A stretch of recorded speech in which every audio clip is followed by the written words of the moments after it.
Okay, ದೇವರ ಪರಿಶುದ್ಧ ನಾಮಕ್ಕೆ ಸ್ತೋತ್ರವಾಗಲಿ.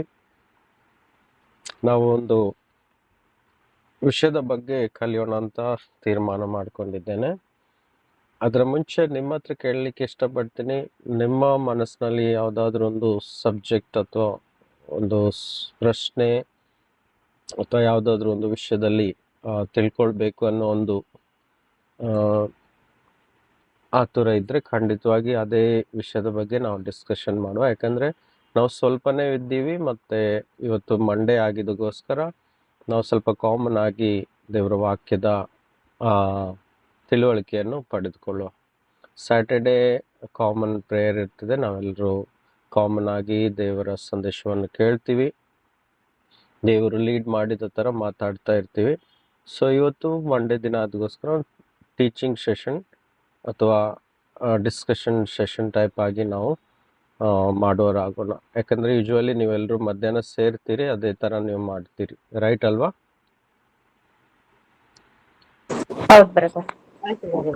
ಸೊ ನಿಮಗೆ ಯಾವುದಾದ್ರೂ ಸಬ್ಜೆಕ್ಟ್ ಬಗ್ಗೆ ತಿಳ್ಕೊಳ್ಬೇಕೆನ್ನುವ ಒಂದು ಆಸೆ ಇದ್ದರೆ ಖಂಡಿತವಾಗಿ ತಿಳಿಸಿ ನನಗೆ.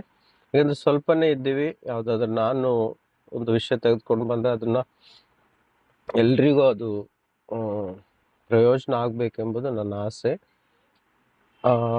ನಿಮಗೆ ಯಾವುದಾದ್ರೂ ಒಂದು ವಿಷಯ ತಿಳ್ಕೊಳ್ಬೇಕು ಅಂತ ಇದ್ದರೆ ಹೇಳಿ.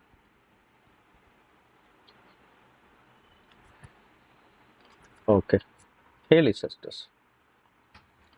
Thank you Jesus.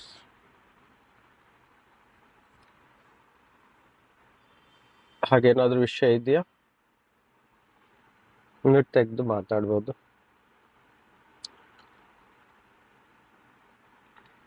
Thank you lord. Hello, ನಿಮ್ಮ ಹತ್ರನೇ ಕೇಳ್ತಾ ಇದ್ದೀನಿ.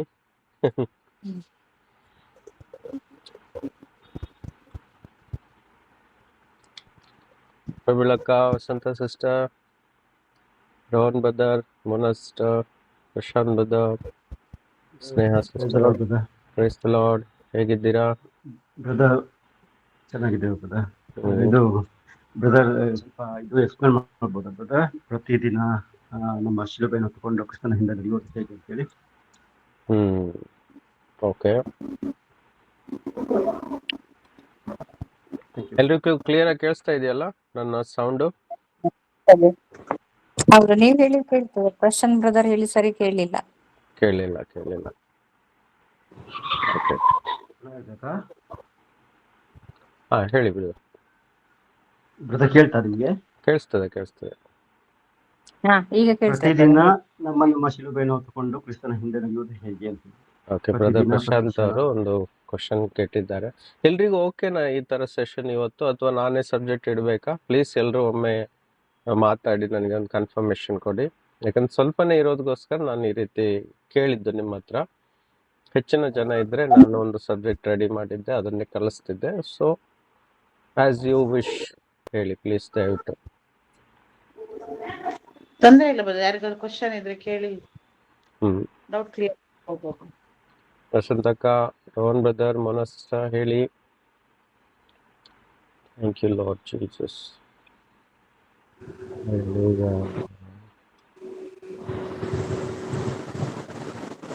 Brother, yes brother. Spiritual encounter ಬಗ್ಗೆ ಸ್ವಲ್ಪ ಹೇಳುವುದಾ? ಸ್ಪಿರಿಚುವಲ್ ಎನ್ಕೌಂಟರ್ ಬಗ್ಗೆ ಓಕೆ, ಮಾತಾಡುವ. ಸೊ ನಾನು ಕೇಳಿದ್ದೇನೆಂದ್ರೆ, ಈ ರೀತಿ ಡಿಸ್ಕಷನ್ ಸೆಷನ್ ಆಗಿ ಇಡೋದು ತೊಂದರೆ ಇಲ್ವಾನ ಅದು ಕೇಳ್ತಾ ಇದ್ದೀನಿ. ನೀವು ಪ್ರಶ್ನೆ ಕೇಳಿದ್ದು ಅದನ್ನೇ ಡಿಸ್ಕಷನ್ ಮಾಡಿದ್ದು, ಅಥವಾ ನಾನೇ ಸಬ್ಜೆಕ್ಟನ್ನು ನೇರವಾಗಿ ಟೀಚ್ ಮಾಡಬೇಕಾ ಅಂತ ಕೇಳ್ತಾ ಇದ್ದೀನಿ. ಬಿಕಾಸ್ ಇವತ್ತು ಮಂಡೇ ಆಗಿದ್ದಕ್ಕೋಸ್ಕರ. ಸ್ಯಾಟರ್ಡೇ ಆಗಿದ್ರೆ ನೇರವಾಗಿ ನಾವು ಮೆಸೇಜ್ ಸ್ಟಾರ್ಟ್ ಮಾಡ್ತಾ ಇದ್ದೆ. ಓಕೆ, ನೋಡಿ, ಯೇಸು ಸ್ವಾಮಿ ಮತ್ತೆ ಶಿಷ್ಯರು ಅನೇಕ ಸಲ ಕೂತ್ಕೊಂಡಿರುವಾಗ ಶಿಷ್ಯರ ಹೃದಯದಲ್ಲಿ ಕೆಲವು ಪ್ರಶ್ನೆಗಳು ಉಂಟಾಗ್ತಿತ್ತು. ಯೇಸು ಸ್ವಾಮಿ ಹತ್ರ ಕೇಳ್ತಿದ್ರು. ಉದಾಹರಣೆಗೆ ಪ್ರಾರ್ಥನೆ ಹೇಗೆ ಮಾಡೋದ್ ಬಗ್ಗೆ ಕೇಳಿದ್ರು, ಯೇಸು ಸ್ವಾಮಿ ಉತ್ತರ ಕೊಟ್ರು ಅಲ್ವಾ? ಸೊ ಹೀಗೆ ಕೆಲವೊಂದು ಪ್ರಶ್ನೆಗಳನ್ನ ಯೇಸುವಲ್ಲಿ ಕೇಳಿದಾಗ ಅವರು ಎಕ್ಸ್ಪ್ಲೇನ್ ಮಾಡಿ ತಮ್ಮ ಶಿಷ್ಯರಿಗೆ ಅರ್ಥ ಮಾಡಿ ಕೊಟ್ಟಿದ್ದಾರೆ. ಅದಕ್ಕೋಸ್ಕರ ನಾವು ಸಹ ಕೂತ್ಕೊಂಡು ದೇವರ ವಾಕ್ಯವನ್ನು ಚರ್ಚೆ ಮಾಡಿ ಸರಿ ಯಾವುದು ತಪ್ಪು ಯಾವುದು ಅನ್ನೋದನ್ನ ತಿಳಿದುಕೊಂಡು ಸರಿಯಾದದನ್ನು ಮಾತ್ರ ನಮ್ಮ ಜೀವಿತದಲ್ಲಿ ಇಟ್ಕೊಂಡು ತಪ್ಪಾದದನ್ನು ತೆಗೆದು ಬಿಟ್ಟು ನಾವು ಸರಿಯಾದ ಮಾರ್ಗದಲ್ಲಿ ನಡೆಯುವಾಗ ದೇವರ ಕೃಪೆ ದೇವರ ಚಿತ್ತ ನಮ್ಮ ಜೀವಿತದಲ್ಲಿ ನೆರವೇರ್ತಾ ಇರ್ತದೆ. ಓಕೆ, ಎಲ್ರಿಗೂ ಓಕೆ ಅಲ್ಲ ಈ ಸೆಷನ್ ಈ ರೀತಿ? ಪರವಾಗಿಲ್ಲ ಬ್ರದರ್, ಓಕೆ. ಯಾಕಂದ್ರೆ ನಾನೊಂದು ಸಬ್ಜೆಕ್ಟ್ ತಯಾರು ಮಾಡಿದ್ದೆ, ಅದನ್ನ ಎಲ್ಲರೂ ಪೂರ್ಣ ಜನ ಇರುವಾಗ ಅಲ್ಲಿಂದ ಸ್ಟಾರ್ಟ್ ಮಾಡ್ತೀನಿ, ಯಾಕಂದ್ರೆ ಅದು ತುಂಬಾ ಪ್ರಯೋಜನವಾಗಿರ್ಬೇಕು ಅಂತ. ಓಕೆ, ಅದ್ರ ಮಧ್ಯದಲ್ಲಿ ಇವತ್ತು ಸಹ ಬೇಕಿದ್ರೆ ಸ್ವಲ್ಪ ಡಿಸ್ಕಷನ್ ಮಾಡುವ, no problem. Okay, so first of all Prashant brother ಕೇಳಿದ ಪ್ರಶ್ನೆ, ಆಮೇಲೆ ರೋಹನ್ ಬ್ರದರ್ ಪ್ರಶ್ನೆ ಕೇಳಿದ್ದಾರೆ, ಅದ್ರ ಬಗ್ಗೆ ಸ್ವಲ್ಪ ನಾವು ಧ್ಯಾನಿಸೋಣ. ಮೊದಲು ಪ್ರಶಾಂತ್ ಬ್ರದರ್ ಕೇಳಿದ್ರು, ದಿನಾಲು ನಮ್ಮ ಶಿಲುಬೆಯನ್ನು ಎತ್ತುಕೊಂಡು ಕರ್ತನ ಹಿಂದೆ ನಡಿಬೇಕು. ಎಲ್ರಿಗೂ ವಾಕ್ಯ ಗೊತ್ತುಂಟಲ್ವಾ? ಗೊತ್ತಿರೋದಕ್ಕೋಸ್ಕರ ಅದನ್ನು ಡೈರೆಕ್ಟ್ ಆಗಿ ಎಕ್ಸ್ಪ್ಲೇನ್ ಮಾಡ್ತೀನಿ. ನಮ್ಮ ಶಿಲುಬೆ ನಮ್ಮೆಲ್ಲರ ಜೀವಿತದಲ್ಲಿ ಕೊಡಲ್ಪಟ್ಟಿದೆ. ಶಿಲುಬೆ ಇಲ್ಲದ ವ್ಯಕ್ತಿ ಯೇಸು ಕ್ರಿಸ್ತನನ್ನು ಹಿಂಬಾಲಿಸುತ್ತೇನೆ ಅಂತ ಹೇಳಿದ್ರೆ ಅದು ಖಂಡಿತವಾಗಿ ಸಾಧ್ಯ ಇಲ್ಲ. ಇದಕ್ಕೆ ಒಪ್ತೀರಾ? ಯಾಕೆಂದ್ರೆ ನಮ್ಮೆಲ್ಲರ ಗುರು ಆದಂತ ಯೇಸು ಕ್ರಿಸ್ತನು ತಾನೇ ಸ್ವತಃ ಶಿಲುಬೆ ಅಂದ್ರೆ ಮರದ ಭಾರ ಮಾತ್ರ ಅಲ್ಲ, ಅದು ಆ ಶಿಲುಬೆ ಅಂತ ಹೇಳಿದ್ರೆ ಇಡೀ ಲೋಕದ ಪಾಪದ ಭಾರವಾಗಿತ್ತು, ಇಡೀ ಲೋಕದ ಅಪಮಾನವಾಗಿತ್ತು, ಜನರ ವ್ಯಂಗ್ಯವಾದ ಮಾತುಗಳಿತ್ತು, ಮತ್ತು ಶರೀರದಲ್ಲಿ ನೋವಿತ್ತು, ಹೃದಯದಲ್ಲಿ ತುಂಬಾ ದುಃಖವಿತ್ತು. ಗೆತ್ಸೆಮನೆಯಲ್ಲಿ ಕಣ್ಣೀರನ್ನು ಸುರಿಸಿದ್ರು. ಆ ಕಣ್ಣೀರಿನ ಹನಿ ಸಹ ತನ್ನ ಶರೀರದಿಂದ ರಕ್ತದ ಹನಿಯಾಗಿ ಸಹ ಕೆಳಗೆ ಬೀಳ್ತಿತ್ತು. ಯಾಕೆಂದ್ರೆ ಅವರಿಗೆ ಗೊತ್ತಿತ್ತು ಅದು ಎಷ್ಟು ಮಾತ್ರಕ್ಕೂ ಕಠಿಣವಾದಂತ ವೇದನೆ. ಹಾಗಾಗಿ ಅದು ಶಿಲುಬೆ ಆಲ್ ಟುಗೆದರ್, ಇದೆಲ್ಲವನ್ನು ಸೇರಿ ಶಿಲುಬೆ ಅಂತ ನಾವು ಹೇಳ್ಬೋದು. ಮರದ ಆ ಒಂದು ಆಕಾರವನ್ನು ಬೆಳಿಗ್ಗೆ 9 ಗಂಟೆಯಿಂದ 12 ಗಂಟೆವರೆಗೆ ಗೋಲ್ಗೋತದವರೆಗೆ ಎತ್ಕೊಂಡು ಹೋಗುವುದು ಒಂದು ಥರದ ನೋವು ಆಗಿದ್ರೂ ಸಹ ಅದಕ್ಕಿಂತ ಹೆಚ್ಚಿನ ನೋವು ಅವರು ಆತ್ಮದಲ್ಲಿ ಅನುಭವಿಸಿದ್ದಾರೆ. ಮರ ಆದ್ರೆ ಒಂದು 2-3 ತಾಸಲ್ಲಿ ಮಾತ್ರ ಎತ್ಕೊಂಡು ಹೋಗೋದಾಗಿತ್ತು. ಆದರೆ ಆತ್ಮದಲ್ಲಿ ಅವರು ಅನುಭವಿಸಿದಂಥ ವೇದನೆ, ಮಾನಸಿಕವಾಗಿ ಅನುಭವಿಸಿದಂಥ ವೇದನೆ, ಅದು ಶಾರೀರಿಕ ವೇದನೆಗಿಂತ ದೊಡ್ಡದಾಗಿರುತ್ತೆ. ನಮಗೆ ಯಾರಾದ್ರೂ 2 ಪೆಟ್ಟು ಕೊಟ್ರೆ ತಿನ್ಕೊಂಡು ಆಮೇಲೆ ಅದು ಮರ್ತು ಹೋಗ್ತೀವಿ. ಆದ್ರೆ ಕೆಲವರು ಹೇಳಿದಂಥ ಮಾತುಗಳು, ನೋಯಿಸಿದಂಥ ಮಾತುಗಳು, ಅದು ಅನೇಕ ಕಾಲದವರೆಗೆ ನಮ್ಮ ಹೃದಯದಲ್ಲಿ ಚುಚ್ಚುತ್ತಾ ಇರ್ತದೆ. ಕರೆಕ್ಟ್ ಅಲ್ವಾ? ಹಾಗಿರುವಾಗ ಕರೆಕ್ಟ್ ಅಲ್ವಾ? ಆನ್ಸರ್ ಮಾಡಿ, ಅಟ್ಲೀಸ್ಟ್ ಹ್ಯಾಂಡ್ ರೇಸ್ ಮಾಡಿ. ಸೊ ಫೀಲ್ ಫ್ರೀ, ಸ್ವಲ್ಪವೇ ಇದ್ದೀವಿ ಅದಕ್ಕೋಸ್ಕರ ಫೀಲ್ ಫ್ರೀ ಮಾಡಿ, ಆಯ್ತಾ? ಮ್ಯೂಟ್ ಎಲ್ಲ ತೆಗೆದು yes no praise the Lord ಅಂತ ಹೇಳ್ತಾ ಇರಿ. ಸಿಸ್ಟರ್, ನೀವು ಹೇಗೆ ಮಾಡ್ತೀರಾ ಡಿಸ್ಕಷನ್ ಮಧ್ಯಾಹ್ನದ ವೇಳೆಯಲ್ಲಿ? ನನಗೆ ಯಾಕೋ ನಾನು ಒಬ್ಬನೇ ಮಾತಾಡ್ತಾರ ಅನಿಸ್ತಾ ಇದೆ. ವಸಂತಕ್ಕ ಎಕ್ಸ್ಪ್ಲೈನ್ ಮಾಡ್ತಾ ಇರ್ತಾರೆ, ನಾವು ಕೇಳ್ತಾ ಇರ್ತೇನೆ. ಆದ್ರೆ ಮತ್ತೆ ಕೆಲವೆಲ್ಲ ನನಗೆ ಗೊತ್ತಿಲ್ಲದ್ರೆ ಪ್ರಮೀಳಾ ಸಿಸ್ಟರ್ ಅಥವಾ ಮೇರಿ ಸಿಸ್ಟರ್, ಮೂನಾ, ಹೀಗೆ ಮಧ್ಯೆ ಮಧ್ಯೆ ಬಾಯಿ ಹಾಕ್ಬೋದು ಹೇಳಿದ್ದೇನೆ. ಮಧ್ಯೆ ಮಧ್ಯದಲ್ಲಿ ಹೇಳ್ಬೋದು, ಅದೇ ಮಾಡಿ ಮಾತಾಡ್ಬೋದು. ಇವಾಗ್ಲೂ ಸಹ ನಾವೆಲ್ಲ ಡಿಸ್ಕಸ್ ಮಾಡ್ತಾ ಇದ್ದೇವೆ, ಆಯ್ತಾ? ಆಯ್ತು, ಆಯ್ತು. ಓಕೆ, ನಾನು ಸಹ ಸಂಪೂರ್ಣನು ಅಂತ ಹೇಳ್ತಾ ಇಲ್ಲ, ನನಗೆ ದೇವರು ಕೊಟ್ಟ ಕೃಪೆಯಿಂದ ನಿಮಗೆ ಸಹಾಯ ಮಾಡ್ತಾ ಇದ್ದೀನಿ. ಓಕೆ, ಸೊ ನೀವು ಜೊತೆ ಸೇರಿ ನಾವು ಕಲಿಯೋರಾಗೋಣ. ನಮ್ಮೆಲ್ಲರ ಗುರು ಯಾರು? ಯೇಸು. ಸೊ ಅವ್ರು ನಮ್ಮ ಮಧ್ಯದಲ್ಲಿ ಇರ್ತಾರೆ, ಅವ್ರು ನಮಗೆ ಪ್ರಕಟಣೆ ಕೊಡ್ತಾರೆ, ನೆನಪಿಸ್ತಾರೆ, ವಾಕ್ಯಗಳನ್ನು, ವಾಕ್ಯದ ಅರ್ಥವನ್ನು ನಮಗೆ ಕೊಡ್ತಾರೆ. ಸಡನ್ ಆಗಿ ನಿಮ್ಮ ಹೃದಯದಲ್ಲಿ ಸಹ ಒಂದು ಅಂಶ ಬರ್ಬೋದು, ಮಧ್ಯೆ ನೀವು ನನ್ನನ್ನು ಹೇಳಿ ಸ್ಟಾಪ್ ಮಾಡಿಬಿಟ್ಟು ನೀವು ಅದನ್ನ ಹೇಳ್ಬೋದು, ಆಯ್ತಾ? ಸರಿ.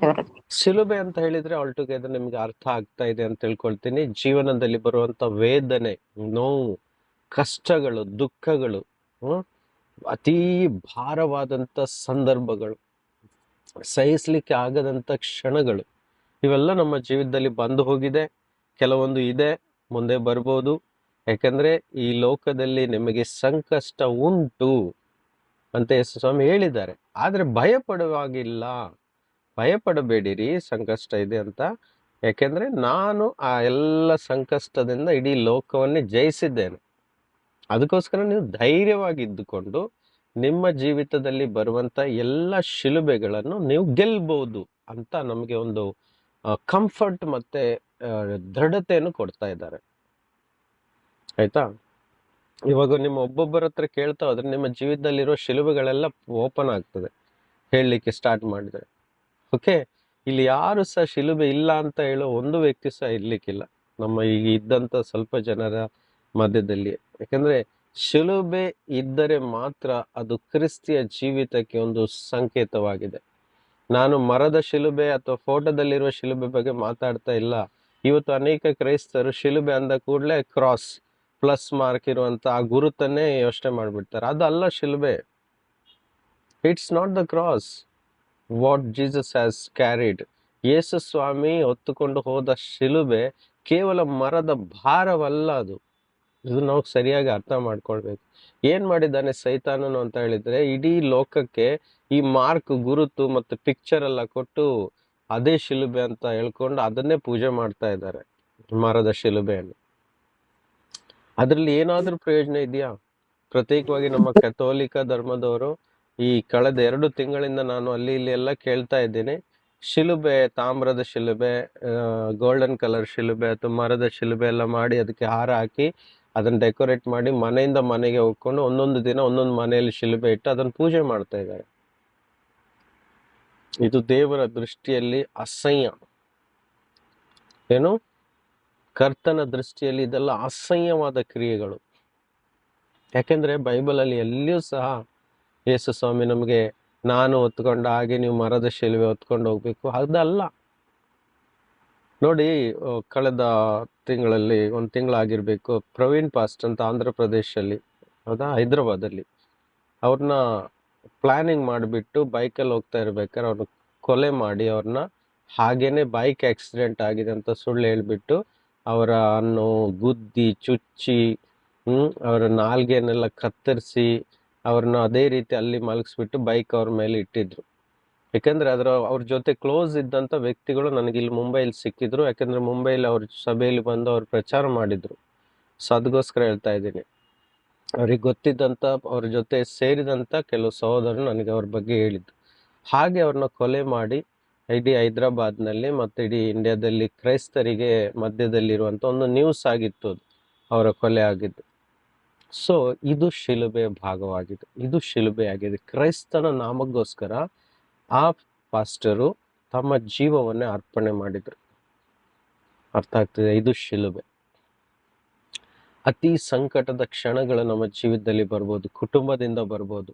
ನಮ್ಮ ಕುಟುಂಬಸ್ಥರೇ ನಮಗೆ ತುಂಬಾ ತೊಂದರೆ ನೋವು ಕೊಡುವವರಾಗಿರ್ಬೋದು, ಅದು ಅಪಮಾನಕ್ಕೆ ಈಡು ಮಾಡೋರಾಗಿರ್ಬೋದು. ಕುಟುಂಬಸ್ಥರು ಮತ್ತು ಊರಿನ ಜನರು ಅಥವಾ ಬೇರೆ ಯಾರು ಸಹ ನಮ್ಮ ಜೀವಿತಕ್ಕೆ ಬಂದು ತುಂಬಾ ಅಪಮಾನ ಮಾಡಿ, ತುಂಬಾ ದ್ರೋಹ ಮಾಡಿ, ತುಂಬಾ ಕಷ್ಟಕ್ಕೆ ತಳ್ಳಿ ಬಿಡಬಹುದು. ಇದು ಶಿಲುಬೆಯ ಭಾಗವಾಗಿದೆ, ಹೌದಾ? ಸೊ ಯೇಸು ಕ್ರಿಸ್ತನು ಸಹ ಶಿಲುಬೆ ಹೊರುವಂತ ಸಮಯದಲ್ಲಿ ಸ್ವಂತ ಜನರೇ ತಳ್ಳಿಬಿಟ್ರು, ಮತ್ತು ಯಹೂದ್ಯರು ತಳ್ಳಿಬಿಟ್ರು, ರೋಮನ್ಸರು ಕೊಲೆ ಮಾಡಿದ್ರು. ಕೊಲೆ ಮಾಡಿದಂದ್ರೆ ಅವ್ರನ್ನ ಚುಚ್ಚಿ ಹೊಡೆದು ಶಿಲುಬೆಗೆ ಏರಿಸಿದ್ರು. ರೋಮನ್ಸ್ ಸೈನಿಕರು ಅವರೆಲ್ಲ ಅನ್ಯ ಜಾತಿಯರಾಗಿದ್ರು. ಅದೇ ಯಹೂದಿಗಳು ಯಾರಾಗಿದ್ರು? ಇಸ್ರಾಯೇಲ್ ಜನತೆ ಆಗಿದ್ರು, ದೇವರ ಮಕ್ಕಳಾಗಿದ್ರು. ಅವರೇ ಹಿಡಿದು ಕೊಟ್ರು, ಅವರೇ ಅಪಮಾನ ಮಾಡಿದ್ರು, ಸುಳ್ಳು ಸಾಕ್ಷಿಗಳನ್ನು ಹೇಳಿದ್ರು ಯೇಸುವಿನ ಮೇಲೆ. ಅವರಿಗೋಸ್ಕರನೇ ಯೇಸು ಬಂದಿದ್ದಾಗಿದ್ರು. ಆದ್ರೆ ಅವರೇ ಧಿಕ್ಕಾರ ಮಾಡಿದ್ರು, ಬಿಟ್ಕೊಟ್ರು, ಅಪಮಾನ ಮಾಡಿದ್ರು, ಸುಳ್ಳು ಸಾಕ್ಷಿ ಹೇಳಿ ಅವರೇ ಹಿಡಿದು ಕೊಟ್ರು ರೋಮನವರ ಕೈಯಲ್ಲಿ. ಯಾರಿಗೋಸ್ಕರ ಬಂದ್ರೋ ಅವರೇ ದ್ರೋಹ ಮಾಡಿದ್ರು. ಇದು ಶಿಲುಬೆಯ ವೇದನೆ ಆಗಿತ್ತು. ಅರ್ಥ ಆಗ್ತಿದ್ಯಾ? ಅದಕ್ಕಿಂತ ಹೆಚ್ಚಿನದಾಗಿ ಸ್ವಂತ ದೇವರ ಮಹಿಮೆಯನ್ನು ಕಣ್ಣಿನಿಂದ ಕಂಡಂತ ಪೇತ್ರನು, ಯೇಸು ಕ್ರಿಸ್ತನ 12 ಶಿಷ್ಯರುಗಳು ಸಹ 3.5 ವರ್ಷ ಅದ್ಭುತಗಳನ್ನು ಸೂಚಕ ಕಾರ್ಯಗಳನ್ನು ನೋಡಿದಂತ ತನ್ನ ಸ್ವಂತ ಶಿಷ್ಯರು ಸಹ ಕೊನೆ ಕ್ಷಣದಲ್ಲಿ ತಳ್ಳಿಬಿಟ್ರು ಯೇಸುವನ್ನ. ನಾನು ಅರಿಯೇನು ಅಂತ ಹೇಳಿಬಿಟ್ರು. ಖಂಡಿತವಾಗಿ ಅವ್ರ ಶರೀರದಲ್ಲಿ ಬಲಹೀನರಾಗಿದ್ರು, ಭಯಪಟ್ರು. ಆದ್ರೂ ಸಹ ಯೇಸುವಿಗೋಸ್ಕರ ನಿಲ್ತೇನೆ, ನಾನು ಸಾಯಲಿಕ್ಕೂ ತಯಾರಿದ್ದೇನೆ ಅಂತ ಹೇಳಿದಂತ ಶಿಷ್ಯರು ಸಹ ದಿಕ್ಕಾಪಾಲಾಗಿ ಓಡಿ ಹೋದರು. ಆದ್ರೂ ಅದನ್ನು ವೇದನೆ ಯೇಸು ಸ್ವಾಮಿ ಅನುಭವಿಸಿದ್ರು. ಯಾರು ಇಲ್ಲ ಆಗಿತ್ತು, ಏಕಾಂಗಿ ಆಗ್ಬಿಟ್ರು ಶಿಲುಬೆ ಮರಣ ಹೊಂದುವ ತನಕ. ಅಂತ ಒಂದು ಸನ್ನಿವೇಶ, ಅದಕ್ಕೇನೆ ಶಿಲುಬೆ ವೇದನೆ ಅಂತ ಹೇಳ್ತಾರೆ. ಸೊ ಇಂಥದ್ದೆಲ್ಲ ನಮ್ಮ ಜೀವಿತದಲ್ಲಿ ಒಂದಲ್ಲ, ಎರಡಲ್ಲ, ಮೂರಲ್ಲ, ನೂರಾರು ಪ್ರಕಾರದ ಸಂಕಷ್ಟದ ಸಮಯಗಳು ನಮ್ಮ ಜೀವಿತದಲ್ಲಿ ಬರುವಾಗ ಅದನ್ನು ಸಂತೋಷವಾಗಿ ಯೇಸುವಿನ ನಾಮಕ್ಕೋಸ್ಕರ ನಾನು ಅದನ್ನು ಹೊರ್ತೇನೆ, ನಾನು ಸಹಿಸ್ತೇನೆ ಅಂತ ದೃಢ ನಂಬಿಕೆಯಿಂದ, ನಂಬಿಕೆ ಅಂದರೆ ಅದರಿಂದ ದೇವರು ನನ್ನನ್ನು ಬಿಡಿಸ್ತಾರೆ ಒಂದು ದಿನ. ಒಂದು ವಿಷಯ ಹೇಳ್ತೀನಿ, ನೆನ್ಪಿಟ್ಕೊಳ್ಳಿ, ಶಿಲುಬೆ ನಿರಂತರ ಅಲ್ಲ, ಶಿಲುಬೆ ತಾತ್ಕಾಲಿಕ. ಎಲ್ಲಿ ತನಕ ಯೇಸು ಸ್ವಾಮಿ ನಮಗೆ ಅಲವ್ ಮಾಡೋ ತನಕ ಮಾತ್ರ ಆ ಶಿಲುಬೆ ವೇದನೆ ನಮ್ಮ ಜೀವಿತದಲ್ಲಿ ಇರ್ತದೆ. ಯಾಕೆಂತ ಹೇಳಿದ್ರೆ ಶಿಲುಬೆ ಮರಣದ ನಂತರ ಪುನರುತ್ಥಾನವೆಂಬ ಜಯ ಅಲ್ಲಿ ಉಂಟು. ಯೇಸು ಕ್ರಿಸ್ತನಿಗೂ ಸಹ ಶಿಲುಬೆಯ ಸಮಯ ಇದ್ದಿದ್ದಾದ್ರೆ ಪುನರುತ್ಥಾನನೂ ಸಹ ಅವರಿಗಿತ್ತು. ಅದೇ ತರ ಶಿಲುಬೆ ಎನ್ನುವುದು ಸೋಲುನ ಒಂದು ಸಂಕೇತ ಆದರೆ ಪುನರುತ್ಥಾನವೆಂಬುದು ಜಯದ ಸಂಕೇತ ಆಗಿದೆ. ನಮ್ಮ ಜೀವಿತದಲ್ಲಿಯೂ ಸಹ ಅನೇಕ ಸೋಲುಗಳು, ಕಷ್ಟಗಳು, ಸಂಕಟಗಳು, ವೇದನೆಗಳು ಬಂದು ನಮ್ಮ ಜೀವಿತವನ್ನು ಬೀಳಿಸ್ತಾ ಇದ್ರೂ ಸಹ ಅದರ ಅಂತ್ಯ ಪುನರುತ್ಥಾನದಂತೆ ಒಂದು ಜಯ ಇದೆ ಅನ್ನೋದು ಸತ್ಯವಾಗಿದೆ. ಏನು? ಕೊನೆಗೆ ಜಯ ಇದೆ. ಶಿಲುಬೆ ನಿರಂತರವಾಗಿ ಈ ಭೂಲೋಕದಲ್ಲಿ ಇರುವವರೆಗೂ ಯೇಸು ಸ್ವಾಮಿ ದಿನಾಲು ಬರ್ಬೇಕಂತ ಹೇಳಿದ್ರು ಸಹ ಯೇಸುವಿಗೋಸ್ಕರ ಜಯಿಸ್ಬೇಕು ಅಲ್ವಾ? ಕಷ್ಟ ಒಂದು ಕಡೆ ಸಹಿಸಿದ್ರು ಸಹ ಇನ್ನೊಂದು ಕಡೆ ಯೇಸುವಿಗೋಸ್ಕರ ಜಯವನ್ನು ಸಹ ನಾವು ಸಾಧಿಸ್ಬೇಕಾದ್ರೆ ಶಿಲುಬೆಯ ಸಮಯ ಒಂದು ಕಾಲದವರೆಗೆ ನಮಗೆ ಕೊಡ್ತಾರೆ. ಅದರಲ್ಲಿ ಪಾರಾದ ಮೇಲೆ ನಮಗೆ ಜಯವೂ ಸಹ ಕೊಡ್ತಾರೆ. ಉದಾಹರಣೆಗೆ 3 ದಿನ ಯೇಸು ಸ್ವಾಮಿ ಸಮಾಧಿಯಲ್ಲಿದ್ರು, ಆದರೆ 3ನೇ ದಿನ ನಂತರ ಅವ್ರನ್ನ ಪುನರುತ್ಥಾನ ಮಾಡಿದ್ರು. ಅವರಿಗೆ 100 ದಿನ ಅಥವಾ 1000 ದಿನ ಸಮಾಧಿಯಲ್ಲಿ ಇರಿಸಲಿಲ್ಲ. ಅಂದ್ರೆ ಅವರಿಗೆ ಒಂದು ಪರ್ಟಿಕ್ಯುಲರ್ ಕಾಲವನ್ನು ನೇಮಿಸಿದ್ರು ತಂದೆಯಾದ ದೇವರು. ಆಮೇಲೆ ಅವರಿಗೆ ಪುನರುತ್ಥಾನವೆಂಬ ಜಯ ಕೊಟ್ಟರು. ಅದೇ ರೀತಿ ನಮ್ಮೆಲ್ಲರ ಬಾಳಲ್ಲಿ ಸಹ ಶಿಲುಬೆಯ ಸಂಕಟ ಇದ್ರೆ, ನೋವುಗಳಿದ್ರೆ, ವೇದನೆಗಳಿದ್ರೆ, ಕಷ್ಟಗಳು ಇದ್ರೆ ಅದು ಒಂದು ಸಮಯ ಅನ್ನೋದು ಇರ್ತದೆ. ಆ ಸಮಯದವರೆಗೆ ನಾವು ದಿನಾಲು ಹೊರಬೇಕು ಶಿಲುಬೆಯನ್ನು.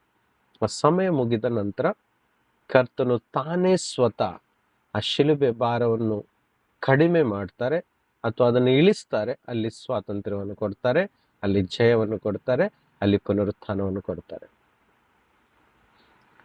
ಆದರೆ ಆ ಶಿಲುಬೆಯ ಹೊರುವ ಸಮಯದಲ್ಲಿ ಗುಣಗುಟ್ಟದೆ, ಆಯಾಸವನ್ನು ಪಡದೆ, ಅಂದ್ರೆ ಬೇಸರಗೊಳ್ಳದೆ, ಗುಣಗುಟ್ಟದೆ, ಬೇಸರಗೊಳ್ಳದೆ, ಸಂತೋಷವಾಗಿ ಕರ್ತನಿಗೋಸ್ಕರ ಸಹಿಸಿಕೊಂಡು ಕರ್ತನಿಟ್ಟಿರುವ ಕಾಲದವರೆಗೆ ಅದನ್ನು ದಿನಾಲು ಸಹಿಸುವುದಾದರೆ, ಆ ಶಿಲುಬೆಯನ್ನು ಹೊರುವುದಾದರೆ, ಆ ಕಾಲ ಮುಗಿದ ತಕ್ಷಣವೇ ನಮಗೆ ಆ ಶಿಲುಬೆಯಿಂದ ಬಿಡುಗಡೆ ಮಾಡಿ ಒಂದು ಮುಕ್ತಿಯನ್ನು ಕೊಟ್ಟು ನಮಗೆ ಜಯವನ್ನು ಕೊಡ್ತಾರೆ. ಅರ್ಥ ಆಗ್ತಾ ಇದೆಯಾ? Is it clear Prashant brother?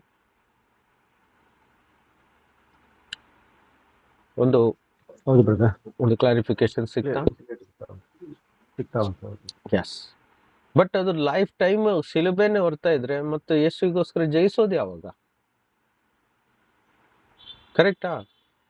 ತಂದೆಯಾದ ದೇವರು ಸಹ ಯೇಸುವನ್ನು ಅವ್ರಿಗೆ ಕೊಟ್ಟಂತ ಕಾಲದಲ್ಲಿ ಕಂಟಿನ್ಯೂ ಆಗಿ ಶಿಲುಬೆನೆ ಕೊಟ್ಟಿದ್ದಿದ್ರೆ ಮತ್ತೆ ಜಯ ಎಲ್ಲಿ ಸಿಕ್ತಿತ್ತು ದೇವರಿಗೆ? ಅವರಿಗೆ ಅಭಿಷೇಕ ಮಾಡಿದ ಅಂದಿನಿಂದ 3.5 ವರ್ಷಗಳ ಕಾಲ ಸೇವೆ ಮಾಡಿದ್ರು, ಹೌದಾ? ಆ ಸೇವೆಯಲ್ಲಿ ಎಷ್ಟು ಜಯವನ್ನು ಅವ್ರು ಪಡೆದುಕೊಂಡ್ರು, ಎಷ್ಟು ಕುರುಡರಿಗೆ ಕಣ್ಕೊಟ್ರು, ಕಾಲಿಲ್ಲದವರಿಗೆ ನಡೆಸಿದ್ರು, ಕುಷ್ಠರೋಗಿಗಳನ್ನು ಗುಣಪಡಿಸಿದ್ರು, ಸತ್ತವ್ರನ್ನ ಎಬ್ಬಿಸಿದ್ರು, ಬಡವರಿಗೆ ಆಶ್ವಾಸನೆ, ಸಮಾಧಾನ, ರೊಟ್ಟಿಯನ್ನು ಕೊಟ್ಟರು, ಬಂಧನದಲ್ಲಿದ್ದವರಿಗೆ ಬಿಡುಗಡೆ, ದುಷ್ಟಾತ್ಮಗಳಿಂದ ಬಿಡುಗಡೆ, ಜೀವನ ಕೊಟ್ಟರು. ಆದರೆ ಶಿಲುಬೆ ಸಮಯ ಸ್ವಲ್ಪವಾಗಿತ್ತು, ಕೇವಲ 1 ವಾರದ ಸಮಯವಾಗಿತ್ತು, ಹೌದಾ? ಕೊಡಲ್ಪಟ್ಟ ರಾತ್ರಿಯಿಂದ ಹಿಡಿದು ಪುನರುತ್ಥಾನದವರೆಗೆ ಆ 3-4 ದಿನ ಕಷ್ಟವನ್ನು ಅನುಭವಿಸಿದ್ರು. ಬಾಕಿ ಯಾವ ದಿನನೂ ಯೇಸು ಸ್ವಾಮಿಗೆ ಅವರ ಮೈ ಮೇಲೆ ಯಾರು ಸಹ ಕೈ ಹಾಕಲಿಲ್ಲ. ಆ ಧೈರ್ಯ ಯಾರಿಗೂ ಇರಲಿಲ್ಲ, ಯಾಕಂದ್ರೆ ಅವರ ಸಮಯ ಅಲ್ಲಿ ಬಂದಿರಲಿಲ್ಲ. ಹಾಗಾದ್ರೆ ನನಗೆ ಹೇಳಿ, ಜಯದ ಸಮಯ ಜಾಸ್ತಿನ ಶಿಲುಬೆಯ ಸಮಯ ಜಾಸ್ತಿನ?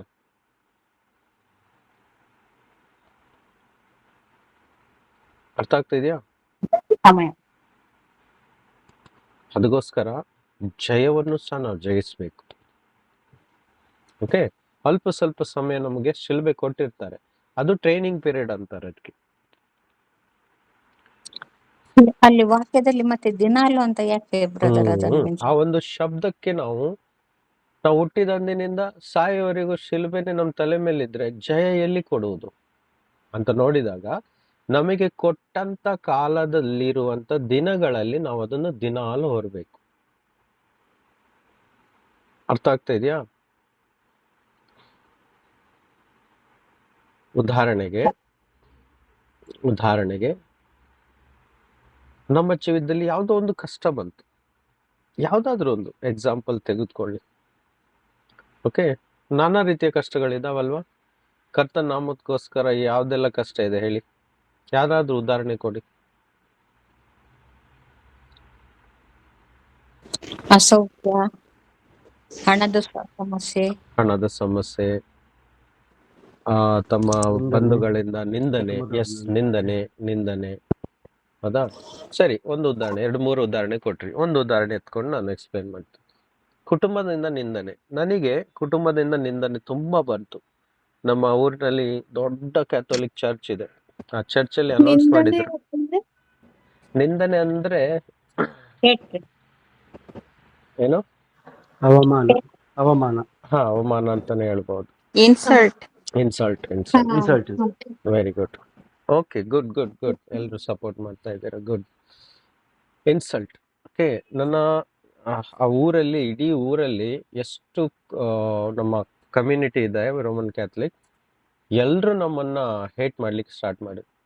ಅಂದ್ರೆ ಮಾರ್ಗದಲ್ಲಿ ಹೋಗುವಾಗ ಮಾತಾಡಿಸ್ತಾ ಇರ್ಲಿಲ್ಲ, ನಮ್ಮ ಮನೆಗೆ ಬರ್ತಾ ಇರ್ಲಿಲ್ಲ, ನಮಗೆ ಯಾರು ಭೇಟಿ ಆಗ್ತಾ ಇರ್ಲಿಲ್ಲ. ಸಡನ್ ಆಗಿ ನಾನು ಸ್ಟಾಪ್ ಮಾಡಿ ಸತ್ಯವೇದದ ಪ್ರಕಾರ, ಸತ್ಯವಾಕ್ಯದ ಪ್ರಕಾರ ನಡೆಯುವ ಸಭೆಗೆ ನಾವು ಜಾಯ್ನ್ ಆಗ್ಬಿಟ್ವಿ. ಅದಕ್ಕೋಸ್ಕರ ನಮ್ಮನ್ನು ಅಲ್ಲಿರುವಂತ ಫಾದರು ಇಡೀ ಊರಿಗೆ ಅನೌನ್ಸ್ ಮಾಡಿದ್ರು. ಅಂದ್ರೆ ಅಲ್ಲಿರುವಂತ ಸಾವಿರಾರು ಕುಟುಂಬಗಳ ಎದುರಲ್ಲಿ ಅವರ ಚರ್ಚ್ ಅಲ್ಲಿ ಅನೌನ್ಸ್ ಮಾಡಿದ್ರು, ಅಂತ ಕುಟುಂಬದ ಹತ್ರ ನೀವು ಹೋಗ್ಬಾರ್ದು, ಮಾತನಾಡಬಾರ್ದು, ಅವರಿಂದ ದೂರವಿರಿ.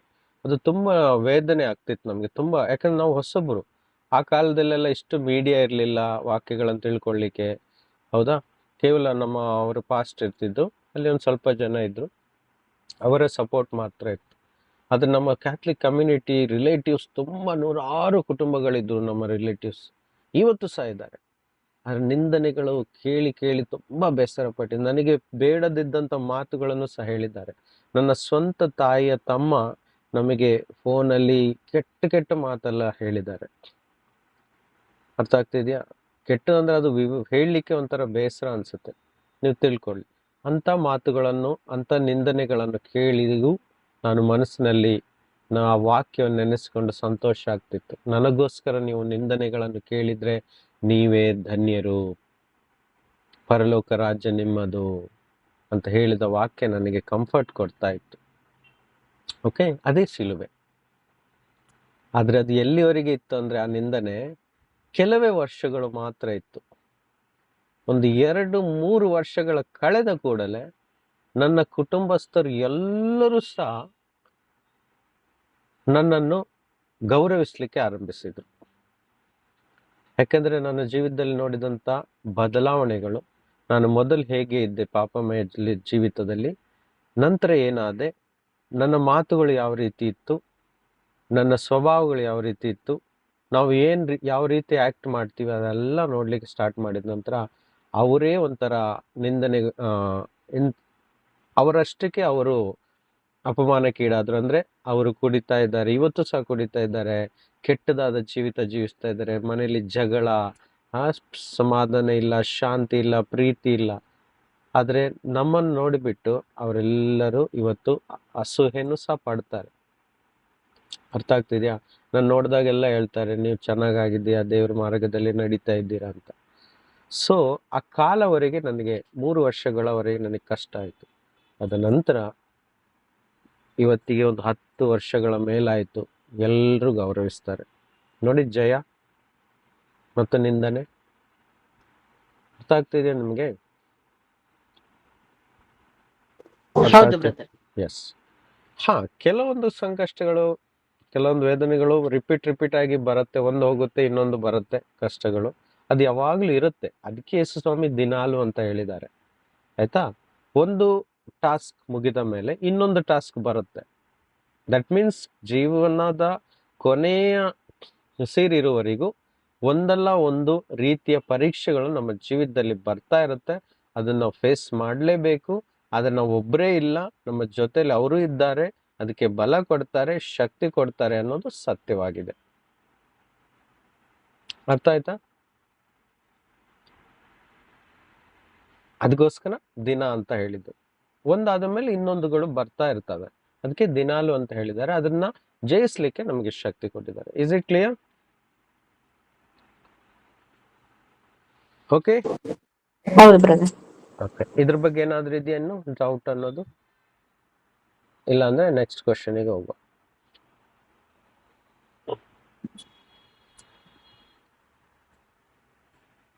ಓಕೆ, ರೋಹನ್ ಬ್ರದರ್ ಏನೋ ಕೇಳಿದ್ರಲ್ಲ,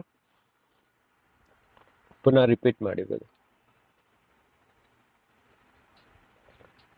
Spiritual encounter, brother.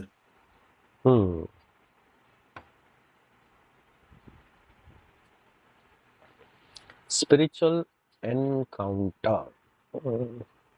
ಮತ್ತೆ ಇನ್ನೊಂದು ಕೇಳಲಿಕ್ಕಿತ್ತು ಬ್ರದರ್. ಹಾ. God's will and God's work. God's will and God's work, spiritual encounter. 3 ಪ್ರಶ್ನೆಗಳಾಯ್ತು ಬ್ರದರ್. ಒಂದೊಂದನ್ನೇ ಕ್ಲಿಯರ್ ಮಾಡುವ.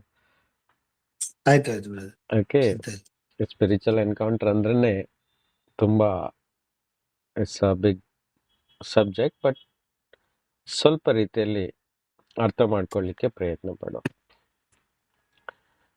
ಸ್ಪಿರಿಚುವಲ್ ಎನ್ಕೌಂಟರ್ ಅಂತ ಹೇಳಿದ್ರೆ ನೋಡಿ, ಇದಕ್ಕೆಲ್ಲ ಇಂಗ್ಲಿಷ್ ಶಬ್ದಗಳು ಕೊಟ್ಟು ಇದನ್ನ ಕಾಂಪ್ಲಿಕೇಟ್ ಆದಂತ ರೀತಿಯಲ್ಲಿ ಇದಕ್ಕೆ ಸಬ್ಜೆಕ್ಟ್ ಮಾಡಿಬಿಟ್ಟಿದ್ದಾರೆ. ಓಕೆ, ಸ್ಪಿರಿಚುವಲ್ ಎನ್ಕೌಂಟರ್ ಅಂದ್ರೆ ಒಂದು ಸ್ಪೆಷಲ್ ಆಗಿದ್ದಲ್ಲ, ಏನೋ ಒಂಥರ ಪ್ರತ್ಯೇಕವಾದಂಥದ್ದಲ್ಲ. ಬಟ್ ನನ್ನ ಉದಾಹರಣೆಯೊಂದಿಗೆ ನಿಮ್ಗೆ ಹೇಳಲಿಕ್ಕೆ ನಾನು ಪ್ರಯತ್ನ ಪಡ್ತೀನಿ. ನನ್ನ ಈ 15 ವರ್ಷಗಳ ಹಿಂದೆ ನಾನು ಬದುಕುತ್ತಿದ್ದಂಥ ಒಂದು ಜೀವಿತ, ನನ್ನ ಆತ್ಮದಲ್ಲಿ ದೇವರ ಆತ್ಮನು ಕನೆಕ್ಟ್ ಆಗಿರಲಿಲ್ಲ. ಪವಿತ್ರ ಆತ್ಮನು ನನ್ನೊಳಗೆ ಇರಲಿಲ್ಲ. ದೇವರ ಸತ್ಯತೆ ನನಗೆ ಗೊತ್ತಿರಲಿಲ್ಲ. ದೇವರ ವಾಕ್ಯ ನನಗೆ ಗೊತ್ತಿರಲಿಲ್ಲ. ದೇವರು ಯಾರು, ಯಾವ ರೀತಿಯಾಗಿ ಕೆಲಸ ಮಾಡ್ತಾರೆ ಅನ್ನೋದು ನನಗೆ ಗೊತ್ತಿರಲಿಲ್ಲ. ನಾನು ಸಭೆಗೆ ಹೋಗ್ತಾ ಇದ್ದೆ, ಅಂದ್ರೆ ಕ್ಯಾಥಲಿಕ್ ಚರ್ಚಿಗೆ ಹೋಗ್ತಾ ಇದ್ದೆ, ಪೂಜೆ ಮಾಡ್ತಾ ಇದ್ದೆ, ಹಾಗೆ ಮನೆಗೆ ಬರ್ತಾ ಇದ್ದೆ, ಆಚಾರ ವಿಚಾರಗಳು, ಹಬ್ಬಗಳು ಎಲ್ಲ ಮಾಡ್ತಾ ಇದ್ದೆ. ಇನ್ನೊಂದು ಕಡೆ ಡ್ರಿಂಕ್ಸ್ ಮಾಡೋದಾಗ್ಲಿ, ಇನ್ನಿತರ ವಿಷಯಗಳೆಲ್ಲ ರೀತಿಯಲ್ಲಿ ಸಾಧಾರಣ ಲೋಕದ ಜನರು ಜೀವಿಸುವ ರೀತಿಯಲ್ಲಿ ಜೀವಿಸ್ತಾ ಇದ್ದೆ. ಆದರೆ ಒಂದು ದಿನ ಬಂತು, ನಾನು ನನ್ನ ಜೀವಿತವನ್ನು ಎಂಡ್ ಮಾಡಬೇಕು ಅಂತ ನಾನು ಮುಂಬೈಯಲ್ಲಿ ಒಂದು ಸ್ಟೇಷನಲ್ಲಿ ನಿಂತ್ಕೊಂಡಿರುವಾಗ ಅಲ್ಲಿ ಒಂದು ಎನ್ಕೌಂಟರ್, ಒಂದು ಟಚ್, ಒಂದು ಭೇಟಿ. ಎನ್ಕೌಂಟರ್ ಅಂದ್ರೆ ಒಂದು ಭೇಟಿ. ದೇವರಿಗೂ ನಮ್ಮ ಮಧ್ಯದಲ್ಲಿ ಒಂದು ಭೇಟಿ ಆಗ್ತದೆ. ನಮ್ಮ ಆತ್ಮದೊಂದಿಗೆ ಅವ್ರು ಬಂದು ಸೇರ್ಕೊಂಡ್ಬಿಡ್ತಾರೆ, ಸ್ಪರ್ಶ ಕೊಡ್ತಾರೆ, ಅಥವಾ ರಿಯಲೈಸೇಷನ್ ಮಾಡ್ತಾರೆ, ಇದು ನಾನು ದೇವರು ನಿನ್ನ ಕರ್ತನು. ನನಗೇನು ಆಗಿತ್ತು ಅಂತ ಹೇಳಿದ್ರೆ, ಅವತ್ತು ನಾನು ಹಂಗೆ ನಿಂತ್ಕೊಂಡಿರುವಾಗ ಬ್ರಿಡ್ಜಲ್ಲಿ ಸಡನ್ ಆಗಿ ನನ್ನ ಆತ್ಮದೊಳಗೆ ಅಂತರ ಆಳದಲ್ಲಿ ಒಂದು ಶಬ್ದ ಕೇಳಲಿಕ್ಕೆ ಆರಂಭಿಸ್ತು. ನಿನ್ನನ್ನು ಸೃಷ್ಟಿಸಿದವನು ನಾನು, ನಿನ್ನನ್ನು ಸಾಯಿಸ್ಲಿಕ್ಕೆ ನಿನಗೆ ಅಧಿಕಾರ ಇಲ್ಲ, ನಾನೇ ದೇವರು. ಇಷ್ಟೇ ಸಿಂಪಲ್ ಆಗಿ ಒಂದು ಲೈನ್ ಅಷ್ಟು ಶಬ್ದ ನನ್ನ ಒಳಗಡೆ ಬಬ್ಲಿಂಗ್ ಆಗ್ಬಿಡ್ತು. ಸಡನ್ ಆಗಿ ಒಂದು ಪವರ್ ಇನ್ಕ್ರೀಸ್ ಆಯ್ತು ನನ್ನೊಳಗೆ. ನಾವು ಅದನ್ನು ನಮ್ಮ ಮನುಷ್ಯನ ರೀತಿಯಲ್ಲಿ ಏನು ಹೇಳ್ತೀವಿ, ಸೆನ್ಸ್ ಅಂತ ಹೇಳ್ಬೋದು, ಅಥವಾ ವಿಲ್ ಪವರ್ ಅಂತ ಹೇಳ್ಬೋದು, ಕಾನ್ಫಿಡೆನ್ಸ್ ಅಂತ ಹೇಳ್ಬೋದು. ಓಕೆ, ಆ ರೀತಿ ಧೈರ್ಯ ನನಗೆ ಸಿಕ್ತು. ಏನು ಬೇಡ, ಫಿನಿಶ್ ಮಾಡುವನ ಅಂತ, ಈ ಲೈಫನ್ನು ಎಂಡ್ ಮಾಡುವ ಅಂತ ಒಂದು ಮೂಮೆಂಟ್ ನನ್ನ ಒಳಗಡೆ ಇರುವಾಗ ಸಡನ್ ಆಗಿ ಒಂದು ಧೈರ್ಯ, ಎಕ್ಸ್ಟ್ರಾ ಆರ್ಡಿನರಿ ಪವರ್ ನನ್ನ ಒಳಗಡೆ ಫೀಲ್ ಆಗಲಿಕ್ಕೆ ಸ್ಟಾರ್ಟ್ ಆಯ್ತು. ಅಲ್ಲಿಂದ ಇಮ್ಮಿಡಿಯೇಟ್ ಆಗಿ ನಾನು ಟರ್ನ್ ಆಗಿ ಸ್ಟೇಷನಿಂದ ಕೆಳಗೆ ಇಳಿದು ಬ್ರಿಡ್ಜಿಂದ ನಾನು ಬೇರೆ ಟ್ರೈನನ್ನು ಕ್ಯಾಚ್ ಮಾಡಿ ಮನೆಗೆ ಹೋದೆ. 1 hour ಟ್ರಾವೆಲ್ ಡಿಸ್ಟೆನ್ಸ್ ಇತ್ತು ಅಲ್ಲಿಂದ. ಮನೆಗೆ ಹೋಗಿ ಊಟ ಎಲ್ಲ ಮಾಡಿ ನಾನು ರೆಸ್ಟ್ ತಗೊಂಡೆ. ಸೊ ಆಲ್ಮೋಸ್ಟ್ 99% ನಾನು ಕನ್ಫರ್ಮ್ ಮಾಡಿದ್ದೆ ನಾನು ಏನು ಮಾಡಬೇಕು ಅಂತ, ಫಿನಿಶ್ ಮಾಡಬೇಕು ಅಂತ. ಓಕೆ, ಸೊ ಅಂಥ ಸಂದರ್ಭದಲ್ಲಿ ದೇವರು ಒಂದು ಭೇಟಿ ಕೊಟ್ಟರು. ಅದಕ್ಕೆ ನನ್ನ ಸತ್ತಂತ ಆತ್ಮಕ್ಕೆ ಒಂದು ಜೀವ ಕೊಟ್ಟರು. ರಿಯಲೈಸ್ ಮಾಡಿದ್ರು ಏನು ಅಂತ, ಇದು ನಾನು ದೇವರು ನಿನ್ನ ಸಂಗಡ ಇದ್ದೇನೆ. ಇದಕ್ಕೆ ಸ್ಪಿರಿಚುವಲ್ ಎನ್ಕೌಂಟರ್ ಅಂತ ನಾವು ಹೇಳಬಹುದು. ಬೈಬಲಿಂದ ಉದಾಹರಣೆ ಒಂದು 2 ಹೇಳ್ತೀನಿ. ಹಳ ಒಡಂಬಡಿಕೆಯಲ್ಲಿ ಅಬ್ರಾಮನು ಒಂದು ಅನ್ಯ ಜಾತಿಯವನು, ಇರಾಕ್ ಪ್ರದೇಶದಲ್ಲಿದ್ದಂಥ ಒಬ್ಬ ವಿಗ್ರಹವನ್ನು ಕೆತ್ತುವಂತ ಒಬ್ಬ ವ್ಯಕ್ತಿಯಾಗಿದ್ದ ಅಲ್ವಾ. ವಿಗ್ರಹಗಳನ್ನು ಮಾಡುವಂತ ಒಬ್ಬ ವ್ಯಕ್ತಿಯಾಗಿದ್ದ. ಅವನಿಗೆ ದೇವರು ಯಾರು ಅಂತ ಗೊತ್ತಿಲ್ಲ.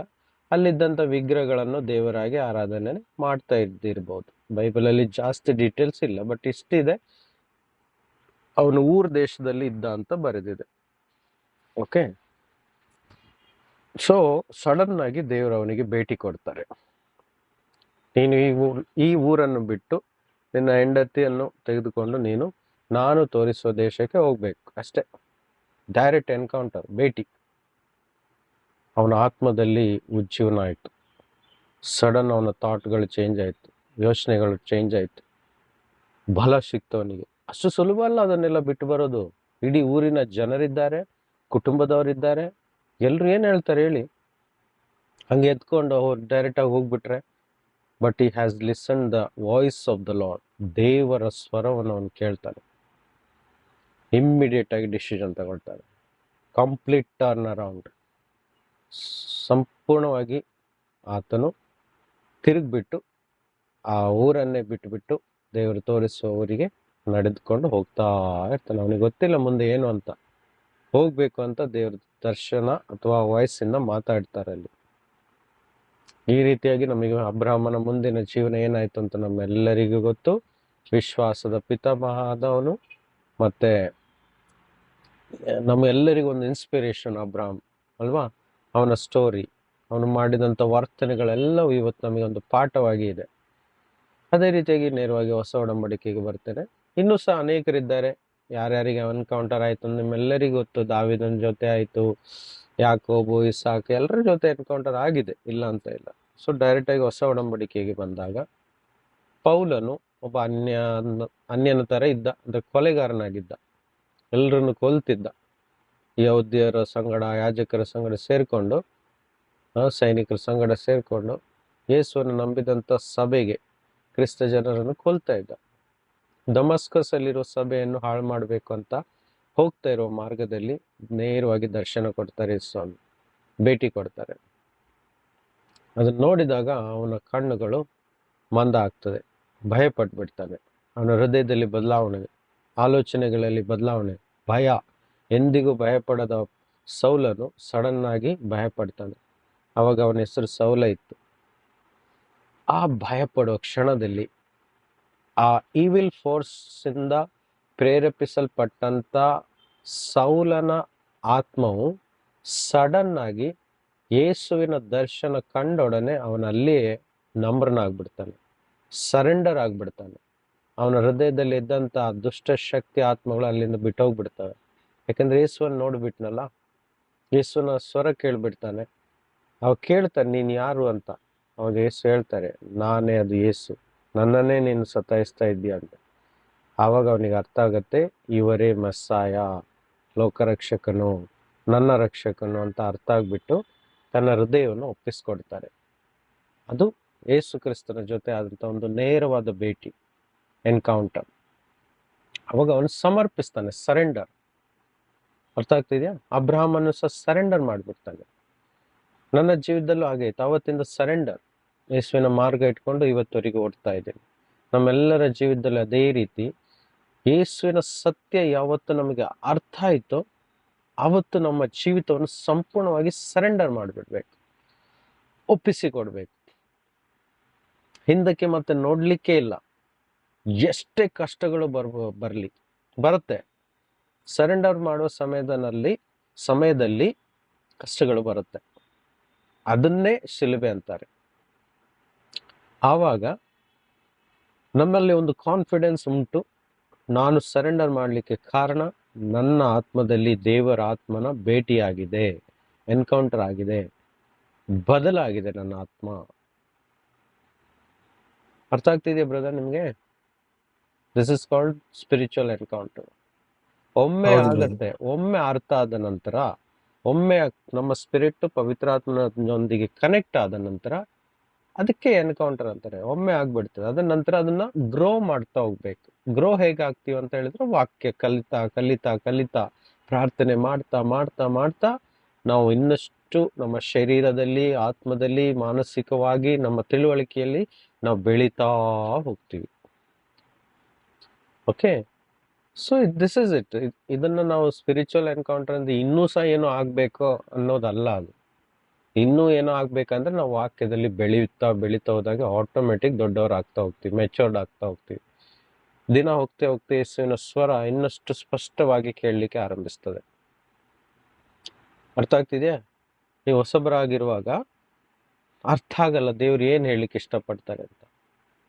ಎಷ್ಟು ವಾಕ್ಯವನ್ನು ಕಲಿತಾ ಹೋಗ್ತೀವಿ, ದೇವರ ಸ್ವರ ಮೃದುವಾಗಿ ಹೃದಯದಲ್ಲಿ ಬಬ್ಲಿಂಗ್ ಆಗ್ಲಿಕ್ಕೆ ಸ್ಟಾರ್ಟ್ ಆಗ್ತದೆ, ಹೃದಯದಲ್ಲಿ ಜಂಪ್ ಆಗ್ಲಿಕ್ಕೆ ಸ್ಟಾರ್ಟ್ ಆಗ್ತದೆ. ನಮ್ಮ ಭಾವನೆಗಳಲ್ಲಿ ಸ್ವಾಮಿ ಮಾತನಾಡ್ಲಿಕ್ಕೆ ಸ್ಟಾರ್ಟ್ ಮಾಡ್ತಾರೆ. ಅರ್ಥ ಆಗ್ಬಿಡುತ್ತೆ. ಯಾಕೆಂದ್ರೆ ನಮ್ಮ ಶಾರೀರಿಕವಾದ ಭಾವನೆಗಳು ಕಡಿಮೆ ಆಗತ್ತೆ. ಸ್ಪಿರಿಚುವಲ್ ಅಂದ್ರೆ ಸ್ಪಿರಿಟ್ ಅಲ್ಲಿರುವಂತಹ ಭಾವನೆಗಳು, ಸ್ಪಿರಿಟಿನ ಮೂಮೆಂಟು, ಇನ್ಸ್ಪಿರೇಷನು, ಪ್ರೇರಣೆ ಅದೆಲ್ಲ ಜಾಸ್ತಿ ಆಗ್ಲಿಕ್ಕೆ ಆರಂಭಿಸಿದಾಗ ನಮ್ಮ ಆತ್ಮಿಕ ಕಣ್ಣುಗಳು, ಕಿವಿಗಳು ಇನ್ನಷ್ಟು ಓಪನ್ ಆಗ್ಬಿಡುತ್ತೆ, ಸ್ಪಷ್ಟವಾಗಿ ಕೇಳಲಿಕ್ಕೆ ಸಾಧ್ಯವಾಗುತ್ತೆ. ಅಂತ ದಿನದಲ್ಲಿ ಕ್ಲೀನ್ ಆಗಿ ಮಾತಾಡ್ಲಿಕ್ಕೆ ಸ್ಟಾರ್ಟ್ ಮಾಡ್ತಾರೆ. ನೋಡು ಮಗ, ಇದು ನಾನು. ಅರ್ಥ ಆಗ್ತಿದೆಯಾ? ನಮ್ಮ ಆಲೋಚನೆಯಲ್ಲಿ ಮಾತಾಡ್ಲಿಕ್ಕೆ ಸ್ಟಾರ್ಟ್ ಮಾಡ್ತಾರೆ. ಆಲೋಚನೆಗಳೆಲ್ಲ ಒಳ್ಳೆ ಆಲೋಚನೆಗಳು ಬರ್ತಾ ಇರುತ್ತೆ, ಪಾಸಿಟಿವ್ನೆಸ್ ಬರ್ತಾ ಇರುತ್ತೆ. ಕೆಲವೊಂದು ವಿಷಯಗಳನ್ನು ತೋರಿಸ್ತಾ ಇರ್ತಾರೆ. ನೋಡಿ ಇದು ಆಗುತ್ತೆ, ಹೀಗೀಗೆ ಆಗುತ್ತೆ ಅಂತ ತೋರಿಸ್ಕೊಡ್ತಾರೆ. ತಕ್ಷಣವೇ ಅದು ನಡೆದಿರುತ್ತೆ. ಹೇಳಿದಂತ ಮಾತು ಸೂಚನೆಗಳನ್ನು ತೋರಿಸ್ಲಿಕ್ಕೆ ಆರಂಭಿಸ್ತಾರೆ. ಸೊ ಇದು ಸ್ಪಿರಿಟ್ ಅಲ್ಲಿ ಆಗುವಂತ ಬದಲಾವಣೆಗಳು. ಬಾಹ್ಯವಾಗಿ ಏನು ನೋಡುವುದಿಲ್ಲ, ಎಲ್ಲ ಅಂತರಾಳದಲ್ಲಿ ಯೇಸುವಿನ ಸ್ವರಕ್ಕೆ ಕಿವಿಗೊಡ್ತಾ ಇರ್ತೀವಿ ನಾವು. ಇನ್ನೇನು ಹೇಳಲಿಕ್ಕೆ ಇಷ್ಟಪಡ್ತಾರೆ, ಕಂಟಿನ್ಯೂಸ್ ಮಾತಾಡ್ತಾರೆ ಅವರು. ಇದು ನಮ್ಮ ಎಕ್ಸ್ಪೀರಿಯನ್ಸ್ ಅಲ್ಲಿ ನಾವು ತಿಳಿತಾ ಬರ್ತೀವಿ ಹೇಗೆ ಯೇಸು ಸ್ವಾಮಿ ನಮ್ಮ ಜೊತೆ ಮಾತಾಡ್ತಾರೆ ಅಂತ. ನಾವು ಕೇಳಿದ ಚಿಕ್ಕ ಪುಟ್ಟ ಪ್ರಾರ್ಥನೆ ಸಹ ಇಮ್ಮಿಡಿಯೇಟ್ ಆನ್ಸರ್ ಮಾಡ್ತಾರೆ ಕೆಲವೊಮ್ಮೆ. ಅರ್ಥ ಆಗ್ತಿದ್ಯಾ? ಸೊ ಹೀಗೆ ಒಂದೊಂದಾಗಿ ಅನುಭವಗಳೊಂದಿಗೆ ಹೇಗೆ ನಮ್ಮ ಆತ್ಮದಲ್ಲಿ ಯೇಸು ಸ್ವಾಮಿ ಡೀಲಿಂಗ್ ಮಾಡ್ತಾ ಇದ್ದಾರೆ, ಕನ್ವರ್ಸೇಷನ್ ಮಾಡ್ತಾ ಇದ್ದಾರೆ ಅನ್ನೋದು ನಮಗೆ ರಿಯಲೈಸ್ ಮಾಡಿ ಕೊಡ್ತಾ ಹೋಗ್ತಾರೆ. ಅರ್ಥ ಆಗ್ತಾ ಇದೆಯಾ? ನಾವು ಹೊಸದಾಗ್ತಾ ಹೋಗ್ತೀವಿ, ಮೈಂಡ್ ರಿನ್ಯೂ ಆಗ್ತಾ ಹೋಗುತ್ತೆ. ನೀವು ಎರಡನೇದು ಮತ್ತು ಮೂರನೇ ಕ್ವಶನ್ ಏನು? Work of the lord and will of the lord. God's will and God's work. Yeah. Differentiation. God's work ಅಂದ್ರೆ completely different than the God's will. So God's will ಮೊದಲು ನಮ್ಮ ವೈಯಕ್ತಿಕ ಜೀವಿತಕ್ಕೆ ಆಗಿರುತ್ತೆ. ಏನು? ಫಸ್ಟ್ ಆಫ್ ಆಲ್ ದೇವರ ಚಿತ್ತ ನಮ್ಮ ವೈಯಕ್ತಿಕ ಜೀವಿತ, ಆಮೇಲೆ ministry, that is secondary. Okay, ದೇವರಿಗೋಸ್ಕರ ಅಂದ್ರೆ ಆತನ ರಾಜ್ಯ ಅಥವಾ ಆತನ ಸೇವೆ ಅಂತ ಹೇಳಿದ್ರೆ ಪರರಿಗೋಸ್ಕರ, ಬೇರೆಯವರ ಆತ್ಮವನ್ನು ರಕ್ಷಿಸುವುದು ಅಥವಾ ಬೇರೆಯವರಿಗೋಸ್ಕರ ಸಹಾಯ ಮಾಡೋದು, ಬೇರೆಯವರ ಸಹಾಯ, ಇದನ್ನ ದೇವರ ಕೆಲಸದಲ್ಲಿ ನಾವು ಇನ್ಕ್ಲೂಡ್ ಮಾಡ್ಬೋದು. ಆದರೆ ದೇವರ ಚಿತ್ತ ಮೊದಲನೇದಾಗಿ ನಮ್ಮ ಜೀವಿತ ಏನಾಗಬೇಕು ಫಸ್ಟ್ ಆಫ್ ಆಲ್ ಅನ್ನೋದನ್ನ ನೋಡಕ್ ಹೋದ್ರೆ, ಇವಾಗ ನಮ್ಮೆಲ್ಲರಿಗೂ ಕರೆದಿದ್ದಾರೆ ಇವತ್ತು, ಹೌದಾ? ಇವಾಗ ನಾವು 5-6 ಜನ ಇದ್ದೀವಿ. ನಾವು ಇವತ್ತು ಇಲ್ಲಿ ಮಧ್ಯಾಹ್ನದ ವೇಳೆಯಲ್ಲಿ ಯಾಕೆ ಕೂತ್ಕೊಂಡಿದ್ದೀವಿ? ಫಸ್ಟ್ ಕ್ವಶನ್ ಮಾಡಿ ಕೇಳಿದ್ರೆ ನೀವು ಹೇಳ್ತೀರಾ ಪ್ರೇಯರಿಗೆ, ಹೌದಾ? ಪ್ರೇಯರಲ್ಲಿ ಏನು ನಡೆಯುತ್ತೆ? ನಾವು ಕರ್ತನನ್ನು ಆರಾಧಿಸ್ತೀವಿ, ಕರೆಕ್ಟಾ? ಸ್ವಲ್ಪ ಹೊತ್ತು ವಾಕ್ಯವನ್ನು ಧ್ಯಾನಿಸ್ತೀವಿ, ರೈಟ್? ಇದನ್ನ ನಾವು ಯಾಕೆ ಮಾಡಬೇಕು? ಯಾಕೆ ಆರಾಧನೆ ಮಾಡಬೇಕು ಯೇಸುವನ್ನು? ಯಾಕೆ ಆತನ ವಾಕ್ಯ ಕೇಳಬೇಕು? ಯಾಕೆ ಅಂತ ಕೇಳಿದ್ರೆ, ದೇವರ ಚಿತ್ತ ಇದಾಗಿದೆ, ಆತನು ಕಳುಹಿಸಿದಂತ ಒಬ್ಬನೇ ಮಗನಾದಂಥ ಯೇಸು ಕ್ರಿಸ್ತನ ಹೆಸರಿನಲ್ಲಿ ನಂಬಿಕೆ ಇಡುವುದೇ ನಿತ್ಯ ಜೀವನ. ಈ ವಾಕ್ಯ ಗೊತ್ತಿದೆಯಲ್ಲ, ನಾನು ವಾಕ್ಯವನ್ನು ಓದಿಸ್ತಾ ಇಲ್ಲ, ನಿಮಗೆ ಹೇಳ್ತಾ ಇದ್ದೀನಿ ನೇರವಾಗಿ. ಇದು ಯೋಹಾನನ ಸುವಾರ್ತೆ 6ನೇ ಅಧ್ಯಾಯ 37, 38, 39ರಲ್ಲಿ ನೋಡ್ಬೋದು. ಅಲ್ಲಿ ಎಲ್ಲ ಬರೆಯಲ್ಪಟ್ಟಿದೆ. ಅರ್ಥ ಆಗ್ತಿದೆಯಾ? ದೇವರ ಮೊದಲನೇ ಚಿತ್ತ ಏನಪ್ಪ ಅಂತ ಹೇಳಿದ್ರೆ, ತಾನು ಕಳುಹಿಸಿದಂಥ ಮಸಿಹ ಅಂದ್ರೆ ಮೆಸ್ಸಾಯ, ಕ್ರೈಸ್ಟ್ ಅಂದ್ರೆ ಏನು? ಮಸಿಹ ಅಂದ್ರೆ ಏನು? ರಕ್ಷಕ, ಸೇವಿಯರ್. ಆತನ ಹೆಸರಿನ ಮೇಲೆ, ಸೊ ಆ ಮಸಿಹನ ಹೆಸರು ಏನು? ಆ ಕ್ರಿಸ್ತನ ಹೆಸರು ಏನು? ಯೇಸು. ಆ ಯೇಸು ಎಂಬ ನಾಮದ ಮೇಲೆ ಪ್ರತಿಯೊಂದು ವ್ಯಕ್ತಿಯು ನಂಬಿಕೆ ಇಡಬೇಕು. ಏನಂತ? ಈ ಯೇಸು ಪಾಪಗಳಿಗೋಸ್ಕರ ಶಿಲುಬೆ ಮೇಲೆ ಸತ್ತು 3ನೇ ದಿನ ಪುನರುತ್ಥಾನ ಹೊಂದಿ ಪರಲೋಕಕ್ಕೆ ಏರಿ ಹೋಗಿದ್ದಾರೆ, ಪುನಃ ಬರುವರಾಗಿದ್ದಾರೆ. ಆತನ ರಕ್ತವು ನಮ್ಮೆಲ್ಲರ ಪಾಪವನ್ನು ಶುದ್ಧ ಮಾಡುತ್ತದೆ ಅಂತ ಈ ಸಂಗತಿಯನ್ನು ಬಾಯಿಂದ ಎತ್ತಿ ಹೃದಯದಲ್ಲಿ ನಂಬಿ ಬಾಯಿಂದ ಅರಿಕೆ ಮಾಡುವಾಗ ಆ ವ್ಯಕ್ತಿಗೆ ಸಂಪೂರ್ಣ ಪಾಪದಿಂದ ಮುಕ್ತಿ ಸಿಗ್ತದೆ ಮತ್ತು ಬಂಧನಗಳಿಂದ ಬಿಡುಗಡೆ ಸಿಗ್ತದೆ. ಆತನಿಗೆ ನಿತ್ಯ ಜೀವ ಸಿಗ್ತದೆ, ನಿತ್ಯ ರಕ್ಷಣೆ ಸಿಗ್ತದೆ ಇಮ್ಮಿಡಿಯೇಟ್ ಆಗಿ. ಅರ್ಥ ಆಗ್ತಿದ್ಯಾ? ಆಮೇಲೆ ಆತನು ಅದನ್ನು ಡೆವಲಪ್ ಮಾಡ್ತಾ ಸಿಕ್ಕಂತ ನಿತ್ಯ ಜೀವನ ಕಾಪಾಡಿಕೊಳ್ಬೇಕು, ಬೀಳದಂತೆ, ಹಾಳಾಗದಂತೆ ಮತ್ತು ಅಶುದ್ಧ ಆಗದಂತೆ ಪರಿಶುದ್ಧತೆಯನ್ನು ಕಾಪಾಡಿಕೊಳ್ತಾ ಇರೋದು ಆತನ ಲೈಫ್ ಟೈಮಲ್ಲಿ ಇರುವಂತ ಟಾಸ್ಕ್ ಅದು. ಸೊ ಕರ್ತನ ಚಿತ್ತ ಮೊದಲನೇದಾಗಿ ಇಡೀ ಮಾನವ ಜಾತಿಗೋಸ್ಕರ ಇರುವುದು ತಾನು ಕಳುಹಿಸಿದಂತ ತನ್ನ ಏಕೈಕ ಪುತ್ರನನ್ನು ನಂಬಿ ರಕ್ಷಣೆಯನ್ನು ಹೊಂದುವುದೇ ದೇವರ ಮೊದಲನೆಯ ಚಿತ್ತ. ಅದರಲ್ಲಿ ನಾವು ಇನ್ಕ್ಲೂಡ್ ಆಗಿದ್ದೇವೆ ನಾವೆಲ್ಲರೂ. ಹೌದು. ಒಂದ್ ವೇಳೆ ನಾವು ರಿಲಿಜನ್ ಆಗಿದ್ದಿದ್ರೆ ಚರ್ಚಿಗೆ ಹೋಗ್ಬೇಕು, ಸಂಡೇ ಬಂದಾಗ, ಹಬ್ಬ ಬಂದಾಗ ಹಬ್ಬ ಮಾಡಬೇಕು, ಸ್ವಲ್ಪ ಹಣ ಖರ್ಚು ಮಾಡಬೇಕು, ಕೆಲವೊಂದು ಆಚಾರ ವಿಚಾರಗಳೆಲ್ಲ ನಡೆಸಬೇಕು ಅನ್ನೋ ಒಂದು ಥಾಟ್ ಅಲ್ಲೇ ಇರ್ತೀವಿ. ಅದನ್ನ ಮಾಡಿದ ಕೂಡಲೇ ಖುಷಿ ಆಗ್ತೀವಿ, ಓ ಈ ಆಚಾರ ನಾನು ಮಾಡಿಬಿಟ್ಟೆ, ಈ ಹಬ್ಬವನ್ನು ಆಚರಿಸಿದೆ, ಈ ಹಬ್ಬದಲ್ಲಿ ಇಂತಿಂಥ ಕಾರ್ಯಗಳಿತ್ತು, ಹೀಗೆ ಮಾಡಿಬಿಟ್ಟೆ. ಹೇಗೆ ಹಿಂದೂಗಳು ಸಹ ಹಬ್ಬ ಬಂದಾಗ ಆ ಕರ್ಮ ಕ್ರಿಯೆಗಳೆಲ್ಲ ಮಾಡಿಬಿಟ್ರೆ ಅವರಿಗೊಂದು ಸಮಾಧಾನ, ನಾವು ಮಾಡಿಬಿಟ್ಟಿವಿ. This is not the will of God. ಈ ರೀತಿಯಾದಂಥ ಕ್ರೈಸ್ತ ಜೀವನ ಅದು ದೇವರಿಗೆ ಇಷ್ಟವಿಲ್ಲ. ದೇವರ ಇಷ್ಟವನ್ನು ತನ್ನ ವಾಕ್ಯದಲ್ಲಿ ಪ್ರಕಟಪಡಿಸಿದ್ದಾರೆ. ಯೋಹಾನ 3:16 ಹೇಳಿದ್ದಾರೆ, ದೇವರು ಈ ಲೋಕವನ್ನು ಎಷ್ಟೋ ಪ್ರೀತಿ ಮಾಡಿದ್ರು, ಸೊ ತನ್ನ ಒಬ್ಬನೇ ಮಗನಾದಂಥ ಯೇಸು ಕ್ರಿಸ್ತನನ್ನು ಈ ಭೂಮಿಗೆ ಕಳಿಸಿದ್ರು. ಆತನ ಹೆಸರಿನ ಮೇಲೆ ನಂಬಿಕೆ ಇಡುವವರು ಯಾರು ಸಹ ನಾಶವಾಗದೆ ಎಲ್ಲರೂ ನಿತ್ಯ ಜೀವನ ಹೊಂದಿಕೊಳ್ಳಬೇಕೆಂಬುದೇ ಆತನ ಮುಖ್ಯವಾದ ಚಿತ್ತವಾಗಿದೆ. ಅರ್ಥ ಆಗ್ತಾ ಇದೆಯಾ? Is this clear? It's very simple point. ಮೊದಲನೇ ಕಾರ್ಯ ಇದು. ಇವಾಗ ಇಲ್ಲಿ ಒಂದು ಎರಡನೇ ವಿಷಯ ಏನಂತ ಹೇಳಿದ್ರೆ, ನಮ್ಮ ಜೀವಿತದ ಮೂಲಕ ನಾವು ರಕ್ಷಣೆ ಹೊಂದಿದ ನಂತರ ದೇವರಿಗೋಸ್ಕರ ಒಂದು ಕರೆಯನ್ನು ಕೊಟ್ಟಿರ್ತಾರೆ. ನಮ್ಮೆಲ್ಲರ ಜೀವಿತದಿಂದ ಒಂದು ಕರೆ ಇದೆ, ಆತನ ಸೇವೆಗೋಸ್ಕರ. ಒಬ್ಬೊಬ್ಬರ ಜೀವಿತದಲ್ಲಿ ಒಂದೊಂದು ಉದ್ದೇಶವನ್ನು ಕೊಟ್ಟಿರ್ತಾರೆ. ಕರೆ ಅಂದ್ರೆ ಕಾಲ್ ಅಲ್ಲ. ಕಾಲ್ ಮತ್ತೆ ಪ್ಲಾನ್, ವಿಲ್, ಇದರಲ್ಲಿ ಜಾಸ್ತಿ ಡಿಫ್ರೆನ್ಶಿಯೇಟ್ ಮಾಡೋಕ್ಕಾಗಲ್ಲ. ಬಟ್ ಸಿಂಪಲ್ ಆಗಿ ಹೇಳ್ತೀನಿ, ಒಮ್ಮೆ ನಾವು ರಕ್ಷಣೆ ಹೊಂದಿದ ಮೇಲೆ ನಮ್ಮೆಲ್ಲರ ಜೀವಿತದಲ್ಲಿ ವೈಯಕ್ತಿಕವಾದಂಥ ಒಂದು ಉದ್ದೇಶವನ್ನು ಇಟ್ಟಿರ್ತಾರೆ. ಅಂದ್ರೆ ಈ ವ್ಯಕ್ತಿಗಳಿಂದ ಏನೇನು ಪ್ರಯೋಜನ ಆಗ್ಬೇಕು ತನ್ನ ರಾಜ್ಯಕ್ಕೋಸ್ಕರ ಅಂತ.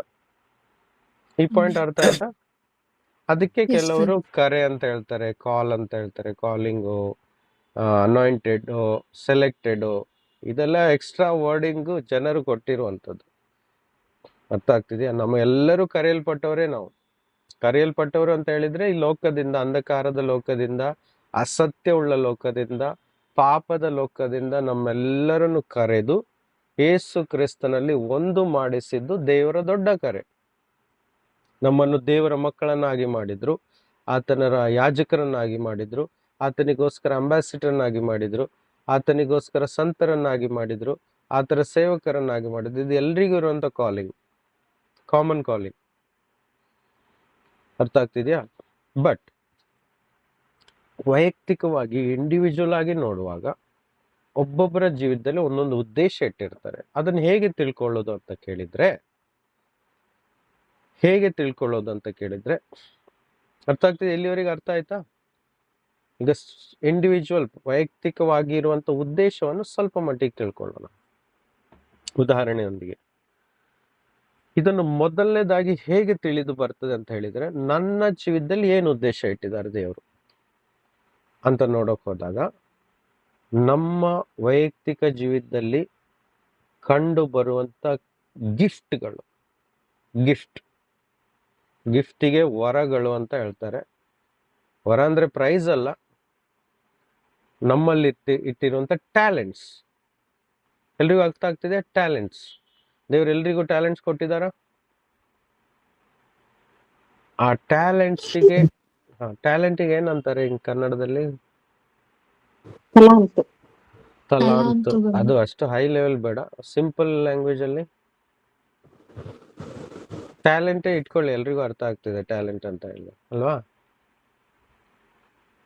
ಓಕೆ, ಇವಾಗ ಉದಾಹರಣೆ ನೋಡುವ. ಕೆಲವರಿಗೆ ಟೀಚ್ ಮಾಡುವ ಒಂದು ಟ್ಯಾಲೆಂಟ್ ಇರುತ್ತೆ. ಓಕೆ, ನಾನು ಕ್ರಿಸ್ತನಲ್ಲಿ ಬಂದ ಕೂಡಲೇ ನನಗೆ ಗೊತ್ತಾಗ್ಬಿಡ್ತು.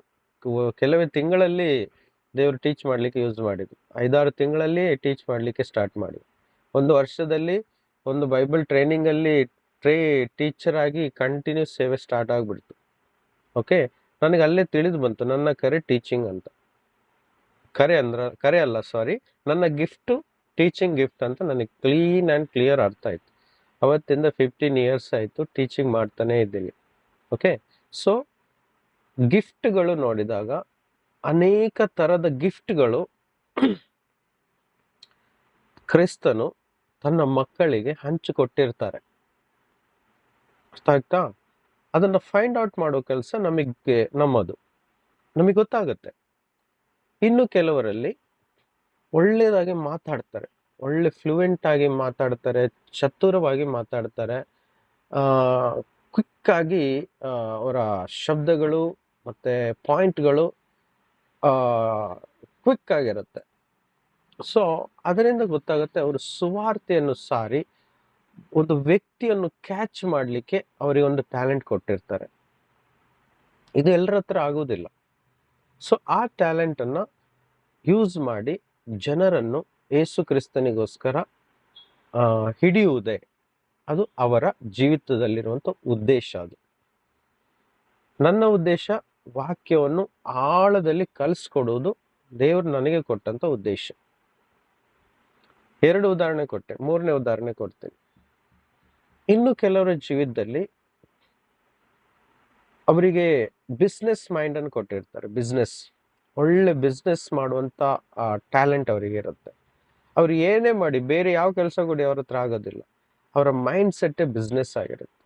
ದೇವರು ಏನ್ ಮಾಡ್ತಾರೆ, ಬಿಸ್ನೆಸ್ ಮೆನ್ಗಳನ್ನು ಯೂಸ್ ಮಾಡಿಬಿಟ್ಟು ಅವರ ಮುಖಾಂತರ ಹಣವನ್ನು ಗಳಿಸಿ ಆ ಹಣಗಳನ್ನು ಏನ್ ಮಾಡ್ತಾರೆ, ದೇವರ ಸೇವೆಗೋಸ್ಕರ, ಸುವಾರ್ತೆ ಸಾರುವರಿಗೋಸ್ಕರ, ಬೈಬಲ್ ಪ್ರಿಂಟ್ ಮಾಡೋದಕ್ಕೋಸ್ಕರ. ನೋಡಿ, ಬೈಬಲ್ ಪ್ರಿಂಟ್ ಎಷ್ಟೋ ಕಾಪಿಗಳನ್ನು ಮಾಡಿ ಇವತ್ತು ಫ್ರೀಯಾಗಿ ಅನೇಕರಿಗೆ ಹಂಚಿದ್ದಾರೆ. ಅಂದ್ರೆ ಅನೇಕ ಬಿಸ್ನೆಸ್ ಮ್ಯಾನ್ಗಳು ಹಣವನ್ನು ಅಲ್ಲಿ ಸುರಿದಿದ್ದಾರೆ ಬೈಬಲ್ ಕಾಲೇಜಿಗೆ, ಬೈಬಲ್ ಪ್ರಿಂಟ್ ಮಾಡುವಲ್ಲಿ. ಅರ್ಥ ಆಗ್ತಿದ್ಯಾ?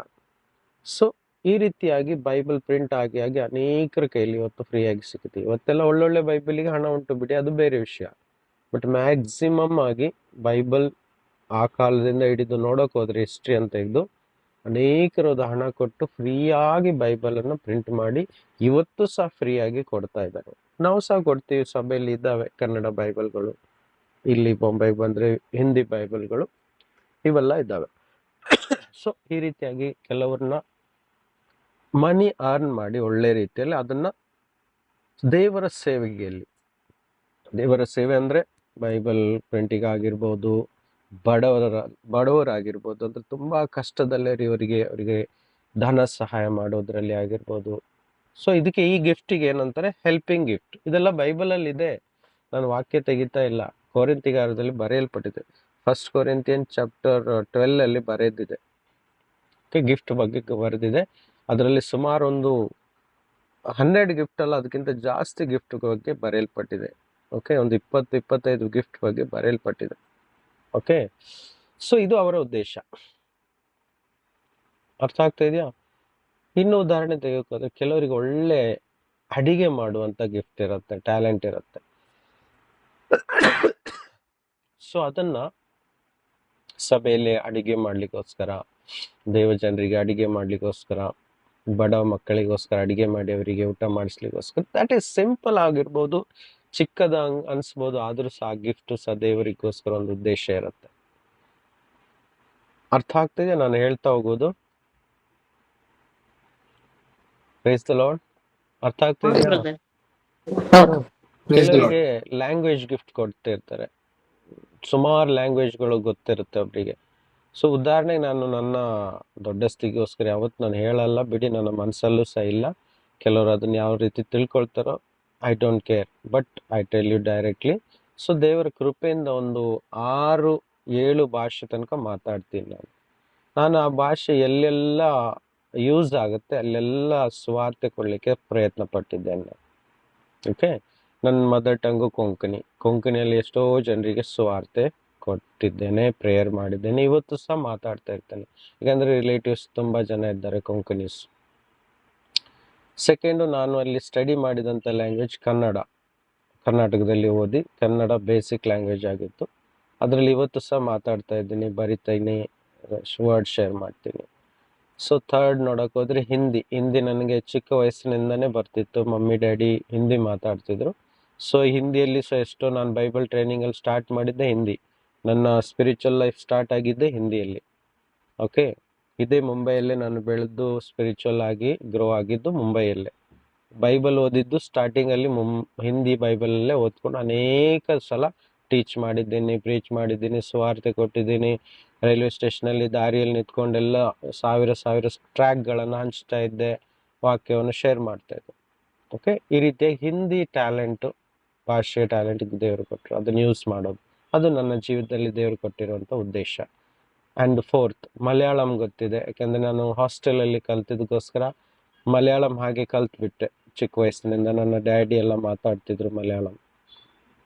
ಸೊ ಕಳೆದ 3 ವರ್ಷ ನಾನು ನಮ್ಮ ಬೈಂದೂರಲ್ಲಿ ಒಂದು ಸಬ್ ಡಿವಿಷನ್ ಚರ್ಚ್ ಇತ್ತು ಹಳ್ಳಿಯಲ್ಲಿ, ಅಲ್ಲಿ ಮಲಯಾಳಿಸ್ಗಳು ಜಾಸ್ತಿ. ಅವರಿಗೆ ಎಷ್ಟು ಕನ್ನಡ ಹೇಳ್ಕೊಟ್ರು ಅವ್ರಿಗೆ ಅರ್ಥ ಆಗ್ತಾ ಇರಲಿಲ್ಲ. ಸೊ ನಾನು ಏನು ಮಾಡಿದೆ ಅಂತ, ನನಗೆ ಎಷ್ಟು ಸಾಧ್ಯವಾಗ್ತಿತ್ತು ನಾನು ಮಲಯಾಳದಲ್ಲೇ ಪ್ರೀಚ್ ಮಾಡಲಿಕ್ಕೆ ಸ್ಟಾರ್ಟ್ ಮಾಡಿದೆ. ಈ ರೀತಿ 3 years ಕಂಟಿನ್ಯೂಸ್ ಆಗಿ ಮಲಯಾಳದಲ್ಲೇ ಪ್ರೀಚ್ ಮಾಡಿದೆ. ಓದೋಕೆ ಬರಲ್ಲ ಮಲಯಾಳಂ, ಆದರೆ ಮಾತಾಡ್ಲಿಕ್ಕೆ ಬರೋದಕ್ಕೋಸ್ಕರ ಆ ಗಿಫ್ಟನ್ನು ಮಲಯಾಳದಲ್ಲಿ ಅವರಿಗೆ ಪ್ರೀಚ್ ಮಾಡುವಾಗ ಅವ್ರಿಗೆ ತುಂಬ ಸಂತೋಷ ಆಗ್ತಿತ್ತು. ಇವತ್ತು ಸಹ ಮಿಕ್ಸ್ ಮಾಡ್ತೀನಿ ನಾನು ಊರಲ್ಲಿ ಟೀಚಿಂಗ್ ಮಾಡುವಾಗ ಸಭೆಯಲ್ಲಿ ಮಲಯಾಳಂ. ಓಕೆ, 4. 5ನೇ ಭಾಷೆ ತಮಿಳ್ ನನ್ನ ಡ್ಯಾಡಿಯ ಅವರ ಮದರ್ ಟಂಗ್. ನನ್ನ ಡ್ಯಾಡಿಯ ತಾಯಿ ತಂದೆಯವರೆಲ್ಲ ನಾವು ತಮಿಳ್ನಾಡಲ್ಲಿ ಹೋದಾಗೆಲ್ಲ ಹಾಗೆ ತಂದೆ ಎಲ್ಲ ಮಾತಾಡ್ತಾ ಮತ್ತು ಆ ಕಾಲದಲ್ಲೆಲ್ಲ ಮೂವಿ ನೋಡ್ತಿದ್ವಿ. ಹೀಗೆ ತಮಿಳು ಸಹ ಆಲ್ಮೋಸ್ಟ್ ಒಂದು ಲೆವೆಲಿಗೆ ನಮಗೆ ಗೊತ್ತಿದೆ ಮಾತಾಡ್ಲಿಕ್ಕೆ.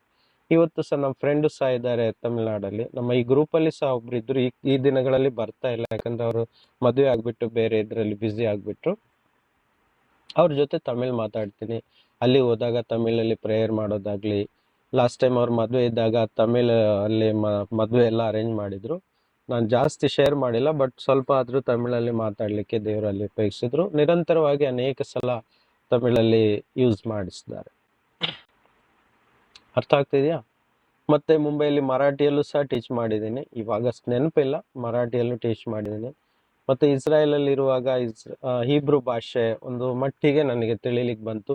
ಅಲ್ಲಿ ಸಿಕ್ಕಂಥ ಯಹೂದಿಗಳಿಗೆ ಅನೇಕರಿಗೆ ಸಿಕ್ಕಂಥ ಅವಸರದಲ್ಲಿ ಗೊತ್ತಿದ್ದಂಥ ಹೀಬ್ರೂ ಭಾಷೆಯಲ್ಲಿ ಸುವಾರ್ತೆ ಕೊಡಲಿಕ್ಕೆ ದೇವರು ಯೂಸ್ ಮಾಡಿದ್ರು. ಸೊ ಈ ರೀತಿಯಾಗಿ ನಾನು ಹೇಳೋ ಉದ್ದೇಶ ಏನಪ್ಪ ಅಂತ ಹೇಳಿದರೆ, ನಮಗೆ ಕೊಟ್ಟಿರುವಂಥ ಟ್ಯಾಲೆಂಟನ್ನು ದೇವರಿಗೋಸ್ಕರ ಉಪಯೋಗಿಸುವುದು, ಅದು ದೇವರು ನಮ್ಮ ಜೀವಿತದಲ್ಲಿ ಇಟ್ಟಿರುವಂಥ ಉದ್ದೇಶ. ಇನ್ನೊಂದು ಎಕ್ಸಾಂಪಲ್, ಕೆಲವರಿಗೆ ಒಳ್ಳೆ ಮ್ಯೂಸಿಷಿಯನ್, ಕೆಲವರಿಗೆ ಅಂದ್ರೆ ಮ್ಯೂಸಿಕ್ ಬೇಗ ಕ್ಯಾಚ್ ಮಾಡಿಬಿಡ್ತಾರೆ, ಮ್ಯೂಸಿಕ್ಗಳನ್ನು, ಇನ್ಸ್ಟ್ರೂಮೆಂಟ್ಗಳು ಯೂಸ್ ಮಾಡೋದು. ಇವಾಗ ನೋಡಿ ರೋಹನ್ ಬ್ರದರ್ ಯೂಸ್ ಮಾಡ್ತಾರೆ, ತುಂಬ ಸಂತೋಷ. ಜೂಡ್ ಬ್ರದರ್ ಮಗ ಒಂದು 2-3 ಇಯರ್ಸಲ್ಲೇ ಕಲ್ತ್ಬಿಟ್ಟ, ಚಿಕ್ಕ ಹುಡುಗ ಅವನು. ಒಂದಿನ ನಮ್ಮ ಸಭೆ ಕರೆದಾಗ ತುಂಬ ಸಂತೋಷವಾಯಿತು, ಒಳ್ಳೆ ರೀತಿಯಲ್ಲಿ ಕೀಬೋರ್ಡ್ ಯೂಸ್ ಮಾಡ್ದ, ಆಪ್ರೇಟ್ ಮಾಡ್ದ, ಆಯ್ತಾ. ಸೊ ಇನ್ಸ್ಟ್ರೂಮೆಂಟ್ ಯೂಸ್ ಮಾಡೋರಿಗೆ ಅದು ಒಂದು ಅವರ ಕಲೆ, ಅದು ದೇವರಿಗೋಸ್ಕರ ಯೂಸ್ ಮಾಡ್ಬೋದು. ಅದು ಅವರ ಜೀವಿತದಲ್ಲಿ ಕೊಟ್ಟಂಥ ಉದ್ದೇಶ. ಮತ್ತು ಸಿಂಗಿಂಗ್ ಅಂತ ಹೇಳ್ಬೇಕಾದ್ರೆ ನನಗೆ ಸ್ವಲ್ಪ ಪರ್ಸ್ನಲ್ ಆಗಿ ಸ್ವಲ್ಪ ಅಸೂಯೆ ಆಗ್ತದೆ. ನಾನು ಸಿಂಗ್ ಮಾಡಲ್ಲ, ಯಾಕಂದರೆ ಗೊತ್ತಿಲ್ಲ ನನಗದು ಸಡನ್ ಆಗಿ ಸ್ಟಾಪ್ ಆಗಿಬಿಡುತ್ತೆ ಸಿಂಗಿಂಗ್. ಸೊ ಅದು ನನಗೆ, ಹಾಗೆ ನಾನು ವೈಯಕ್ತಿಕವಾಗಿ ಹಾಡ್ತೀನಿ, ಅದು ಬೇರೆ ವಿಷಯ. ಸಭೆಯಲ್ಲಿ ಹಾಡು ಅಂತ ಹೇಳಿದರೆ ನಾನು ಹಾಡೋದಿಲ್ಲ, ಯಾಕೆಂದರೆ ಅದು ರಾಗ ತಾಳ ಅದು ಏನೂ ಸಿಗಲ್ಲ, ಏನೆಲ್ಲ ಆಗ್ಬಿಡುತ್ತೆ.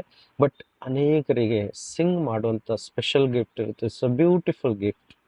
ಯಾರೆಲ್ಲ ಸಿಂಗ್ ಮಾಡ್ತೀರಾ, ಅದು ದೇವರಿಗೋಸ್ಕರ ಒಂದು ಉದ್ದೇಶ, ಆಯಿತಾ. ನಾನು ಜಾಸ್ತಿ ಎಕ್ಸಾಂಪಲ್ ಕೊಡಲ್ಲ, ಇಲ್ಲಿಗೆ ನಿಲ್ಲಿಸ್ತೀನಿ.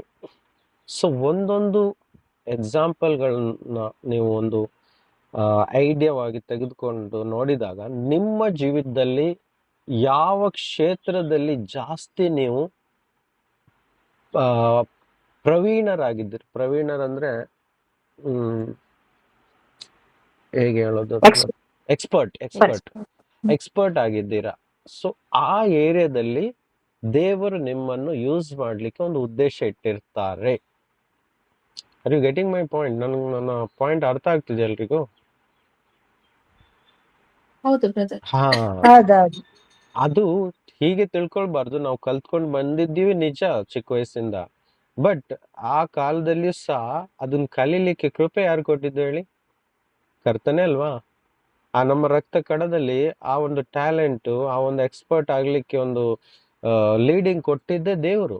ನಾವು ಅವಿಶ್ವಾಸಿಗಳು ಸಹ ಆಗಿದ್ದಿರ್ಬೋದು, ಆದರೆ ಆ ಟ್ಯಾಲೆಂಟ್ ನಮಗೆ ಜೀವನದಲ್ಲಿ ಬರಲಿಕ್ಕೆ ಕೊಟ್ಟಿದ್ದು ಕೃಪೆ ನಮ್ಮ ದೇವರೇ. ಸೊ ಹಾಗಾದರೆ ದೇವರ ಉದ್ದೇಶ ಆ ಟ್ಯಾಲೆಂಟ್ ಮುಖಾಂತರ ಅವರ ಉದ್ದೇಶವನ್ನು ನಮ್ಮ ಜೀವಿತದ ಮುಖಾಂತರ ಪೂರ್ಣ ಆಗಬೇಕು. This is how we have to find out ಯಾವ ರೀತಿ ಉದ್ದೇಶ ನಮ್ಮ ಜೀವಿತದಲ್ಲಿ ಇಟ್ಟಿದ್ದಾರೆ ಅಂತ. ಮೊದಲನೇ ಉದ್ದೇಶ ಏನು?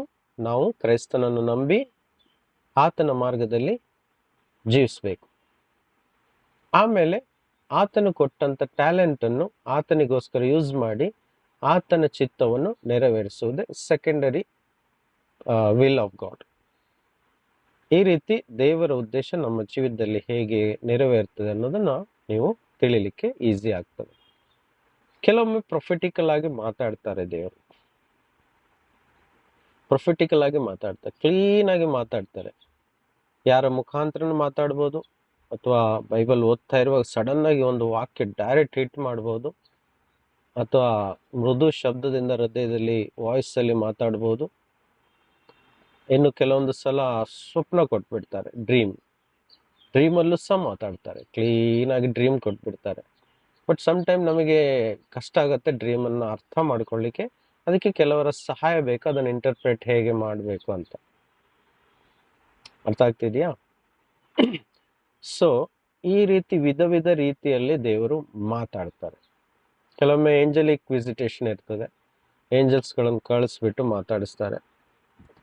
So there are different ways, ಬೇರೆ ಬೇರೆ ಥರದಲ್ಲಿ ದೇವರು ನಮ್ಮ ಜೊತೆ ಕನ್ವರ್ಸೇಷನ್ ಮಾಡ್ತಾರೆ, ಮಾತಾಡ್ತಾರೆ.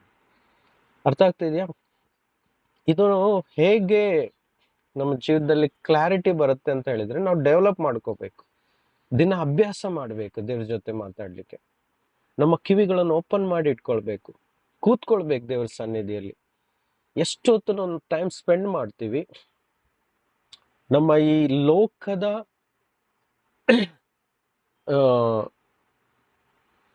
ನಾನು ನಿಮ್ಗೆ ಉದಾಹರಣೆಯೊಂದಿಗೆ ಹೇಳಲಿಕ್ಕೆ ಇಷ್ಟಪಡ್ತೇನೆ. ಇವಾಗ ಗದ್ದೆಯಲ್ಲಿ ಕೆಲಸ ಮಾಡ್ತಾ ಇದ್ದೀವಿ ಅಂತ ತಿಳ್ಕೊಳ್ಳಿ. ಗದ್ದೆಯಲ್ಲಿ ಕೆಲಸ ಮಾಡುವಾಗ ಬಿಸಿಲಿದೆ, ತುಂಬ ಆಯಾಸ, ಬೆವರು, ಬಾಯಾರಿಕೆ, ಒಂಥರ ಮೈಂಡ್ ಎಲ್ಲ ಏನೋ ಒಂಥರ ಆಗಿರುತ್ತೆ. ಕೆಲಸ ಮುಗಿಸ್ಬಿಟ್ಟು ಮನೆಗೆ ಹೋಗಿ ಸ್ನಾನ ಮಾಡಿ ಕೂತ್ಕೊಂಡ್ರೆ ಸಾಕು ಅನ್ಸುತ್ತೆ. ಅವಾಗ ನಮ್ಮ ಕಂಪ್ಲೀಟ್ ಫೋಕಸ್ ಎಲ್ಲ ಇರುತ್ತೆ, ನಮ್ಮ ಫಿಸಿಕಲ್ ಆಗಿ ನಮ್ಮ ಬಾಡಿ ಮೇಲೆ ಇರುತ್ತೆ ಅಲ್ವಾ. ನಮಗೆ ಬೇರೆ ಏನು ಯೋಚನೆ ಬರೋದಿಲ್ಲ, ಕೆಲಸ ಮುಗಿಸಿ ಮನೆ ಹೋಗ್ಬೇಕಂತ ಇರುತ್ತೆ ಗದ್ದೆಯಲ್ಲಿದ್ದಾಗ, ರೈಟ್? ಅದೇ ಸ್ನಾನ ಮಾಡಿ ಶಾಂತವಾಗಿ ಒಂದು ಮರದ ಅಡಿಯಲ್ಲಿ ಹೋಗಿ ಕೂತ್ಕೊಳ್ಳಿ, ಮೈಂಡ್ ಎಲ್ಲ ಬೇರೆ ಕಡೆನೇ ಇರುತ್ತೆ, ಏನೆಲ್ಲ ಆಲೋಚನೆಗಳು ಬರುತ್ತೆ. ಅರ್ಥ ಆಗ್ತಿದ್ಯಾ? ಆಲೋಚನೆಗಳು ಎಲ್ಲೆಲ್ಲ ಹೋಗ್ತಾ ಇರುತ್ತೆ. ಸೊ ವಾಟ್ ಐ ಮೀನ್, ನಾನು ಹೇಳೋದು ಏನಂತ ಹೇಳಿದ್ರೆ, ನಾವು ಅದೇ ರೀತಿ ಒಂದು ಶಾಂತವಾದ ಪ್ರದೇಶದಲ್ಲಿ ಕೂತ್ಕೊಂಡು ಬೈಬಲ್ ಮುಂದೆ ಇಟ್ಕೊಂಡು ಅದರ ವಾಕ್ಯಗಳನ್ನು ತೆಗೆದು ಮೆಡಿಟೇಟ್ ಮಾಡ್ತಾ ಹೋದ ಹಾಗೆ ನಮ್ಮ ಯೋಚನೆಯಲ್ಲಿ ಪ್ರಕಟಣೆ ಬರಲಿಕ್ಕೆ ಸ್ಟಾರ್ಟ್ ಆಗತ್ತೆ. ಎಲ್ಲಿಗೋ ಕರೆದುಕೊಂಡು ಹೋಗ್ತಾರೆ ದೇವರ ಆತ್ಮನು, ಮಾತನಾಡ್ಲಿಕ್ಕೆ ಸ್ಟಾರ್ಟ್ ಮಾಡ್ತಾರೆ, ವಿಷಯಗಳನ್ನು ತಿಳಿಸ್ಲಿಕ್ಕೆ ಸ್ಟಾರ್ಟ್ ಮಾಡ್ತಾರೆ. ಎಲ್ಲ ಆಲೋಚನೆಯಲ್ಲಿ ನಡೀತಾ ಇರುತ್ತೆ. ಈ ಮೈಂಡ್ ಅನ್ನೋದು ದೇವರಿಗೆ ಮೀಸಲಾದದ್ದು. ಅದಕ್ಕೆ ವಾಕ್ಯ ಹೇಳ್ತದೆ, ಪ್ರೊಟೆಕ್ಟ್ ಯುವರ್ ಮೈಂಡ್, ನಿಮ್ಮ ಹೃದಯವನ್ನು, ನಿಮ್ಮ ಮನಸ್ಸನ್ನು ಕಾಪಾಡಿಕೊಳ್ಳಿ, ಅಲ್ಲಿ ಜೀವ ಬುಗ್ಗೆಗಳು, ಜೀವಧಾರೆಗಳು ಅಲ್ಲಿಂದ ಹರಿತದೆ ಅಂತೆ. ಸೊ ಲೈಫ್ ಅಲ್ಲಿಂದ ಇದಾಗತ್ತೆ.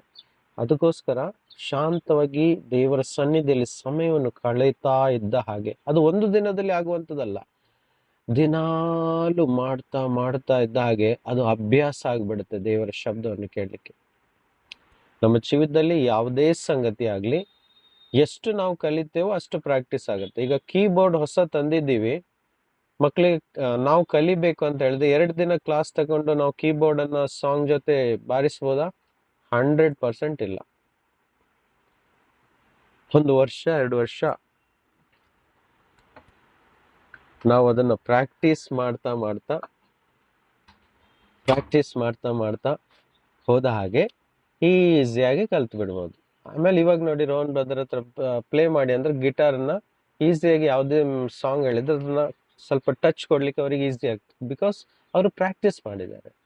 ಅದೇ ರೀತಿ ದೇವರ ವಾಕ್ಯವನ್ನು ಅಭ್ಯಾಸಿಸಿದಷ್ಟು ದೇವರ ಸ್ವರವನ್ನು ಕೇಳಲಿಕ್ಕೆ ನಮ್ಮ ಆತ್ಮಿಕ ಕಿವಿಗಳು ಇನ್ನಷ್ಟು ಟ್ರಾನ್ಸ್ಪರೆಂಟ್ ಆಗ್ಲಿಕ್ಕೆ ಸ್ಟಾರ್ಟ್ ಆಗುತ್ತೆ.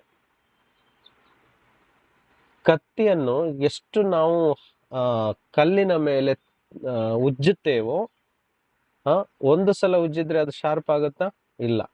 ಅದೇ ಒಂದು 20-30 ಸಲ ಉಜ್ಜಿ ಅವಾಗ ಶಾರ್ಪ್ ಆಗತ್ತೆ ಅದು, ರೈಟ್? ಅದೇ ರೀತಿ ಒಂದೇ ವಾಕ್ಯವನ್ನು 10-20 ಅಂದ್ರೆ ಅನೇಕ ದಿನ ಅದನ್ನೇ ಓದ್ತಾ ಅದನ್ನ ಯೋಚನೆ ಮಾಡ್ತಾ ಇರುವಾಗ ಆ ವಾಕ್ಯದಲ್ಲಿರುವ ಆಳವಾದಂಥ ಸತ್ಯವು ನಮಗೆ ತಿಳಿಲಿಕ್ಕೆ ಆರಂಭವಾಗ್ತದೆ. ಇದಾ ದೇವರು ಇಷ್ಟಪಡ್ತಾ ಇರೋದು, ಈ ವಾಕ್ಯದ ಅರ್ಥ ಇದಾ ಅಂತ ಅವಾಗ ಅರ್ಥ ಆಗ್ಲಿಕ್ಕೆ ಸ್ಟಾರ್ಟ್ ಆಗ್ತದೆ. ನನಗೆ ಅನೇಕ ವರ್ಷ ಇದೊಂದು ವಾಕ್ಯದ ಅರ್ಥ ಆಗಿರ್ಲಿಲ್ಲ. ಇದೇನು ಮತ್ತಾಯ 11:28 ಹೇಳ್ತಾರೆ, ನನ್ನ ನೊಗವು ಹಗುರವಾದದ್ದು, ಭಾರ ಅಲ್ಲ ಅಂತ ಹೇಳ್ತಾರೆ. ನೊಗ ಅಂತ ಹೇಳಿದ್ರೆ ಕಾಮನ್ ಆಗಿ ನಮಗೆ ನೇಗಿಲು ಅಂತ ಅರ್ಥ ಆಗುತ್ತಲ್ವಾ? 2 ಎತ್ತುಗಳ ಮೇಲೆ ನೇಗಿಲು ಇಡ್ತಾರಲ್ವಾ, ಅದು ಭಾರ ಇರುತ್ತೆ. ಹೌದಾ? ಅದು ಎಷ್ಟೇ ನಾವು ಹೇಳಿದ್ರು ಹಗುರ ಅಂತ ಹೇಳಿದ್ರೆ ನಾವು ನಂಬಕ್ಕಾಗಲ್ಲ. ಯಾಕಂದ್ರೆ ಪಾಪ ಎತ್ತುಗಳು ಅದನ್ನ ಎಳ್ಕೊಂಡು ಹೋಗುವಾಗ ಅದ್ರ ಭಾರ ಅದಕ್ಕೆ ಗೊತ್ತುಂಟು. ಅದನ್ನ ನೋಡಿ ನಾವೇ ಅಂದ್ಕೊಳ್ತೀವಿ ಎಷ್ಟು ಭಾರ ಇದೆ ಅದು ನೇಗಿಲುಗಳು. ಯೇಸು ಹೇಳ್ತಾರೆ, ನನ್ನ ನೊಗವು ಬಹಳ ಹಗುರವಾದದ್ದು. ಇದು ನನಗೆ ಅನೇಕ ವರ್ಷಗಳು ಬೇಕಾಯ್ತು ತಿಳಿಲಿಕ್ಕೆ. ಯಾಕಂದ್ರೆ ಒಂದು ಸ್ಕ್ರಿಪ್ಚರ್ ಅನ್ನು ಅರ್ಥ ಮಾಡ್ಕೊಳ್ಳಿಕ್ಕೆ 2-3 ಸ್ಕ್ರಿಪ್ಚರ್ಗಳು ಅಂದ್ರೆ ವಾಕ್ಯಗಳು ಅದ್ರ ಜೊತೆಗೆ ಬೇಕು ಅದನ್ನ ಅರ್ಥ ಮಾಡ್ಕೊಳ್ಳಿಕ್ಕೆ. ಸೊ ಅನೇಕ ವರ್ಷಗಳ ಕಳೆದ ನಂತರ ನನಗೆ ಗೊತ್ತಾಯ್ತು, ಇನ್ನೂ 2-3 ವಾಕ್ಯಗಳು ಅದ್ರ ಜೊತೆ ಸಿಕ್ಕಿದಾಗ ಅದು ಅರ್ಥ ಆಯ್ತು. ಯೇಸು ಕ್ರಿಸ್ತನು ಹೇಳಿದ ಆ ಮಾತಿನ ಅರ್ಥ, ನನ್ನ ನೊಗವು ಅಂತ ಹೇಳಿದ್ರೆ ನನ್ನ ವಾಕ್ಯಗಳು, ನಾನು ಕೊಟ್ಟಂತ ಕಮಾಂಡ್ಮೆಂಟ್ಸ್ಗಳು, ಆಜ್ಞೆಗಳು, ಅದು ಪಾಲಿಸ್ಲಿಕ್ಕೆ ಹಗುರವಾದದ್ದು, ನೀವು ಅದನ್ನ ಈಸಿಯಾಗಿ ಪಾಲಿಸ್ಬಹುದು ಅಂತ ದೇವರು ಅನೇಕ ವರ್ಷಗಳ ನಂತರ ಅದನ್ನ ಸ್ಪಷ್ಟ ಮಾಡಿಕೊಟ್ರು. ಈ ರೀತಿಯಾಗಿ ನಮ್ಮ ಜೀವಿತದಲ್ಲಿರುವಂತ ದೇವರ ಜೊತೆ ಸಂಬಂಧ ಇಟ್ಕೊಳ್ಳುವಾಗ ನಾವು ಎಷ್ಟು ಪ್ರಾಕ್ಟೀಸ್ ಮಾಡ್ತೀವಿ ಮಾತಾಡ್ಲಿಕ್ಕೆ, ಕನ್ವರ್ಸೇಷನ್ ಮಾಡ್ಲಿಕ್ಕೆ, ಆತನ ಚಿತ್ತಗಳನ್ನು ತಿಳ್ಕೊಳ್ಳಿಕ್ಕೆ, ನಮ್ಮ ಮನಸ್ಸನ್ನು ಶಾರ್ಪ್ ಮಾಡ್ತಾ ಹೋದ ಹಾಗೆ ನಾವು ಇನ್ನಷ್ಟು ಈಸಿಯಾಗಿ ಆತನ ಚಿತ್ತಗಳನ್ನು ತಿಳ್ಕೊಳ್ಬಹುದು. ನೋಡಿ, ಒಂದು ವಾಕ್ಯ ಹೇಳ್ತದೆ, ನಿಮ್ಮ ಮನಸ್ಸನ್ನು ನೂತನ ಮಾಡಿಕೊಳ್ಳಿ, ಹೀಗೆ ಮಾಡುವುದರಿಂದ ದೇವರ ಚಿತ್ತವನ್ನು ನೀವು ತಿಳ್ಕೊಳ್ಬಹುದು ಅಂತ. ರೋಮನ್ಸ್ ಚಾಪ್ಟರ್ 12:2 ನೋಡ್ಬೋದು. ಹೌದಾ? ರೋಮನ್ಸ್ ಚಾಪ್ಟರ್ 12:2 ಹೀಗೆ ಹೇಳ್ತದೆ, ಇಹಲೋಕದ ನಡವಳಿಕೆಯನ್ನು ಅನುಸರಿಸದೆ ಓದ್ತೀರಾ ಸಿಕ್ಕಿದ್ರೆ? ತುಂಬ ಹೊತ್ತಾಯ್ತು ಬೈಬಲ್ ಓದಿಲ್ಲ. ರೋಮನ್ಸ್ 12:2 1-2 ಒಟ್ಟಿಗೆ ಓದಿ.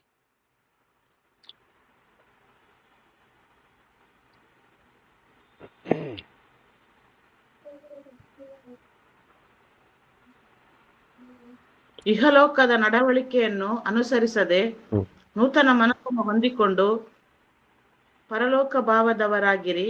ಹೀಗಾದರೆ ದೇವರ ಚಿತ್ತಕ್ಕಾನುಸಾರವಾದದ್ದು, ಅಂದರೆ ಉತ್ತಮವಾದದ್ದು, ಮೆಚ್ಚುಗೆಯಾದದ್ದು, ದೋಷವಿಲ್ಲದ್ದು ಯಾವುದೆಂದು ವಿವೇಚಿಸಿ ತಿಳಿದುಕೊಳ್ಳುವಿರಿ.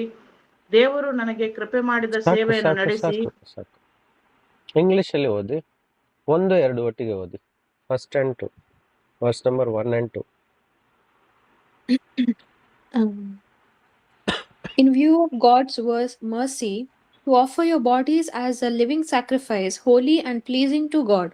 This is your true and proper worship. Do not conform to the pattern of this world, but be transformed by the renewing of your mind. Then you will be able to test and approve what God's will is. Yeah. His good, pleasing, and perfect will. ಆಮೇಲೆ Amen. ಇವು ಯಾವ version ನೀವು ಓದಿದ್ದು? ಇದು NIV brother, BSI NIV. Okay, simple ಆಗಿದೆ, easy ಆಗಿದೆ ಅರ್ಥಕ್ಕೆ, no problem. So ನೋಡಿ, ಎಷ್ಟು ಈ ಇಹಲೋಕದ ನಡವಳಿಕೆ, ಈ ವರ್ಲ್ಡ್ಲಿ ಸ್ಟೈಲ್ ಇದಾವಲ್ಲ, ವರ್ಲ್ಡ್ಲಿ ಆಗಿ ಜೀವಿಸುವಂಥ ಸ್ಟೈಲ್ಗಳನ್ನು ನೀವು ಅರ್ಥ ಮಾಡ್ಕೊಳ್ಳಿ. ಇವಾಗ ವರ್ಲ್ಡ್ಲಿ ಸ್ಟೈಲ್ ಅಂತ ಹೇಳಿದ್ರೆ ನಮಗೆ ಕಣ್ಣಿಗೆ ಕಾಣಿಸುವಂಥ ಎಲ್ಲ ಥರದ ಸ್ಟೈಲ್ಗಳು, ಬಟ್ಟೆ ಆಗಿರ್ಬೋದು, ಆಭರಣಗಳಾಗಿರ್ಬೋದು, the way of living, vehicles ಆಗಿರ್ಬೋದು, ಫ್ಯಾಷನ್ ಆಗಿರ್ಬೋದು, ಹೌದಾ, ಮತ್ತು ಫುಡ್ ಆಗಿರ್ಬೋದು. ಕೆಲವರಿಗೆ ಕೆಲವು ಹೈ ಲೆವೆಲಲ್ಲಿರುವಂಥ ಕ್ವಾಲಿಟಿ ಫುಡ್ ಸಿಕ್ಕಿದ್ರೆ ಅವ್ರು ಊಟ ಮಾಡ್ತಾರೆ. ಬಟ್ ಸಮ್ ಟೈಮ್ ನಮಗೆ ಗಂಜಿ ಸಿಕ್ಕಿದ್ರು, ನನಗೆ ಗಂಜಿ ಅಂದರೆ ತುಂಬ ಇಷ್ಟ. ಸೊ ಈ ರೀತಿ ಆದಂಥ ಈ ಬಾಹ್ಯವಾದ ಲೋಕದ ಸಂಗತಿಗಳು, ಕೆಲವೊಮ್ಮೆ ಪ್ರೈಡ್ನೆಸ್ ಇರುತ್ತೆ, ನನ್ನನ್ನು ಜನರು ರೆಸ್ಪೆಕ್ಟ್ ಕೊಡಬೇಕು, ನನ್ನನ್ನು ಆ ರೀತಿಯಾಗಿನೇ ನೋಡಬೇಕು. ಸೊ ಮೆನಿ ಥಿಂಗ್ಸ್ ಅಲ್ವಾ. ದ ವರ್ಲ್ಡ್ಲಿ ಲೈಫ್ ಅಂತ ಹೇಳಿದರೆ ಮತ್ತು ಯಾವಾಗಲೂ ಲೋಕದ ವಿಷಯವಾಗಿ ಚಿಂತನೆ ಅಂದರೆ ಹಣ ಬರ್ಬೋದು ಅದರಲ್ಲಿ, ನಾನು ಶ್ರೀಮಂತ ಆಗಬೇಕು, ನನಗೆ ಸಮಾಜದಲ್ಲಿ ಒಂದು ಸ್ಟೇಟಸ್ ಇರಬೇಕು, ಜನರು ನೋಡುವಾಗ ಇವನೊಂದು ದೊಡ್ಡ ವ್ಯಕ್ತಿ ಅಂತ ಅಂದ್ಕೊಳ್ಬೇಕು, ಹೌದಾ.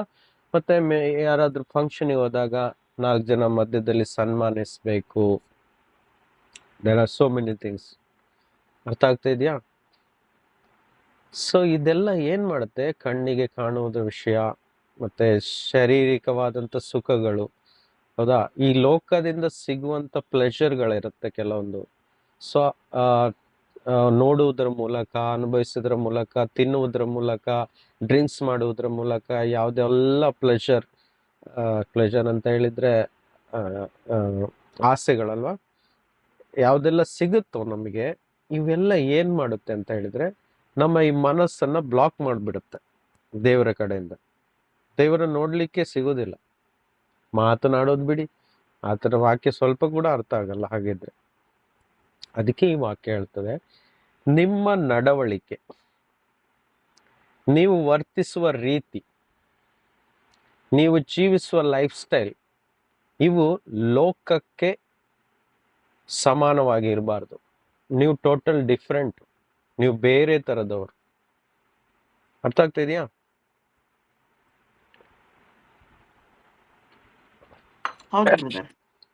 ಸೊ ಈ ಪ್ಯಾಟರ್ನ್ ಇದೆ ನೋಡಿ, ಲೋಕದ ಪ್ರಕಾರ ಜೀವಿಸುವಂಥ ಪ್ಯಾಟರ್ನ್ ಎಲ್ಲ ಚೇಂಜ್ ಮಾಡ್ಕೊಳ್ಳಿ. ಅಂದರೆ ನಿಮ್ಮ ಮನಸ್ಸನ್ನು ರಿನ್ಯೂ ಮಾಡ್ಕೊಳ್ಳಿ, ಟ್ರಾನ್ಸ್ಫಾರ್ಮ್ ಮಾಡ್ಕೊಳ್ಳಿ, ನಿಮ್ಮ ಥಿಂಕಿಂಗ್ಗಳನ್ನು, ನಿಮ್ಮ ಆಲೋಚನೆಗಳನ್ನು ಬದಲಾಯಿಸ್ಕೊಳ್ಳಿ.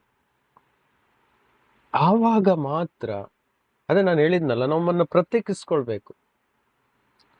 ಫಸ್ಟ್ ಆಫ್ ಆಲ್ ಇವತ್ತು ಜಾಸ್ತಿಯಾಗಿ ನಮ್ಮನ್ನು ಟ್ರ್ಯಾಪ್ ಮಾಡುವಂಥ ಒಂದು ಮೇನ್ ಏರಿಯಾ ಮೀಡಿಯಾ, ಮಾಧ್ಯಮಗಳು, specially mobile, TV, computer. Okay, ಇಲ್ಲಿ ಜಾಸ್ತಿ ಟ್ರ್ಯಾಪ್ ಆಗ್ತೀವಿ, ಈಸಿ ಮಾಡಿಬಿಟ್ಟಿದ್ದಾನೆ. ವಾಟ್ ಡೆವಿಲ್ ಹ್ಯಾಸ್ ಡನ್ ಅಂತ ನೋಡಿದರೆ, ಎಷ್ಟು ಎಷ್ಟು ಈಸಿಯಾಗಿ ಇವತ್ತು ಮಾಧ್ಯಮಗಳನ್ನು ಕೊಟ್ಬಿಟ್ಟಿದ್ದಾನಂದ್ರೆ ಮನುಷ್ಯ ಕೂತಲ್ಲೇ ಎಲ್ಲ ಮಾಡ್ಬಿಡ್ತಾನೆ. ಎಲ್ಲ ಕೆಲಸ ಮಾಡೋ ಅಷ್ಟು ಇದಾಗ್ಬಿಟ್ಟಿದೆ, ಎಷ್ಟು ಆ್ಯಪ್ಸ್ಗಳು ಬಂದ್ಬಿಟ್ಟಿದೆ ಅಂತ ಹೇಳಿದ್ರೆ ಕೂತಲ್ಲೇ ಒಂದು ಬಟನ್ 2-3 ಸ್ವಿಚ್ ಫೋನಲ್ಲಿ ಆಪ್ಷನ್ಗಳನ್ನು ಕ್ಲಿಕ್ ಮಾಡಿದ್ರೆ ಅವನ ಎದುರುಗಡೆನೆ ಅವನಿಗೆ ಬೇಕಾದ ಆಹಾರ ಬಂದ್ಬಿಡುತ್ತೆ, ಎಷ್ಟು ದೂರದಲ್ಲಿದ್ರು ಸಹ. ಅವನಿಗೆ ಇಷ್ಟವಾದಂಥ ವಸ್ತುಗಳು ಯಾವ ಕಂಟ್ರಿಯಲ್ಲಿ ಇದ್ರು ಸಹ ಅವನ ಮನೆ ಒಳಗೆ ತಂದು ಡೆಲಿವರಿ ಕೊಟ್ಟು ಹೋಗ್ತಾರೆ. ನಾನೀಗ ಮುಂಬೈಲಿ ಇದ್ದಿದ್ದಕ್ಕೆ ಕೇಳ್ತಾ ಇದ್ದೀನಿ, ಇಲ್ಲಿ ಎದ್ದು ಕೂತ್ರು ಇಲ್ಲಿ ಆರ್ಡರ್ಗಳು ಮಾಡ್ತಾ ಇರ್ತಾರೆ ನಮ್ಮ ಫ್ಯಾಮಿಲಿ ಮೆಂಬರ್ಸ್ ಎಲ್ಲ. ಅದು ನೋಡಿದ್ರೆ ಆಶ್ಚರ್ಯ, ದಿನಕ್ಕೆ 10 ಜನ ಬಂದು ಹೋಗ್ತಾರೆ. ನಾವು ಊರಲ್ಲಿ ಇದ್ದವರಲ್ಲ, ನಾವು ಮಾಡ್ತೀವಿ order, it's not wrong. I mean, so ನಮ್ಮ ಸ್ಟೈಲ್ ಹೇಗಾಗ್ಬಿಟ್ಟಿದೆ ನೋಡಿ. ಅಂದರೆ ಈ ಮಾಧ್ಯಮಗಳು ಎಷ್ಟು ಬೆಳೆದ್ಬಿಟ್ಟಿದೆ, ಅದ್ರಲ್ಲಿ ಒಳ್ಳೇದು ಇದೆ, ಕೆಟ್ಟದ್ದು ಇದೆ ನೋಡಿ. ಇವಾಗ ಡೆಲಿವರಿ ಎಲ್ಲ ಬರೋದು ಕೆಟ್ಟದಲ್ಲ, ನಮಗೆ ಸ್ವಲ್ಪ ಈಸಿ ಮಾಡಿಕೊಡುತ್ತೆ. ಆದರೆ ಕೆಲವೊಂದು ಮೀಡಿಯಾದಿಂದ ಸಿಗುವಂಥ ಇನ್ಫಾರ್ಮೇಷನ್ಗಳಿದೆಯವಲ್ಲ, ಇನ್ಫಾರ್ಮೇಷನ್ಗಳು ಇಂಟ್ರೆಸ್ಟಿಂಗ್ ಆದಂಥ ಇನ್ಫಾರ್ಮೇಷನ್ಗಳು, ಪ್ರತ್ಯೇಕವಾದಂಥ ಈ ಮನೋರಂಜನೆ ಏರಿಯಾ ಬಂದಾಗ ಮೂವಿ ಆಗಿರ್ಬೋದು, ಇನ್ನಿತರೆ ಕಾಮಿಡೀಸ್, ವಾಟ್ ಎವರ್. ಸೊ ಇದೆಲ್ಲ ಏನು ಮಾಡಿಬಿಡುತ್ತೆ ನಮಗೆ ಅಲ್ಲಿ ಅಸ್ತವ್ಯಸ್ತ, ಅಂದರೆ ನಮ್ಮನ್ನಲ್ಲಿ ಶೆಡ್ಯೂಲನ್ನು ಬ್ಯುಸಿ ಮಾಡಿಬಿಡುತ್ತೆ, ನಮ್ಮ ಟೈಮನ್ನು ಅಲ್ಲಿ ಪ್ಯಾಕ್ ಮಾಡಿಬಿಡುತ್ತೆ ಈ ಮೀಡಿಯಾಗಳು ಅಲ್ವಾ. ನೀವು ನಿಮ್ಮ ಕೈಲಿರೋ ಫೋನನ್ನೇ ಎತ್ಕೊಳ್ಳಿ, ವಾಟ್ಸಪ್ ಇದೆ, ಇನ್ಸ್ಟಾ ಇದೆ, ಮತ್ತೇನು FB ಇದೆ, ಫೇಸ್ಬುಕ್ ಇದೆ, ಯೂಟ್ಯೂಬ್ ಇದೆ, ಮತ್ತೇನೆಲ್ಲ ಟೆಲಿಗ್ರಾಮ್ ಇದೆ, ಸೋ ಮೆನಿ ಆ್ಯಪ್ಸ್. ಒಂದೊಂದು ಆ್ಯಪ್ಸ್ ತೆಗೆದು ಅದರಲ್ಲಿ ಏನೆಲ್ಲ ನೋಟಿಫಿಕೇಶನ್ ಬಂದಿದೆ, ಮೆಸೇಜಸ್ ಬಂದಿದೆ, ನೋಡದೇ ಇದ್ರೆ ನಿದ್ದೆ ಬರೋಲ್ಲ. ಐ ಮೀನ್, ನೀವು ಯಾರು ನೋಡಲ್ಲ ಅನ್ಸುತ್ತೆ, ನಾನು ನೋಡ್ತೀನಿ. ನನ್ನ ಹತ್ರ FB ಇನ್ಸ್ಟಾ ಇಲ್ಲ, ನಾನು ವಾಟ್ಸಪ್ ನೋಡ್ತೀನಿ. ಮತ್ತು ಜಾಸ್ತಿ ಯಾರು ಫ್ರೆಂಡ್ಸು ಇಲ್ಲ, ಕೆಲವೊಂದು ಒಳ್ಳೆ ಗ್ರೂಪ್ಗಳೇ ಇದ್ದಾವೆ ಅಷ್ಟೇ. ಐ ಮೀನ್, ನಾನು ಜೋಕ್ ಆಗಿ ಹೇಳ್ತಾ ಇದ್ದೀನಿ. ಸೊ ಹೀಗೆ ಮೀಡಿಯಾ ಏನು ಮಾಡಿಬಿಟ್ಟಿದೆ ಅಂತ ಹೇಳಿದ್ರೆ, ಈ ಲೋಕದ ಸಂಗತಿಗಳಲ್ಲಿ ನಮ್ಮನ್ನ ಬ್ಯುಸಿ ಮಾಡಿಬಿಟ್ಟಿದೆ. ಯಾವುದರಿಂದ? ದೇವರ ಸನ್ನಿಧಿಯಲ್ಲಿ ಸಮಯವನ್ನು ಕಳೆಯದೆ, ಆತನ ಆತ್ಮನು ಏನು ಪ್ರೇರಣೆ ನಮಗೆ ಕೊಡ್ತಾ ಇರ್ತಾರೆ, ನಮ್ಮ ಜೊತೆ ಮಾತಾಡ್ಬೇಕಂತ ಆಸೆ ಪಡ್ತಾರೆ ಎಂಬುದನ್ನು ಕೇಳಲಿಕ್ಕೆ ನಮಗೆ ಸಮಯ ಸಿಗಬಾರದು ಅಂತ ಹೇಳಿ, ಈ ಲೋಕದ ಅಧಿಪತಿಯಾದಂಥ ಸೈತಾನನು ಮತ್ತು ಆತನ ದೂತರುಗಳು ನಮ್ಮನ್ನು ಪ್ಯಾಕ್ ಮಾಡಿ ಇಟ್ಬಿಟ್ಟಿದ್ದಾರೆ. ನಮ್ಮನ್ನು ಬ್ಲಾಕ್ ಮಾಡಲಿಕ್ಕೆ ಯಾವತ್ತೂ ಪ್ರಯತ್ನ ಪಡ್ತಾ ಇರ್ತಾರೆ. ಲೋಕದ ಜನರಂತೂ ಬಿಡಿ, ಅವರು ಬ್ಲಾಕೇ ಆಗಿದ್ದಾರೆ. ನಾನು ನಿನ್ನೆ ಒಂದು ಕಡೆಗೆ ಹೋಗಿದ್ದೆ. ಆ್ಯಕ್ಚುಲಿ ನಮ್ಮ 2010 ನಾವು ಬೈಬಲ್ ಟ್ರೈನಿಂಗ್ ಕಾಲೇಜ್ ಸ್ಟಾರ್ಟ್ ಮಾಡಿದ್ದ ಏರಿಯಾದಲ್ಲಿ ಹೋಗಿದ್ದೆ.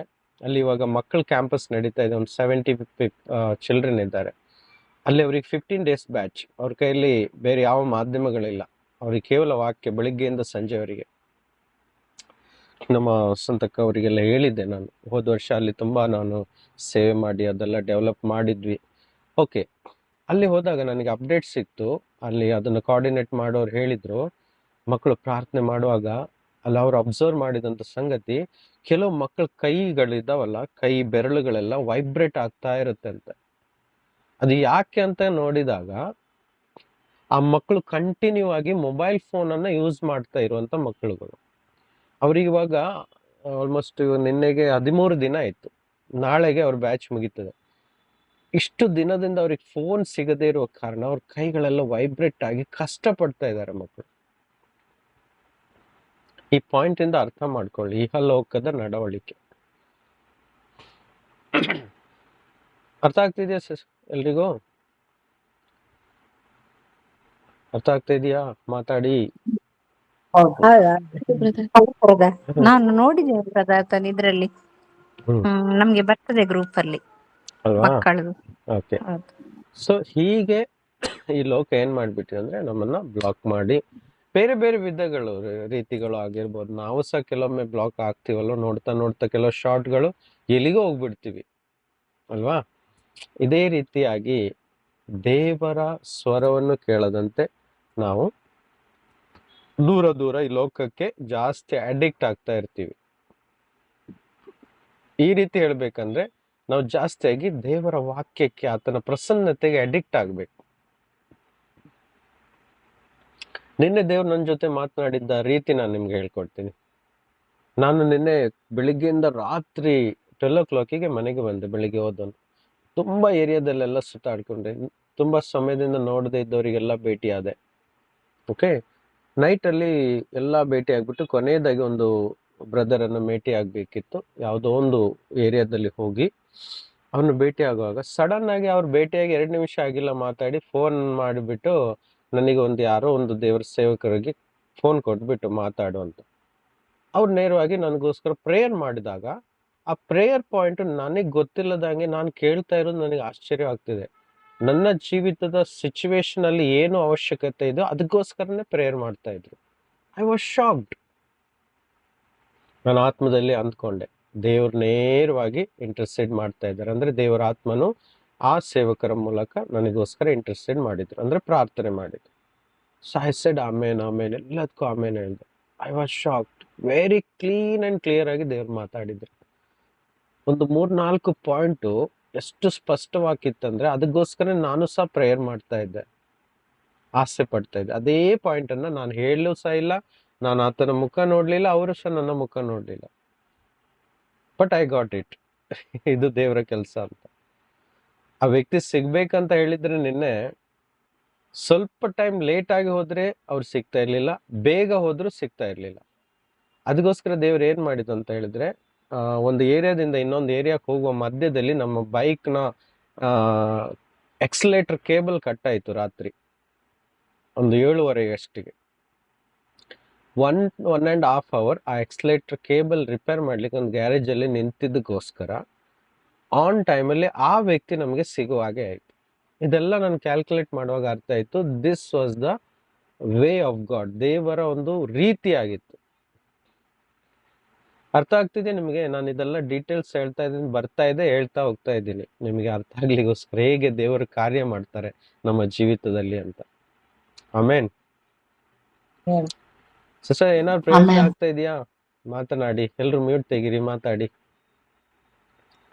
ಹೌದು brother. If you want me to stop then I will stop. ನೀವು ನಿಲ್ಸ್ಬೇಕಂದ್ರೆ ನಿಲ್ಲಿಸ್ತೇನೆ. ಹೌದು brother. Okay, yeah. So Rohan brother ಕೇಳಿದ್ದ ಒಂದು ಪ್ರಶ್ನೆ ನಾವು ಎಲ್ಲಿಗೆ ಹೋಗಿ ಮುಟ್ಟಿದ್ವಿ, ಹೌದಾ? ಅವ್ರದ್ದು ಇನ್ನೊಂದು ಪ್ರಶ್ನೆ ಇದೆ, ಅದು ಇನ್ನೂ ಸ್ಟಾರ್ಟೇ ಮಾಡಿಲ್ಲ. ನಾನು ಅಲ್ಲಿಗೆ ಬರ್ತೀನಿ ನೇರವಾಗಿ. 3ನೇ ಪ್ರಶ್ನೆ ಅವ್ರು ಕೇಳಿದ್ದು ಗಾಡ್ಸ್ ವರ್ಕ್ ಅಂತ. God's will and God's work. ದೇವರ ಚಿತ್ತ, ಗಾಡ್ಸ್ ವಿಲ್ ಅಂದ್ರೆ ದೇವರ ಚಿತ್ತ ನಾವು ನೆರವೇರಿಸುವಾಗ ದೇವರ ವರ್ಕ್, ಗಾಡ್ಸ್ ವರ್ಕ್ ಅಂದ್ರೆ ದೇವರ ಕೆಲಸವು ಸಹ ಪೂರ್ಣವಾಗ್ಲಿಕ್ಕೆ ಸ್ಟಾರ್ಟ್ ಆಗುತ್ತೆ. ಅರ್ಥ ಆಗ್ತಿದೆಯಾ ಬ್ರದರ್? ನಮ್ಮ ಜೀವಿತದಲ್ಲಿ ದೇವರು ಇಟ್ಟಿರುವಂತ ಉದ್ದೇಶವನ್ನು ನಾವು ಮಾಡ್ತಾ ಇರುವಾಗ ಅದು ದೇವರ ಸೇವೆ ಹಗುರವಾಗಿ ಫುಲ್ಫಿಲ್ ಆಗ್ತಾ ಇರುತ್ತೆ. ಓಕೆ, ನಿಮ್ಗೆ ಇನ್ನಷ್ಟು ಇಂಡಿವಿಜುವಲ್ ಏನಾದ್ರು ಕ್ಲಾರಿಟಿ ಬೇಕಂದ್ರೆ ನಾನು ಮಾತಾಡ್ತೀನಿ ಪ್ರೈವೇಟ್ ಆಗಿ, ನೋ ಪ್ರಾಬ್ಲಮ್. ಬಟ್ ಕಾಮನ್ ಆಗಿ ಹೇಳೋದ್ರೆ ನನಗೆ ಕೊಟ್ಟಿರುವಂತ ಒಂದು ಉದ್ದೇಶ ಇರ್ತದೆ, ಅದನ್ನ ನಾನು ಮಾಡ್ತಾ ಇರುವಾಗ, ಅದನ್ನ ಫುಲ್ಫಿಲ್ ಮಾಡ್ತಾ ಇರುವಾಗ ದೇವರ ಕೆಲಸ ಸಹ ಅಲ್ಲಿ ಆಯ್ತು. ಇನ್ನೂ ಸಹ ನಾನು ಕೆಲಸ ಮಾಡಲೇಬೇಕು, ದೇವರ ಕೆಲಸ ಆಗಬೇಕು ಅಂತ ಹೇಳಿದ್ರೆ ಸಿಂಪಲ್. ಅವಸರ ಸಿಕ್ಕಂತ ಸಮಯದಲ್ಲಿ ಯಾವುದೇ ವ್ಯಕ್ತಿಗಳು ನಮ್ಮ ಜೀವಿತದಲ್ಲಿ ಬಂದಾಗ ಆ ವ್ಯಕ್ತಿಗೆ 1 ನಿಮಿಷ ಆದ್ರೂ ಯೇಸುವಿನ ಬಗ್ಗೆ ಒಂದು ಪರಿಚಯ ಮಾಡಿಕೊಂಡ್ರೆ ಅಲ್ಲಿ ಸುವಾರ್ತೆ ಆ ವ್ಯಕ್ತಿಗೆ ಸಿಗ್ತದೆ, ಆತನು ರಕ್ಷಣೆ ಹೊಂದಲಿಕ್ಕೆ ಮಾರ್ಗ ಆಗ್ತದೆ. ನಾವು ಹೋಗ್ತಾ ಬರ್ತಾ ಇರುವಾಗ ಆಟೋದಲ್ಲಾಗ್ಲಿ, ಟ್ಯಾಕ್ಸಿಯಲ್ಲಾಗ್ಲಿ, ಬಸ್ಸಲ್ಲಾಗ್ಲಿ, ಟ್ರೈನಲ್ಲಾಗ್ಲಿ, ನಾನು ಇದೆಲ್ಲ ಏರಿಯಾದಲ್ಲಿ ಯೂಸ್ ಮಾಡಿದ್ದೀನಿ ಸುವಾರ್ತೆ ಕೊಡ್ಲಿಕ್ಕೆ. ನಮ್ಮ ಮನೇಲಿ ಇಲ್ಲಿ ಮೊನ್ನೆ ಏನೋ ಒಂದು ಫಿಟ್ಟಿಂಗಿಗೆ ಬಂದಿದ್ರು, ಅವರಿಗೂ ಸುವಾರ್ತೆ ಕೊಟ್ಟೆ. AC ಮೆಕ್ಯಾನಿಕ್ ಬಂದಿದ್ರು, ಒಂದಿನ 2 ಸಲ ಆಟೋದಲ್ಲಿ ಬರ್ಬೇಕಾದ್ರೆ ಸುವಾರ್ತೆ ಕೊಟ್ಟೆ. ನಿನ್ನೆ ರಾತ್ರಿನ ಆಟೋದಲ್ಲಿ ಬರ್ಬೇಕಾದ್ರೆ ಸುವಾರ್ತೆ ಕೊಡ್ಲಿಕ್ಕೆ ಹೋಗ್ತೇನೆ, ಆಗ್ತಾ ಇಲ್ಲ, ಏನೋ ಒಂದು ಲೀಡಿಂಗ್ ಆಗ್ತಾ ಇರ್ಲಿಲ್ಲ. ಆಯ್ತು, ಅದು ಒಂದು ರೀತಿಯಾಗಿದೆ. ಕೆಲವೊಮ್ಮೆ ಅಲೌಡ್ ಸಹ ಮಾಡಲ್ಲ ದೇವರ ಆತ್ಮನು. ಸೊ ಅದು ದೇವರ ಕೆಲಸ. ಅರ್ಥ ಆಗ್ತಿದ್ಯಾ? ಇನ್ನು ನಮ್ಮ ಕೈಯಲ್ಲಿ ಏನೋ ಒಂದು ಚಿಕ್ಕದೋ ದೊಡ್ಡದು ಏನೋ ಒಂದು ಅಮೌಂಟ್ ಇದೆ, ಸಡನ್ ಆಗಿ ಯಾರೋ ಒಂದು ಕಾಲ್ ಮಾಡ್ರು ಅಥವಾ ಬೇರೆಯವ್ರ ಮುಖಾಂತರ ನಮಗೆ ಒಂದು ವಿಷಯ ತಿಳಿತು, ಅವ್ರು ಕಷ್ಟದಲ್ಲಿದ್ದಾರೆ, ಅವರಿಗೆ ಧನ ಸಹಾಯ ತುಂಬ ಅವಶ್ಯಕತೆ. ಸೊ ನನ್ನ ಹತ್ರ ಇದೆ ಅಷ್ಟೇ ಅಮೌಂಟು, ಅಥವಾ ಸ್ವಲ್ಪ ನಾನು ಕೊಡ್ಬೋದು. ನನ್ನ ಹತ್ರ ಇದ್ದದ್ರಲ್ಲಿ ಅಷ್ಟು ಸ್ವಲ್ಪ ಕೊಡುವಾಗ ನನಗೇನು ತೊಂದರೆ ಆಗೋದಿಲ್ಲ. ಆ ಸಂದರ್ಭದಲ್ಲಿ ಅದನ್ನು ತೆಗೆದು ನಾವು ಕೊಡುವಾಗ ಅಲ್ಲಿ ದೇವರ ಕೆಲಸ ಆಗ್ತದೆ. ಅರ್ಥ ಆಗ್ತಾ ಇದೆಯಾ? ಸೊ ಈ ರೀತಿಯಾಗಿ ಅನೇಕ, ಮತ್ತೆ ಕೆಲವರು ಏನೋ ಒಂದು ಸಪೋರ್ಟ್ ಬೇಕಾಗಿರುತ್ತೆ, ಹಣ ಮಾತ್ರ ಅಲ್ಲ, ಒಂದು ಸಪೋರ್ಟ್ ಬೇಕಾಗಿರುತ್ತೆ. ಏನೋ ಒಂದು ಕೆಲಸ ಕೊಟ್ಟಿರ್ತಾರೆ ನಮಗೆ, ಅದು ನನ್ನ ಕೈಲಿ ಆಗತ್ತೆ ಮಾಡಿಕೊಡ್ಲಿಕ್ಕೆ. ಅದನ್ನ ನಾನು ಮಾಡುವಾಗ ದೇವರ ಕೆಲಸ ಆಗ್ತದೆ. ನೋಡಿ, ದೇವರ ಕೆಲಸ ಅಂದ್ರೆ ಇಲ್ಲಿಂದ ಸ್ಟಾರ್ಟ್ ಆಗುತ್ತೆ. ಹೇಳ್ತೀನಿ ನೋಡಿ, ನಾವು ದೊಡ್ಡದಾಗಿ ಏನು ಮಾಡಬೇಕಾಗಿಲ್ಲ. ಡೈರೆಕ್ಟ್ ಆಗಿ 1 ಕಪ್ ಆಫ್ ವಾಟರ್, 1 ಗ್ಲಾಸ್ ನೀರಿನಿಂದ ಸ್ಟಾರ್ಟ್ ಆಗುತ್ತೆ ದೇವರ ಕೆಲಸ. ಓಕೆ, ಇದನ್ನ ನೆನ್ಪಿಟ್ಕೊಳ್ಳಿ. 1 ಗ್ಲಾಸ್ ನೀರು ಯಾರಿಗಾರು ಕೊಟ್ರೆ ಅದರ ಪ್ರತಿಫಲ ತಪ್ಪಿದ್ದಲ್ಲ ಅಂತ ಹೇಳಿದ್ದಿದ್ರೆ ಅಲ್ಲಿಂದ ನಮ್ಮ ಸೇವೆ ಆರಂಭ ಆಗ್ತದೆ. ವಿಷಯ ಅರ್ಥ ಆಗ್ತಿದ್ಯಾ? ವಿಷಯ ಅರ್ಥ ಆಗ್ತಿದ್ಯಾ? ಹೌದು ಬ್ರದರ್. Yes yes. ಹೌದು brother. ಕೆಲವೊಬ್ರೆ ಆಮೆನ್. ನಮ್ಮ ಮುಂದೆ ಎದುರುಗಡೆ ಭಿಕ್ಷೆ ಬೇಡೋರು ಬರ್ತಾರೆ. ಓಕೆ, ಭಿಕ್ಷೆ ಬೇಡೋರಿಗೆ ಎಷ್ಟು ಕೊಡ್ತೀವಿ ನಾವು? 1 ರೂಪಾಯಿ, 2 ರೂಪಾಯಿ, 5 ರೂಪಾಯಿ, ಹೌದು, 10 ರೂಪಾಯಿ ಕೊಡ್ತೇವೆ. 10 ರೂಪಾಯಿ ಜಾಸ್ತಿ ಏನಲ್ವಾ? ಸಿ, ಒಬ್ಬ ಭಿಕ್ಷುಕನನ್ನು ನೋಡಿ ನಮಗೆ ಅಷ್ಟಾದ್ರೂ ದೇವರು ಇದು ಕೊಟ್ಟಿದ್ದಾರೆ. ಇದು ನಿಜವಾಗಿ ಅವನ ಕಷ್ಟಕ್ಕೋಸ್ಕರ ತೆಗೆದುಕೊಳ್ತಾ ಇದ್ದಾರಾ ಅಥವಾ ಬಿಸ್ನೆಸ್ ಮಾಡ್ತಾ ಇದ್ದಾರಾ ಅಂತ. ಓಕೆ, ಯಾಕಂದ್ರೆ ಮುಂಬೈ ಅಂತ ಸಿಟಿಯಲ್ಲಿ ತುಂಬಾ ಬಿಸ್ನೆಸ್ ನಡೆಯುತ್ತೆ ಭಿಕ್ಷುಕರದು. ನಿಜವಾಗಿ ಬಿಸ್ನೆಸ್ ನಡೀತೆ, ನಾನು ಹೇಳ್ತಾ ಇದ್ದೀನಿ. ಆದ್ರೆ ಕೆಲವರು ನೋಡಿದಾಗ ಕ್ಲೀನ್ ಆಗಿ ಅರ್ಥ ಆಗುತ್ತೆ, he is in very much need.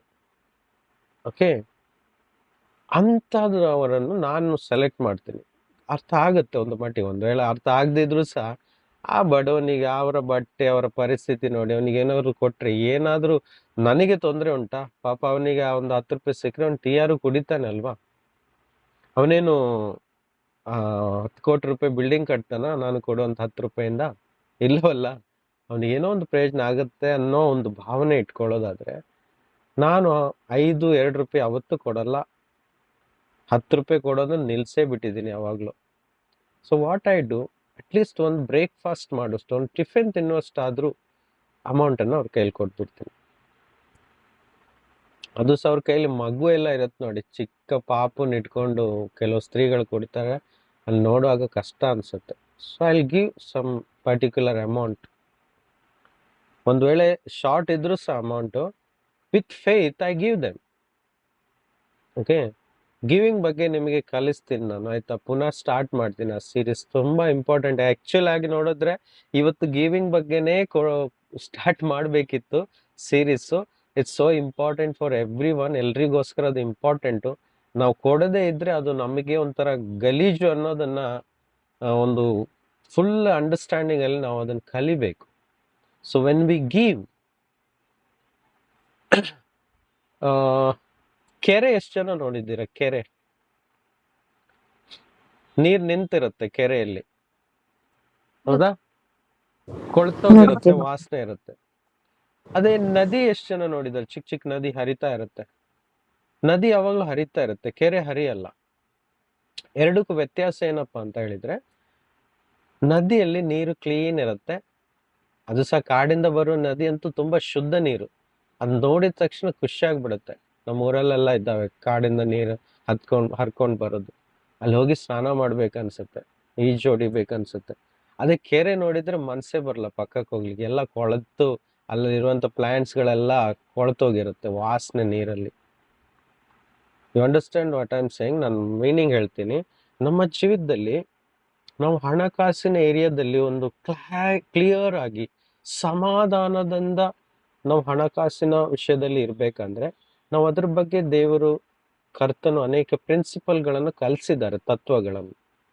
ಆ ತತ್ವಗಳನ್ನು ನಾವು ಚೆನ್ನಾಗಿ ಕಲ್ತಿರ್ಬೇಕು. ಆ ತತ್ವದ ಪ್ರಕಾರ ನಮ್ಮ ಕೈಲಿ ಸಿಗುವಂತ ಹಣವನ್ನು ಉಪಯೋಗಿಸುವಾಗ ಆ ಏರಿಯಾದಲ್ಲಿ ನಾವು ಯಾವತ್ತು ಕೊರತೆ ಪಡದಂತೆ, ಕಷ್ಟಪಡದಂತೆ, ನೊಂದುಕೊಳ್ಳದಂತೆ ಸಮಾಧಾನದಲ್ಲಿ ಜೀವಿಸ್ಲಿಕ್ಕೆ ಸಾಧ್ಯ. ಒಂದು ವಾಕ್ಯ ನೆನಪಿಸ್ತೀನಿ. ದೇವರು ಕೊಡುವಾಗ, ಆಶೀರ್ವದಿಸುವಾಗ ಅದರ ಜೊತೆ ದುಃಖವನ್ನು ಸೇರಿಸಿ ಕೊಡುವುದಿಲ್ಲ. ಈ ವಾಕ್ಯವನ್ನು ನೆನ್ಪಿಟ್ಕೊಳ್ಳಿ, ನಾನು ಅದು ಕಲಿಸುವಾಗ ಅವತ್ತು ಹೇಳ್ಕೊಡ್ತೀನಿ. ನಮ್ಮ ಕೈಲಿ ಕೊಡೋ ಆಶೀರ್ವಾದದಲ್ಲಿ ಫಸ್ಟ್ ಆಫ್ ಆಲ್ ಎಲ್ಲ ಆಶೀರ್ವಾದ ದೇವರಿಂದಲೇ ಬರುತ್ತೆ. ಒಳ್ಳೆಯ ಆಶೀರ್ವಾದಗಳು, ಕೆಟ್ಟದ್ದಲ್ಲ. ಎಲ್ಲ ಒಳ್ಳೆಯ ದಾನಗಳು ಮೇಲಿನಿಂದನೇ ಬರುತ್ತದೆ ಅಂತ ವಾಕ್ಯ ಹೇಳ್ತೇವೆ. ಕರೆಕ್ಟ್ ಅಲ್ವಾ? Every good gift comes from the lord. ಹಾಗಿರುವಾಗ ಆ ಒಳ್ಳೆಯ ಆಶೀರ್ವಾದದಲ್ಲಿ ದೇವರು ಯಾವತ್ತು ದುಃಖವನ್ನು ಸೇರಿಸಿ ಕೊಡುವುದಿಲ್ಲ. ಒಂದು ವೇಳೆ ಅದರಲ್ಲಿ ದುಃಖ ಇದೆ ಅಂದ್ರೆ ಅದು ದೇವರಿಂದ ಬಂದಿದ್ದಲ್ಲ. Is it clear? ಇದು ಕ್ಲಿಯರಾ? Yes, brother. ಯಾ, ಹೌದು ಬ್ರದರ್. ಸ್ವಲ್ಪನೂ ಇದ್ರೂ ಸಹ ಅದರಲ್ಲಿ ಸಂತೋಷ ಇದೆಯಾ? It's from the lord. ಅರ್ಥ ಆಗ್ತಾ ಇದೆಯಾ? ಇವತ್ತಿಗೆ ಬೇಕಾಗುವಷ್ಟು, ಆ ಸಮಯಕ್ಕೆ ಬೇಕಾಗುವಷ್ಟು ಸಹಾಯ ನಮಗೆ ಸಿಕ್ಕಿದೆ ಅಂದ್ರೆ ಅದ್ರಲ್ಲಿ ನೆಮ್ಮದಿ ಇರುತ್ತೆ. ಆದ್ರೆ ಕೆಲವರಿಗೆ ಅವ್ರ ಜೀವಮಾನಕ್ಕೆ ಬೇಕಾಗುವಷ್ಟು ಸಹಾಯ ಅವ್ರ ಹತ್ರ ಇದ್ರು ನೆಮ್ಮದಿ ಅವ್ರ ಹತ್ರ ಇರಲ್ಲ, ನೆಮ್ಮದಿ ಕಳ್ಕೊಂಡಿರ್ತಾರೆ. It's not from the Lord. ಅದು ಲೋಕದಿಂದ ಸಿಗುವಂತ ಆಶೀರ್ವಾದ. ಇದರಿಂದ ನಾವು ತಿಳ್ಕೊಳ್ಬಹುದು ದೇವರಿಂದ ಸಿಗುವಂತ ಆಶೀರ್ವಾದ ಮತ್ತು ಲೋಕದಿಂದ ಸಿಗುವಂತ ಆಶೀರ್ವಾದ. ದೇವರು ಕೊಡುವಂತ ಆಶೀರ್ವಾದದಲ್ಲಿ ಸಮಾಧಾನವನ್ನು ಸೇರಿಸಿ ಕೊಡ್ತಾರೆ, ಪೀಸ್. ಓಕೆ, ಸೊ ಹಣಕಾಸಿನ ವಿಷಯದಲ್ಲಿ ನಾವು ಮುಂದಿನ ದಿನಗಳಲ್ಲಿ ಕಲಿಯುವ. ಓಕೆ, ಸೊ ಅದು ಎಲ್ಲರ ಜೀವಿತಕ್ಕೂ, ಇದ್ದವರಿಗೂ ಇಲ್ಲದೆ ಇದ್ದವರಿಗೂ ಇಬ್ಬರಿಗೂ ಸಹ ಅದು ಆಶೀರ್ವಾದ ಆಗಿರ್ಬೇಕು. ಆ ಒಂದು ಸಬ್ಜೆಕ್ಟ್ ಇಂದ, ಆ ಒಂದು ಪಾಠದಿಂದ. ಓಕೆ, ಏನು ಆ ವಿಷಯವನ್ನು ಕಲಿಯುವಾಗ ಸಂಪತ್ತು ಉಳ್ಳವರಿಗೂ ಇಲ್ಲದೆ ಇದ್ದವರಿಗೂ ಇಬ್ಬರಿಗೂ ಸಹ ಅದು ಆಶೀರ್ವಾದವಾಗಿರ್ಬೇಕು ಆ ವಿಷಯ. ಸೊ ಅದ್ರ ಬಗ್ಗೆ ಮುಂದಿನ ದಿನಗಳಲ್ಲಿ ನಾವು ಕಲೀಲಿಕ್ಕೆ ಪ್ರಯತ್ನ ಪಡೋಣ. ಏನಂತೀರಾ? ಆಯ್ತು brother. Okay, so will try. Okay brother. Rohan brother, ನಿಮ್ಮ 2 ಪ್ರಶ್ನೆಗೆ ಒಂದು ಸಾರಾಂಶ ಸಿಕ್ತಾ? ಹೌದು brother. As you grow up ನಿಮಗೆ ಒಂದೊಂದಾಗಿ ಅರ್ಥ ಆಗ್ತಾ ಹೋಗುತ್ತೆ. ಸರಿಯಾ? ಸೊ ನಾವ್ ಇಟ್ಸ್ 3:55. ಇನ್ಮೇಲೆ ನನ್ನ ಕಡೆಯಿಂದ ಯಾವುದೇ ಫೋರ್ಸ್ ಇಲ್ಲ. ನೀವೆಲ್ಲ ಏನ್ ಹೇಳ್ತೀರಾ ಆ ರೀತಿ ಮುಂದೆ ಹೋಗಿ ನಿಲ್ಲಿಸ್ಬೇಕಂದ್ರೆ ಪ್ರೇಯರ್ ಮಾಡಿ ನಿಲ್ಲಿಸ್ಬೋದು. ಬಟ್ ಏನೆಲ್ಲ ಕೇಳಿದ್ದೀರಿ ಎಷ್ಟು ಹೊತ್ತುವರೆಗೆ, ಸೊ ಅದು ನಿಮಗೆ ಪ್ರಯೋಜನವಾಗಲಿ. ಕೇಳಿದಂಥ ಸಂಗತಿಗಳೆಲ್ಲ ನಿಮ್ಮ ಹೃದಯದಲ್ಲಿ, ಆತ್ಮದಲ್ಲಿ ಅದು ನೆಲೆ ನಿಂತಿರಲಿ ಅಂತ ನಾನು ಹಾರೈಸ್ತೇನೆ.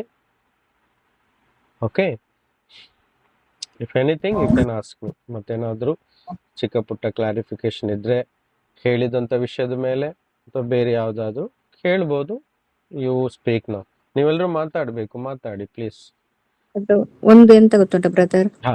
ಅದು ಸ್ಪಿರಿಚುವಲ್ ಎನ್ಕೌಂಟರ್ ಬಗ್ಗೆ ಹೇಳಿದ್ರಲ್ಲ ನೀವು, ಎಸ್, ಅದು ಎಲ್ಲರಿಗೂ ಸಹ ಆಗ್ತದ ಬ್ರದರ್? ಸಿಂಪಲ್ ಆಗಿ ಹೇಳ್ಬೇಕಾದ್ರೆ ಯಾರೆಲ್ಲ ಯೇಸು ಕ್ರಿಸ್ತನನ್ನು ನಂಬಿದ್ದಾರೋ ಅವರು ಪವಿತ್ರ ಆತ್ಮನ ಜೊತೆ ಒಂದಾಗ್ತಾರೆ. ಕರೆಕ್ಟಾ? ಯಾರಲ್ಲಿ ಪವಿತ್ರ ಆತ್ಮನಿಲ್ಲವೋ ಆತನು ಕ್ರಿಸ್ತನವನಲ್ಲ ಅಂತ ಬರೆದಿದೆ ವಾಕ್ಯ. ಯಾರಲ್ಲಿ ಕ್ರಿಸ್ತನ ಆತ್ಮನ ಇದೆಯೋ ಅವರೆಲ್ಲರೂ ಕ್ರಿಸ್ತನವರು. ಸ್ಪಿರಿಚುವಲ್ ಎನ್ಕೌಂಟರ್ ಅಂದ್ರೆ ಕನ್ನಡದ ಟ್ರಾನ್ಸ್ಲೇಷನ್ ಅಂದ್ರೆ ಆತ್ಮದಲ್ಲಿ ಒಂದು ಭೇಟಿ ಅಲ್ವಾ? ಭೇಟಿ ಆಗೋದು ಆತ್ಮದಲ್ಲಿ, ಹಂಗೆ ಅಲ್ವಾ? ಗೊತ್ತಾಯ್ತು brother. ಹೌದು. ಅದು ಏನ್ ಮಾಡಿದೆ ಅಂದ್ರೆ ಸ್ಪಿರಿಚುವಲ್ ಎನ್ಕೌಂಟರ್ ಅಂತ ಒಂದು ಸಬ್ಜೆಕ್ಟ್ ಅನ್ನ ಕ್ರಿಯೇಟ್ ಮಾಡಿ ಆ ತರ ಮೀಟಿಂಗ್ ಗಳನ್ನಿಟ್ಟು ಹೆಡ್ಡಿಂಗ್ಸ್ ಎಲ್ಲ ಕೊಡ್ತಾ ಇರ್ತಾರೆ ಜನರು. ಓಕೆ, ಯಾರಿಗೆ? ವಿಶ್ವಾಸಿಗಳಿಗೆ ಕೊಡ್ತಾ ಇರ್ತಾರೆ. It's not for the believers. Spiritual encounter, spiritual encounter means the day you receive Jesus as your Lord. ಅಂದ್ರೆ ಯಾವ ದಿನ ನಾವು ಯೇಸು ಕ್ರಿಸ್ತನನ್ನು ನಮ್ಮ ಸ್ವಂತ ರಕ್ಷಕನನ್ನಾಗಿ ನಾವು ಸ್ವೀಕಾರ ಮಾಡ್ತೀವಿ, ನಮ್ಮ ಪಾಪಗಳನ್ನು ಒಪ್ಪಿಸ್ಕೊಡ್ತೀವಿ, ಯೇಸುವೆ ನನ್ನ ಜೀವಿತದಲ್ಲಿ ಬಾ ಅಂತ ಹೇಳ್ತೀವಿ, ಅದೇ ದಿನ ದೇವರು ತನ್ನ ಯೇಸು ಕ್ರಿಸ್ತನ ಆತ್ಮನಾದ ಪವಿತ್ರ ಆತ್ಮನನ್ನು ನಮ್ಮ ಆತ್ಮದಲ್ಲಿ ಕೊಟ್ಬಿಡ್ತಾರೆ. ಡೆಡ್ ಆಗಿರುವಂತ ಆ ವ್ಯಕ್ತಿಯ ಆತ್ಮಕ್ಕೆ ಪವಿತ್ರ ಆತ್ಮನು ಬಂದು ಜೀವ ತುಂಬುತ್ತಾರೆ. ಅದೇ ಸ್ಪಿರಿಚುವಲ್ ಎನ್ಕೌಂಟರ್ ಇವರ ಭಾಷೆಯಲ್ಲಿ. ಅಂದ್ರೆ ಈ ಒಂದು ಸಬ್ಜೆಕ್ಟಿನ ವಿಷಯದ ಪ್ರಕಾರ ನೋಡಕ್ ಹೋದ್ರೆ.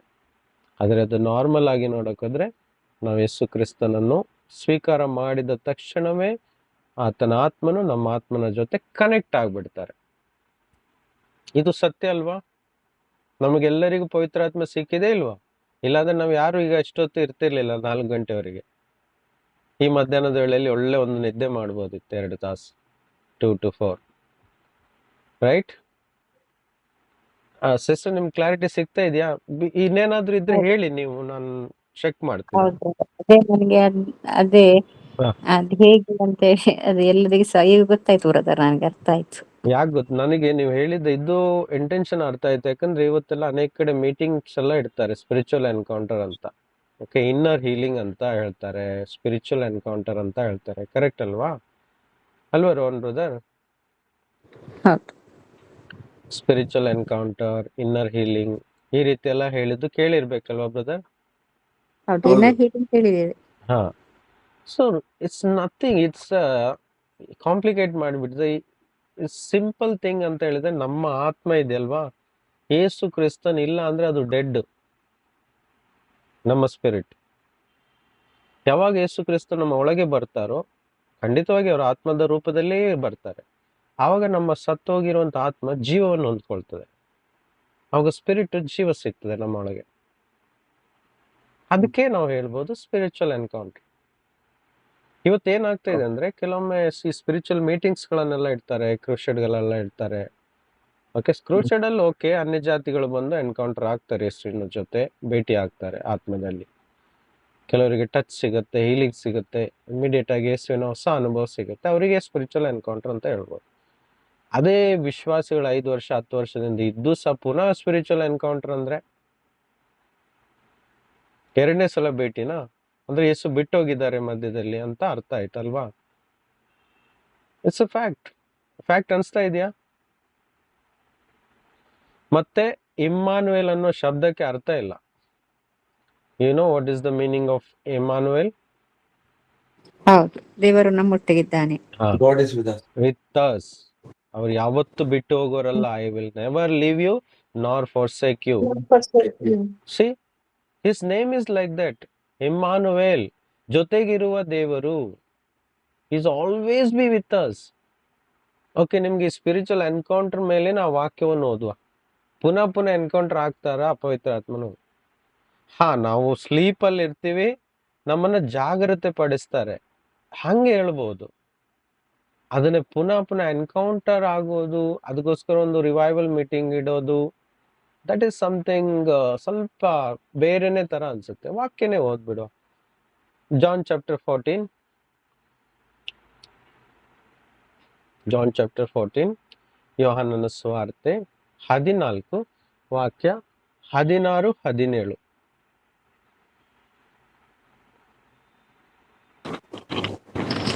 ನೀವು ನನ್ನನ್ನು ಪ್ರೀತಿಸುವವರಾದರೆ ಹಾ. ನನ್ನ ಆಜ್ಞೆಗಳನ್ನು ಕೈಗೊಂಡು ನಡೆಯುವಿರಿ. ಹಾ. ಆಗ ನಾನು ತಂದೆಯನ್ನು ಕೇಳಿಕೊಳ್ಳುವೆನು, ಹಾ. ಆತನು ನಿಮಗೆ ಬೇರೊಬ್ಬ ಸಹಾಯಕನನ್ನು ಸದಾಕಾಲ ನಿಮ್ಮ ಸಂಗಡ ಇರುವುದಕ್ಕೆ ಕೊಡುವನು. ನೋಡಿ, ಸದಾಕಾಲ ನಿಮ್ಮ ಸಂಗಡ ಇರುವುದಕ್ಕೆ ಕೊಡುವನು. ಆತನು ಸ್ವಲ್ಪ ದಿನವಾದ ಮೇಲೆ ನಿಮ್ಮನ್ನು ಬಿಟ್ಟು ಹೋಗುವನು ಅಂತ ಬರೆದಿದ್ಯಾ? ಇಲ್ಲ, ಸದಾಕಾಲ ನಿಮ್ಮ ಸಂಗಡ ಇರಲು ಕೊಡುವನು. 17 ಕಂಪ್ಲೀಟ್ ಮಾಡಿ. ಆ ಸಹಾಯಕನು ಯಾರೆಂದರೆ ಸತ್ಯದ ಆತ್ಮನೇ. ಲೋಕವು ಆತನನ್ನು ನೋಡದೆಯೂ ತಿಳಿಯದೆಯೂ ಇರುವುದರಿಂದ ಆತನನ್ನು ಹೊಂದಲಾರದು. ಯೇಸುವನ್ನು ಅರಿಯುವವರು ಮಾತ್ರ ಆತನನ್ನು ಹೊಂದುವರು. ಅದು ಯೇಸುವೇ ನಮಗೋಸ್ಕರ ತಂದೆ ಹತ್ರ ಕೇಳಿ ನಮಗೆ ಕೊಡ್ತಾರೆ. ಯಾವುದಕ್ಕೋಸ್ಕರ ಕೊಡೋದು? ಸದಾಕಾಲ ನಿತ್ಯವಾಗಿ ನಮಗೆ ಸಹಾಯ ಮಾಡ್ಲಿಕ್ಕೋಸ್ಕರ ನಮ್ಮ ಜೊತೆ ಇರಲು ನಮಗೆ ಕೊಡ್ತಾರೆ. ಇಂಗ್ಲಿಷಲ್ಲಿ ಓದಿ brother, 16 and 17. 14, 16, 17. And I will ask the Father, and he will give you another advocate to help you and be with you forever. Be with you forever. The Spirit of truth, right? Yes. Be with Yes. you forever. Underline that sentence, words. ಆ 3 ಶಬ್ದವನ್ನು underline ಮಾಡಿ. What? The Spirit of truth, the world cannot accept him. Because it neither sees him nor knows him. knows him. But you know him, Yeah. for he lives with you and will be in you. In you. Amen. He's in you. ನಮ್ಮೊಳಗಿದ್ದಾರೆ, ನಮ್ಮ Amen. ಜೊತೆಗಿದ್ದಾರೆ, ಸದಾ ಕಾಲ ಇರ್ತಾರೆ. For ever. Once he has Amen. given, he is forever for us till the last breath. ನಾವು Yes. ಮರೆತು ಹೋಗ್ತೀವಿ, ಮಲಗ್ತೀವಿ, but he never leaves us. ನಾವು ಮಲಗ್ಬಿಡ್ತೀವಿ ಆತ್ಮದಲ್ಲಿ, ಅವರ ಶಬ್ದವನ್ನು ಕೇಳಿದಾಗೆ ಅವ್ರನ್ನ ನೆಗ್ಲೆಕ್ಟ್ ಮಾಡ್ತೀವಿ. ಇದು ರಿಯಾಲಿಟಿ. ತಪ್ಪು ಮಾಡಿಕೊಂಡು ದೂರ ಇರ್ತೀವಿ, ಓಡೋಗ್ತೀವಿ. ಆದ್ರೆ ಆತನ ಓಡೋಗುವುದೇ ಇಲ್ಲ. ಸಮ್ಟೈಮ್ ವಿ ಡೋಂಟ್ ಫೀಲ್ ನಾವು ಸ್ಪಿರಿಟಲ್ಲಿ ಏನು ಫೀಲ್ ಮಾಡಲ್ಲ. ಅರ್ಥ ಏನು ಅಂತ ಹೇಳಿದ್ರೆ ಅದಕ್ಕೆ ಉತ್ತರ ರೆವಲ್ಯೂಷನ್ ಚಾಪ್ಟರ್ 3 ವರ್ಸ್ ನಂಬರು ಏನು 17 18 ಅಲ್ಲಿ ಎಲ್ಲೋ ಬರ್ದಿದೆ. I am on the door. ನಾನು ಬಾಗಿಲ ಬಳಿಯಲ್ಲಿ ನಿಂತಿದ್ದೇನೆ. ಯಾರಾದ್ರೂ ನನ್ನನ್ನು ಒಳಗೆ ಕರೆದ್ರೆ ನಾನು ಒಳಗೆ ಬರ್ತೀನಿ. ಅಂದ್ರೆ ಬಿಟ್ಟು ಹೋಗಿಲ್ಲ. ಬಿಟ್ಟು ಹೋದ್ರೆ ಮತ್ತೆ ಅವ್ರ ಪ್ರಾಮಿಸ್ ಅನ್ನ ಬ್ರೇಕ್ ಮಾಡ್ದಂಗೆ ಆಗತ್ತೆ. ಪವಿತ್ರಾತ್ಮ ನಮ್ಮನ್ನು ಬಿಟ್ಟು ಹೋದ್ರೆ ಪ್ರಾಮಿಸ್ ಬ್ರೇಕ್ ಆಗತ್ತೆ. ಅವ್ರ ಮನುಷ್ಯರಲ್ಲ ಪ್ರಾಮಿಸ್ ಬ್ರೇಕ್ ಮಾಡ್ಲಿಕ್ಕೆ. ನಾವು ತಪ್ಪು ಮಾಡಿದ್ರು ಸಹ, ಸಿನ್ ಆದ್ರೂ ಸಹ ಹೋಲಿ ಸ್ಪಿರಿಟ್ ಹತ್ತಿರದಲ್ಲೇ ಇರ್ತಾರೆ. Just he wants us to clean our self. ನಮ್ಮನ್ನು ನಾವು ಶುದ್ಧ ಮಾಡ್ಕೊಂಡು ಇಮ್ಮಿಡಿಯೇಟ್ ಆಗಿ ನಮ್ಮನ್ನು ಪುನಃ ಅಲ್ಲೇ ಬಲಪಡಿಸಿ ರಿಯಲೈಸ್ ಮಾಡಿಕೊಡ್ತಾರೆ. ನಾನು ಜೊತೆಗಿದ್ದೇನೆ. ಯಾಕಂದ್ರೆ ಅವ್ರನ್ನ ಕೊಟ್ಟಿದ್ದೆ ನಮಗೆ ಬಲಪಡಿಸ್ಲಿಕ್ಕೋಸ್ಕರ, ಪಾಪದಿಂದ ಜಯಿಸ್ಲಿಕ್ಕೋಸ್ಕರ. ನಮ್ಮ ಬಲಹೀನತೆಯಲ್ಲಿ ಬಲ ಕೊಡಲಿಕ್ಕೋಸ್ಕರನೇ ಬಲ ಕೊಡುವ ಪವಿತ್ರ ಆತ್ಮನು ನಮಗೋಸ್ಕರ ಸದಾ ಕಾಲ ನಮ್ಮೊಳಗೆ ಜೀವಿಸ್ಲಿಕ್ಕೋಸ್ಕರ ಕೊಟ್ಟಿದ್ದು. ಬಿಟ್ಟು ಹೋಗಲ್ಲ. ಯಾವಾಗ ನಮಗೆ ಕೊಡಲ್ಪಡ್ತಾರೆ ಅದೇ ಸ್ಪಿರಿಚುವಲ್ ಎನ್ಕೌಂಟರ್. ಇದು ಬೇರೆ ಯಾವ ಮೀನಿಗೂ ಕೊಡಕ್ ಹೋಗ್ಬೇಡಿ. ಅದೆಲ್ಲ ಬೇರೆ ರೀತಿಯ ಕಾನ್ಸೆಪ್ಟ್. ಅದು ಏನಾದ್ರೂ ಡೌಟ್ ಇದ್ರೆ ಇನ್ನೂ ಕೇಳಿ. Don't be in confusion, because the word is with you. ನಿಮ್ ಮುಂದೆ ಇದೆ ವರ್ಡ್, ನಿಮ್ ಜೊತೆಯಲ್ಲೇ ಇದೆ ವಾಕ್ಯ. ಈ ವಾಕ್ಯವನ್ನು ಅಂಡರ್ಲೈನ್ ಮಾಡ್ಕೊಳ್ಳಿ. He will be with you forever. Will he leave? No. Even you make mistake, he says, I am here only, open the door. ನಾವೇ ಪುಷ್ ಮಾಡ್ತೀವಿ, ಅವರಿಗೆ ಹೊರಗೆ ಹಾಕ್ತೀವಿ. But he never leaves us and nor forsake us. It's promise. ಅರ್ಥ ಆಗ್ತಾ? Promise ಇದು. ನಮ್ಮನ್ನು ಬಿಡಲ್ಲ. ಎಲ್ಲಿ ಓಡಿ ಹೋದ್ರು 2 ಪೆಟ್ಟಾದ್ರೂ ಕೊಟ್ಟು ಕರ್ಕೊಂಬರ್ತಾರೆ ಲೈನಿಗೆ. ಹಂಗೆ ಅನುಭವ ಇದೆಯಲ್ವ ನಮ್ಮ ಲೈಫಲ್ಲಿ? ಇದೆಯಾ? ನಮ್ಮ ತಂದೆಯವರು. ಬ್ರದರ್ ಕ್ಲಿಯರ್ ಆಗ್ತಾ ಇದೆ? ಹೇಳಿ, ಮಾತಾಡಿ. Yes please. Is it clear? Yes. Yes, brother. Yeah. So don't give any other meaning, okay? He's our partner. He's our helper. He's everlasting helper. ನಿತ್ಯ ಸಹಾಯಕನು. ಓಕೆ. ಸೊ ನಮ್ಮ ಡ್ಯೂಟಿ ಮಾಡಬೇಕು. ನಾವು ನಮ್ಮ ಕಿವಿಗಳನ್ನು ಕ್ಲೀನ್ ಮಾಡ್ಕೊಳ್ಬೇಕು, ಕಣ್ಣುಗಳನ್ನು ಕ್ಲೀನ್ ಮಾಡ್ಕೊಬೇಕು, ಬ್ರೈನ್ ಅನ್ನು wash ಮಾಡ್ಕೊಬೇಕು. ಇದು ಡೈಲಿ ಡ್ಯೂಟಿ.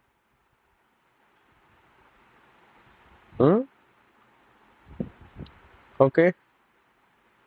ಇನ್ನೇನಾದಿದ್ರೆ ಕೇಳಿ.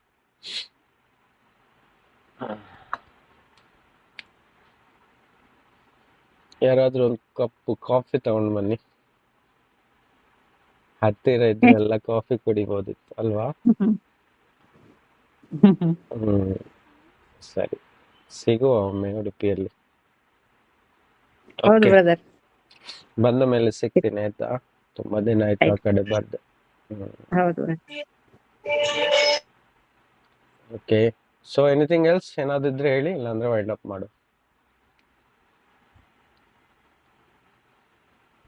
ನಾವು ಆತನವರು ಅಂತ ಹೇಳಲಿಕ್ಕೆ ಅವರೇ ಸಾಕ್ಷಿ ಅಲ್ವಾ ಏನು ಬ್ರದರ್? ಜಡ್ಮೆಂಟ್ ದಿನದಲ್ಲಿ? ನಾವು ಆತನವರು ಅಂತ ಹೇಳಲಿಕ್ಕೆ ಅವರೇ ಸಾಕ್ಷಿ ಅಲ್ವಾ ಜಡ್ಮೆಂಟ್ ದಿನದಲ್ಲಿ? ಪವಿತ್ರಾತ್ಮರೇ ಸಾಕ್ಷಿ ಅಲ್ವಾ? ಪವಿತ್ರ ಆತ್ಮರು ನಮ್ಮ ಜೊತೆಗಿರ್ತಾರೆ. ನಾವು ಕ್ರಿಸ್ತನವರು ಅಂತ ಹೇಳಲಿಕ್ಕೆ ಅವರೇ ನಮಗೆ ಸಹಾಯ ಮಾಡ್ತಾರೆ, ಸಾಕ್ಷಿ ಕೊಡ್ತಾರೆ. ಅದಕ್ಕೋಸ್ಕರ ನಮ್ಮ ಮೇಲೆ ಮುದ್ರೆ ಹಾಕಲ್ಪಟ್ಟಿದ್ದೇವೆ. ಪವಿತ್ರ ಆತ್ಮನಿಂದ ನಾವೆಲ್ಲರೂ ಮುದ್ರೆ ಹಾಕಲ್ಪಟ್ಟಿದ್ದೇವೆ, ಸೀಲ್ ಮಾಡಲ್ಪಟ್ಟಿದ್ದೇವೆ ನಾವೆಲ್ಲರೂ. ಯಾರ್ಯಾರು ಯೇಸು ಕ್ರಿಸ್ತನ ರಕ್ತದಲ್ಲಿ ತೊಳೆಯಲ್ಪಟ್ಟಿದ್ದಾರೋ ಅವರ ಮೇಲೆ ಪವಿತ್ರ ಆತ್ಮನ ಮುದ್ರೆ ಇದೆ. ಸೊ ಆ ಮುದ್ರೆ ಇದ್ದವರು ಮಾತ್ರ ರ್ಯಾಪ್ಚರ್ ಅಂದ್ರೆ ಯೇಸು ಕ್ರಿಸ್ತನ ಬರುವಾಗ ಎತ್ತಲ್ಪಡ್ತೀವಿ. ಓಕೆ. ನನಗೆ ಒಂದು ಚಿಕ್ಕ ಕ್ವಶನ್ ಉಂಟು. ಹಾ. ಟೈಮ್ ಇದ್ರೆ ನೀವು ಇದು ಹೇಳಿ, ಮಾಡ್ಬೋದು, ಹೇಳಿ. ಇಲ್ಲದಿದ್ರೆ ಸ್ಕಿಪ್ ಸಹ ಹೇಳಿ. ಮಾಡ್ಬೋದು. Yeah. ಈಗ ನೋಡಿ, ಕ್ರಿಸ್ತಿಯ ಜೀವಿತದ ದಾರಿ ಏನಂದ್ರೆ ಇಕ್ಕಟ್ಟಾದ ದಾರಿಯಲ್ಲಿ ನಡೆಯುವುದು. Yeah. ಹ್ಮ್. ದಾರಿ ಎಂತ ಬಾಗಿಲು ಚಿಕ್ಕದು, ಹ್ಮ್. ದಾರಿ ಇಕ್ಕಟ್ಟಾದದ್ದು. ಹ್ಮ್. Okay?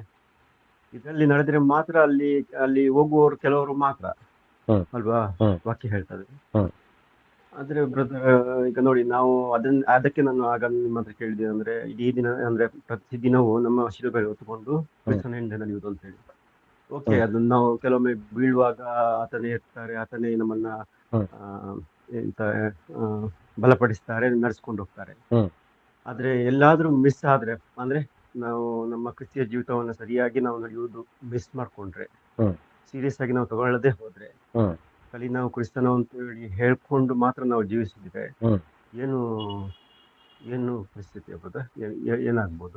ವಾಕ್ಯ ಇಟ್ಟಿದಾರಲ್ಲ, ಫಲ ಕೊಡದ ಕಂಬೆಗಳನ್ನು ಕತ್ತರಿಸಲ್ಪಡುವುದು, ಅವುಗಳನ್ನು ಬೆಂಕಿಗೆ ಹಾಕಿ ಸುಡಲ್ಪಡುವುದು. ವಿ ಕ್ಯಾನ್ ಮಿಸ್ ದ ಹಾಗಾದ್ರೆ ಸಲ್ವೇಷನ್ ಆಲ್ಸೋ. ವಾಕ್ಯ ಇಟ್ಟಿದ್ದಾರೆ, ಫಲ ಕೊಡದ ಕೊಂಬೆಗಳು ಕತ್ತರಿಸಲ್ಪಡುವುದು. So direct word. ನಾವು ಎಷ್ಟೇ ಮಾಡಿದ್ರು ಹೇಳ್ಕೊಂಡ್ರು ಬೇಕಂತಾನೆ ತಪ್ಪುಗಳನ್ನು ಮಾಡುತ್ತಾ ನೋಡಿ, ಸಹಜವಾಗಿ ನಮ್ಮ ಬಲಹೀನತೆಯಲ್ಲಿ ಬೀಳ್ತಾ ಇರ್ತೀವಿ, ಪುನಃ ಎದ್ದು ಕೂತ್ಕೊಳ್ತೀವಿ. ನೀತಿವಂತನು 7 ಸಲ ಬಿದ್ದರೂ ಪುನಃ ಎದ್ದು ನಿಂತ್ಕೊಳ್ತಾನೆ, ತನ್ನನ್ನು ಶುದ್ಧ ಮಾಡ್ಕೊಳ್ತಾನೆ. ಓಕೆ, ಇದು ದೇವರು ಕೊಟ್ಟಿರುವಂತ ಕೃಪೆ. ಪವಿತ್ರ ಆತ್ಮನ ಶಕ್ತಿಯಿಂದ ಪುನಃ ಎದ್ದು ಓಡ್ತಾನೆ.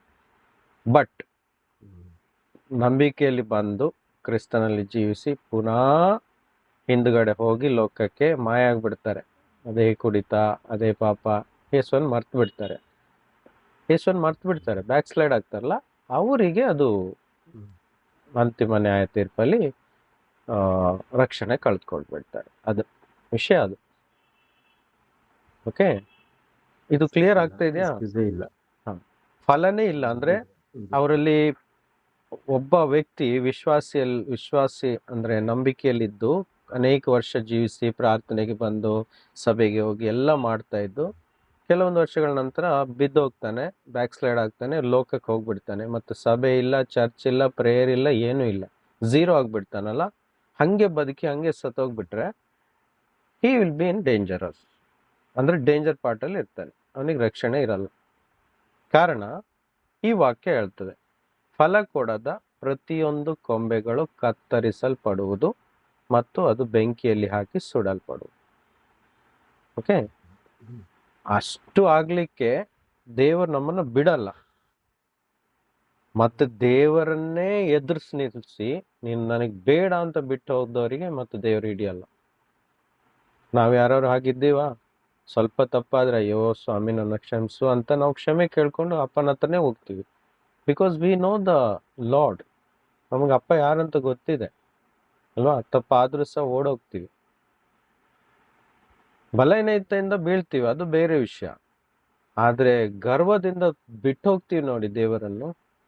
ನೋಡಿ, ಇನ್ನೊಂದು ವಾಕ್ಯ ನೆನಪು ಬಂತು, ನಮ್ರರಿಗೆ ದೇವರು ಕೃಪೆ ಕೊಡ್ತಾರೆ, ಆದ್ರೆ ಗರ್ವರಿಗೆ ದೇವ್ರು ಏನ್ ಮಾಡ್ತಾರೆ? ಶಿಕ್ಷೆ ಕೊಡ್ತಾರೆ. ಅಂದ್ರೆ ಅರ್ಥ, ಅಹಂಕಾರಿಗಳನ್ನ ತಿರಸ್ಕರಿಸ್ತಾನೆ. ಆದ್ರೆ ನಮ್ರ ಇದ್ದವರಿಗೆ, ದೀನರಿಗೆ ಕೃಪೆ ಕೊಟ್ಟು ಎಬ್ಬಿಸ್ತಾರೆ. ತಪ್ಪು ಮಾಡಿದ್ರು ಸಹ ಅಪ್ಪ ನನ್ನ ಕ್ಷಮಿಸು. ಅದಕ್ಕೊಂದು ಉದಾಹರಣೆ, 2 ವ್ಯಕ್ತಿಗಳು ಬಂದು ದೇವ್ರ ಹತ್ರ ಪ್ರಾರ್ಥಿಸ್ತಾರಂತೆ. ಒಬ್ಬ ಪಾಪಿ, ಒಬ್ಬ ನೀತಿವಂತನು.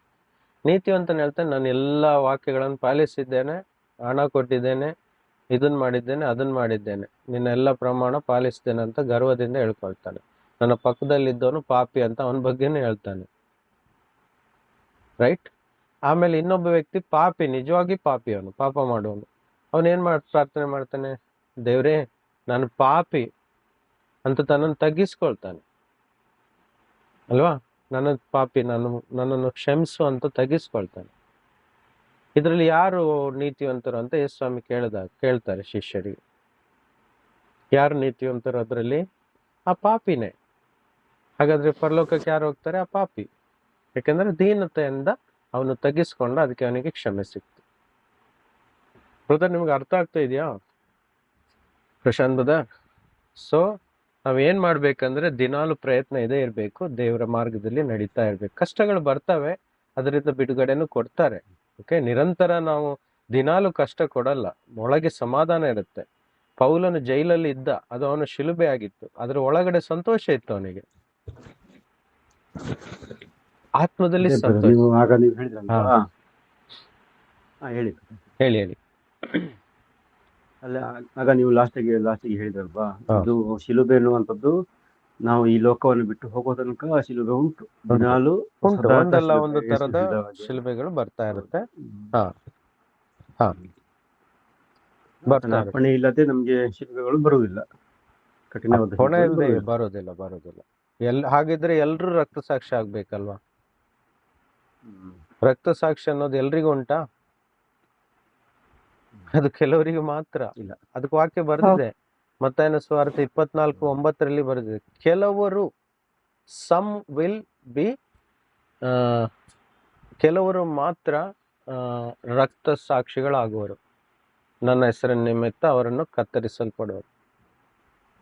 ಬರ್ದಿದೆ ಮತ್ತಾಯನ 24:9. ಎಲ್ರು ಅಂತ ಬರೀಲಿಲ್ಲ, ಯಾಕಂದ್ರೆ ಎಲ್ರಿಗೂ ಆ ಕೃಪೆ ಸಿಕ್ಕಲ್ಲ, ತುಂಬಾ ಕಷ್ಟ. ಪಾಪ ಕೆಲವರು ಹಾವು ಚೇಳು ನೋಡಿದ್ರೆ ಎದುರ್ಕೊಳ್ತಾರೆ, ಮತ್ತವರಿಗೆ ಖಡ್ಗ ನೋಡಿದ್ರೆ ಮತ್ತೆ ಎಷ್ಟು ಎದುರ್ಕೊಳ್ಳಲ್ಲ. ಕೆಲವು ದೀನ ಮನಸ್ಸಿನವ್ರು ಇರ್ತಾರೆ, ಅವರಿಗೆಲ್ಲ ಅಂತ ಶೋಧನೆ ಬರಲ್ಲ, ಬಿಡಲ್ಲ ದೇವ್ರು ಬರ್ಲಿಕ್ಕೆ. ಮೃದು ಮನಸ್ಸಿನವ್ರು ಇರ್ತಾರೆ, ಯಾಕಂದ್ರೆ ಪ್ರತಿಯೊಬ್ಬರ ಹೃದಯ ಬೇರೆ ಬೇರೆ ರೀತಿಯಾಗಿ ದೇವ್ರು ಸೃಷ್ಟಿ ಮಾಡಿದ್ದು. ಅದ್ರ ಗರ್ವರಿಗೆ ಮಾತ್ರ ದೇವ್ರು ಬಿಡಲ್ಲ, ಸರಿ ಪೆಟ್ಕೊಡ್ತಾರೆ. ಅದಕ್ಕೆ ಮೊದಲನೇದಾಗಿ ನಮ್ಮೆಲ್ಲರ ಮನಸ್ಸನ್ನು ದೀನ ಮಾಡ್ಕೊಳ್ಳೋದು ತುಂಬಾ ತುಂಬಾ ಇಂಪಾರ್ಟೆಂಟ್. ಶಿಲುಬೆ ಬರುವುದೇ ದೀನ ಮಾಡ್ಲಿಕ್ಕೆ ನಮ್ಗೆ. ಬ್ರದರ್, 1 ಪಾಯಿಂಟ್ ಹೇಳ್ತೀನಿ, ಎಷ್ಟು ಶಿಲುಬೆ ಬರ್ತದೋ ನಮ್ಗೆ, ನಮ್ಮನ್ನ ದೀನ ಮಾಡ್ಲಿಕ್ಕೆ, ನಮ್ಮನ್ನ ತಗ್ಗಿಸ್ಕೊಳ್ಳಿಕ್ಕೆ, ಮೋಲ್ಡ್ ಮಾಡ್ಲಿಕ್ಕೆ. ನನ್ನ ಜೀವನದಲ್ಲಿ ತುಂಬಾ ಶಿಲುಬೆ ಬಂತು, ಅವಾಗ ನಾನು ತುಂಬಾ ಮೋಲ್ಡ್ ಆದೆ, ನಾನು ಗ್ರೌಂಡಿಗೆ ಟಚ್ ಆದೆ. ಇವತ್ತು ಸಹ ಆ ಗರ್ವ ಬರ್ಲಿಕ್ಕೆ ಬಿಡುವುದೇ ಇಲ್ಲ. ನಿನ್ನೆ ರಾತ್ರಿ ಒಂದ್ ಕಡೆ ಹೋಗಿದ್ದೆ, ಅಲ್ಲಿ ಟ್ರೈನಿಂಗ್ ನಡೀತಾ ಇತ್ತು. ನಾಳೆ ಟ್ಯೂಸ್ಡೇ, ಅಲ್ಲಿ ಫೈನಲ್ ಡೇ. ಅದು ಅನೇಕ ಜನ ಬರ್ತಾರೆ, ಕ್ರೌಡ್ ಇರ್ತಾರೆ. ಅಲ್ಲಿ ಮೇಯ್ನ್ ಮೆಸೇಜ್ ತಗೊಳಪ್ಪ ಅಂತ ನಾನು ಡೈರೆಕ್ಟ್ ಹೇಳಿದ್ರು. ಅದು ನಾನು ಮೊದಲೇ ಡಿಸೈಡ್ ಮಾಡ್ಕೊಂಡು ಹೋಗಿದ್ದೆ, ನಾನು ಮಾಡಲ್ಲ ಅಂತ. ಯಾಕಂದ್ರೆ ನನ್ನೊಳಗೆ ಒಂದು ಪ್ರೇರಣೆ ಇತ್ತು, ಕಾರಣ ಇದೆ, ನಿಮ್ಗೆ ಅದೆಲ್ಲ ಎಕ್ಸ್ಪ್ಲೈನ್ ಮಾಡಲ್ಲ, ಅನೇಕ ಕಾರಣಗಳಿದ್ದಾವೆ. ನನಗೆ ಅಲ್ಲಿ ಮೈಕು ಸ್ಟೇಜ್ ಯಾವುದು ಬೇಕಾಗಿಲ್ಲ, ಅರ್ಥ ಆಗ್ತಿದ್ಯಾ? ನಾನು ಹೋದ ವರ್ಷ ಅದೇ ಜಾಗದಲ್ಲಿ ಟಾಯ್ಲೆಟ್ ಇಂದ ಹಿಡಿದು ಟೀಚಿಂಗ್ ವರೆಗೆ 1.5 ತಿಂಗಳಲ್ಲಿ ಇಡೀ ಟ್ರೈನಿಂಗ್ ಸೆಂಟರ್ನ ಎತ್ತಿ ಹಿಡಿಲಿಕ್ಕೆ ಫುಲ್ ಸೂಪರ್ವೈಸಿಂಗ್ ಮಾಡಿ, ಫುಲ್ ಸೇವೆ ಮಾಡಿ ಬಿಟ್ಟು ಬಂದಿದೆ. ಆದ್ರೆ 1 ಇಯರ್ ಇಂದ ಆ ಜನಗಳು ನನಗೆ ಮಾತಾಡಿಸ್ಲಿಲ್ಲ, ಫೋನು ಮಾಡಲಿಲ್ಲ. You understand what I mean? ಅರ್ಥ ಆಗ್ತಿದ್ಯಾ? ನಾವು ತೋರಿಸ್ಲಿಗೋಸ್ಕರ, ಜನರು ಹೊಗಳಿಸ್ಲಿಗೋಸ್ಕರ ನಾವು ಯಾವತ್ತೂ ಸೇವೆ ಮಾಡಬಾರ್ದು. ನನ್ನ ದೇವರು ನನಗೆ ಏನು ಕೆಲಸ ಕೊಡ್ತಾರೆ ಅಷ್ಟು ನಾನು ಮಾಡಿ ಅವರ ಮುಂದೆ ನಮ್ರರಾಗಿ ಜೀವಿಸ್ಬೇಕು. ಬಲಹೀನತೆಗಳಿರ್ಬೋದು, ನನ್ನಲ್ಲಿಯೂ ಇದೆ, ನಿಮ್ಮಲ್ಲಿಯೂ ಸಹ ಒಂದೊಂದು ರೀತಿಯ ಬಲಹೀನ ಇರ್ಬೋದು. ಅವಕ್ಕೆಲ್ಲ ದೇವ್ರ ಹತ್ರ ಕೃಪೆ ಕೇಳಬೇಕಪ್ಪ, ಹೆಲ್ಪ್ ಮೀ ಅಂತ. ಹೆಲ್ಪ್ ಮಾಡ್ತಾರೆ ಅವರು. ಓಕೆ, ನಮ್ಮ ಮನುಷ್ಯನ ಸ್ವಭಾವ ಗೊತ್ತಿದೆ ದೇವರಿಗೆ, ಅಷ್ಟು ಕಠೋರನೂ ಅಲ್ಲ ನಮ್ಮನ್ನು ದಂಡಿಸ್ಲಿಕ್ಕೆ. ಬಟ್ ನಾವು ಕಠೋರ ಆಗಬಾರ್ದು, ಆರೋಗೆಂಟ್ ಆಗಬಾರ್ದು, ಗರ್ವ ಬರಬಾರ್ದು ನಮ್ಮಲ್ಲಿ ಯಾವಾಗ. That will be very dangerous. Clear brother? ಏನು ಸಂಶಯ ಇದ್ರೆ ಕ್ಲಿಯರ್ ಮಾಡ್ಕೊಳ್ಳಿ, ತುಂಬಾ ಒಳ್ಳೇದು. ಈ ರೀತಿ ಸಂಶಯದಿಂದ ಹೊರಗೆ ಬರೋದು. ಇವತ್ತಿನ ಎಲ್ಲಾ ಮಾತುಗಳ ಅರ್ಥ ಏನಂದ್ರೆ, ದೀನನಾಗಿರ್ಬೇಕು, ದೀನನಿಗೆ ಮಾತ್ರ ಕೃಪೆ. ಇನ್ನೊಂದು ಹೇಳ್ತೀನಿ, ದೀನದಲ್ಲಿ ಇನ್ನೊಂದು ಟ್ರ್ಯಾಪ್ ಆಗಿದೆ. ಇನ್ನೊಂದು ಟ್ರ್ಯಾಪ್ ಹೇಳ್ತೀನಿ ಬ್ರದರ್, ಬಿ ಕೇರ್ಫುಲ್. ದೀನತೆ ಅಂತ ಹೇಳ್ಬಿಟ್ಟು, ದೀನತೆಯಲ್ಲಿಯೂ ಸಹ ದೇವರ ಜಾಯ್ ಇದೆ ನೋಡಿ, ಸಮಾಧಾನ, ದೇವರು ಕೊಡುವಂತ ಫ್ರೀಡಮ್ ನಮ್ಮ ಈ ಭೂಮಿಯಲ್ಲಿ ಜೀವಿಸ್ಲಿಕ್ಕೆ. ಧೈರ್ಯವಾಗಿ ಕರ್ತನಿಗೋಸ್ಕರ ಹೋರಾಟ ಮಾಡಿ, ನಮ್ಮ ಕುಟುಂಬದ ಜೊತೆ ಸಂತೋಷವಾಗಿ, ನಾವು ಕುಡಿಯೋದ್ರಲ್ಲಿ ತಿನ್ನೋದ್ರಲ್ಲಿ ಒಂದು ನೆಮ್ಮದಿ, ಒಂದು ಬಾಳು ಅನ್ನೋದು ಇದೆಯಲ್ಲ, ಲೈಫ್, ಅದು ಸಹ ಸಂತೋಷವಾಗಿ ನಾವು ಬದುಕಲಿಕ್ಕೆ ಕೊಡ್ತಾರೆ ದೇವರು. ನೋಡಿ, ಒಂದು ವಾಕ್ಯನ ಇಟ್ಕೊಂಡು ನಾವು ಯಾವುದೇ ಡಾಕ್ಟ್ರಿನ್ ಅನ್ನು ಪ್ರೂವ್ ಮಾಡಬಾರ್ದು ಅನ್ನೋದು ನಾನು ನಿಮ್ಗೆ ಹೇಳ್ಕೊಡ್ತೀನಿ.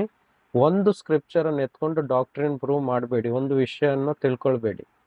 ಎಲ್ಲ ವಾಕ್ಯವನ್ನು ಮುಂದಿಟ್ಕೊಂಡು ವಾಕ್ಯವನ್ನು ತಿಳ್ಕೊಳ್ಬೇಕು. ಸರಿ, ನಾನು ನಿಮ್ಗೆ ಈ ವಾಕ್ಯ ಮುಂದೆ ಇಟ್ಕೊಂಡು ಹೇಳ್ಕೊಡ್ತೀನಿ, ಒಂದು 5 ನಿಮಿಷ ತಗೊಳ್ತೀನಿ. ಎಲ್ಲ ದಿನ ಶಿಲುಬೆಯನ್ನು ಎತ್ಕೊಳ್ಬೇಕು, ಕರೆಕ್ಟ್. ನಮ್ಮ ಜೀವಿತದಲ್ಲಿ ಇದೇ ಕಷ್ಟಗಳಿದ್ದಾವೆ.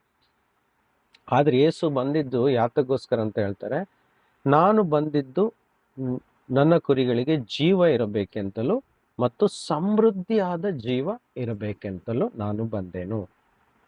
ಅದರ ಅರ್ಥ ಏನು? ಜೀವ ಇರಬೇಕು ಮತ್ತು ಸಮೃದ್ಧಿಯಾದ ಜೀವನೂ ಇರಬೇಕು. ಕಳ್ಳನು ಬರುವುದು ಕದ್ದುಕೊಳ್ಳುವುದಕ್ಕೆ, ನಾಶ ಮಾಡುವುದಕ್ಕೆ ಮತ್ತು ಕೊಲೆ ಮಾಡುವುದಕ್ಕೆ. ಕರೆಕ್ಟ್? ಯೇಸು ಅಪೋಸಿಟ್ ಹೇಳ್ತಾ ಇದ್ದಾರೆ.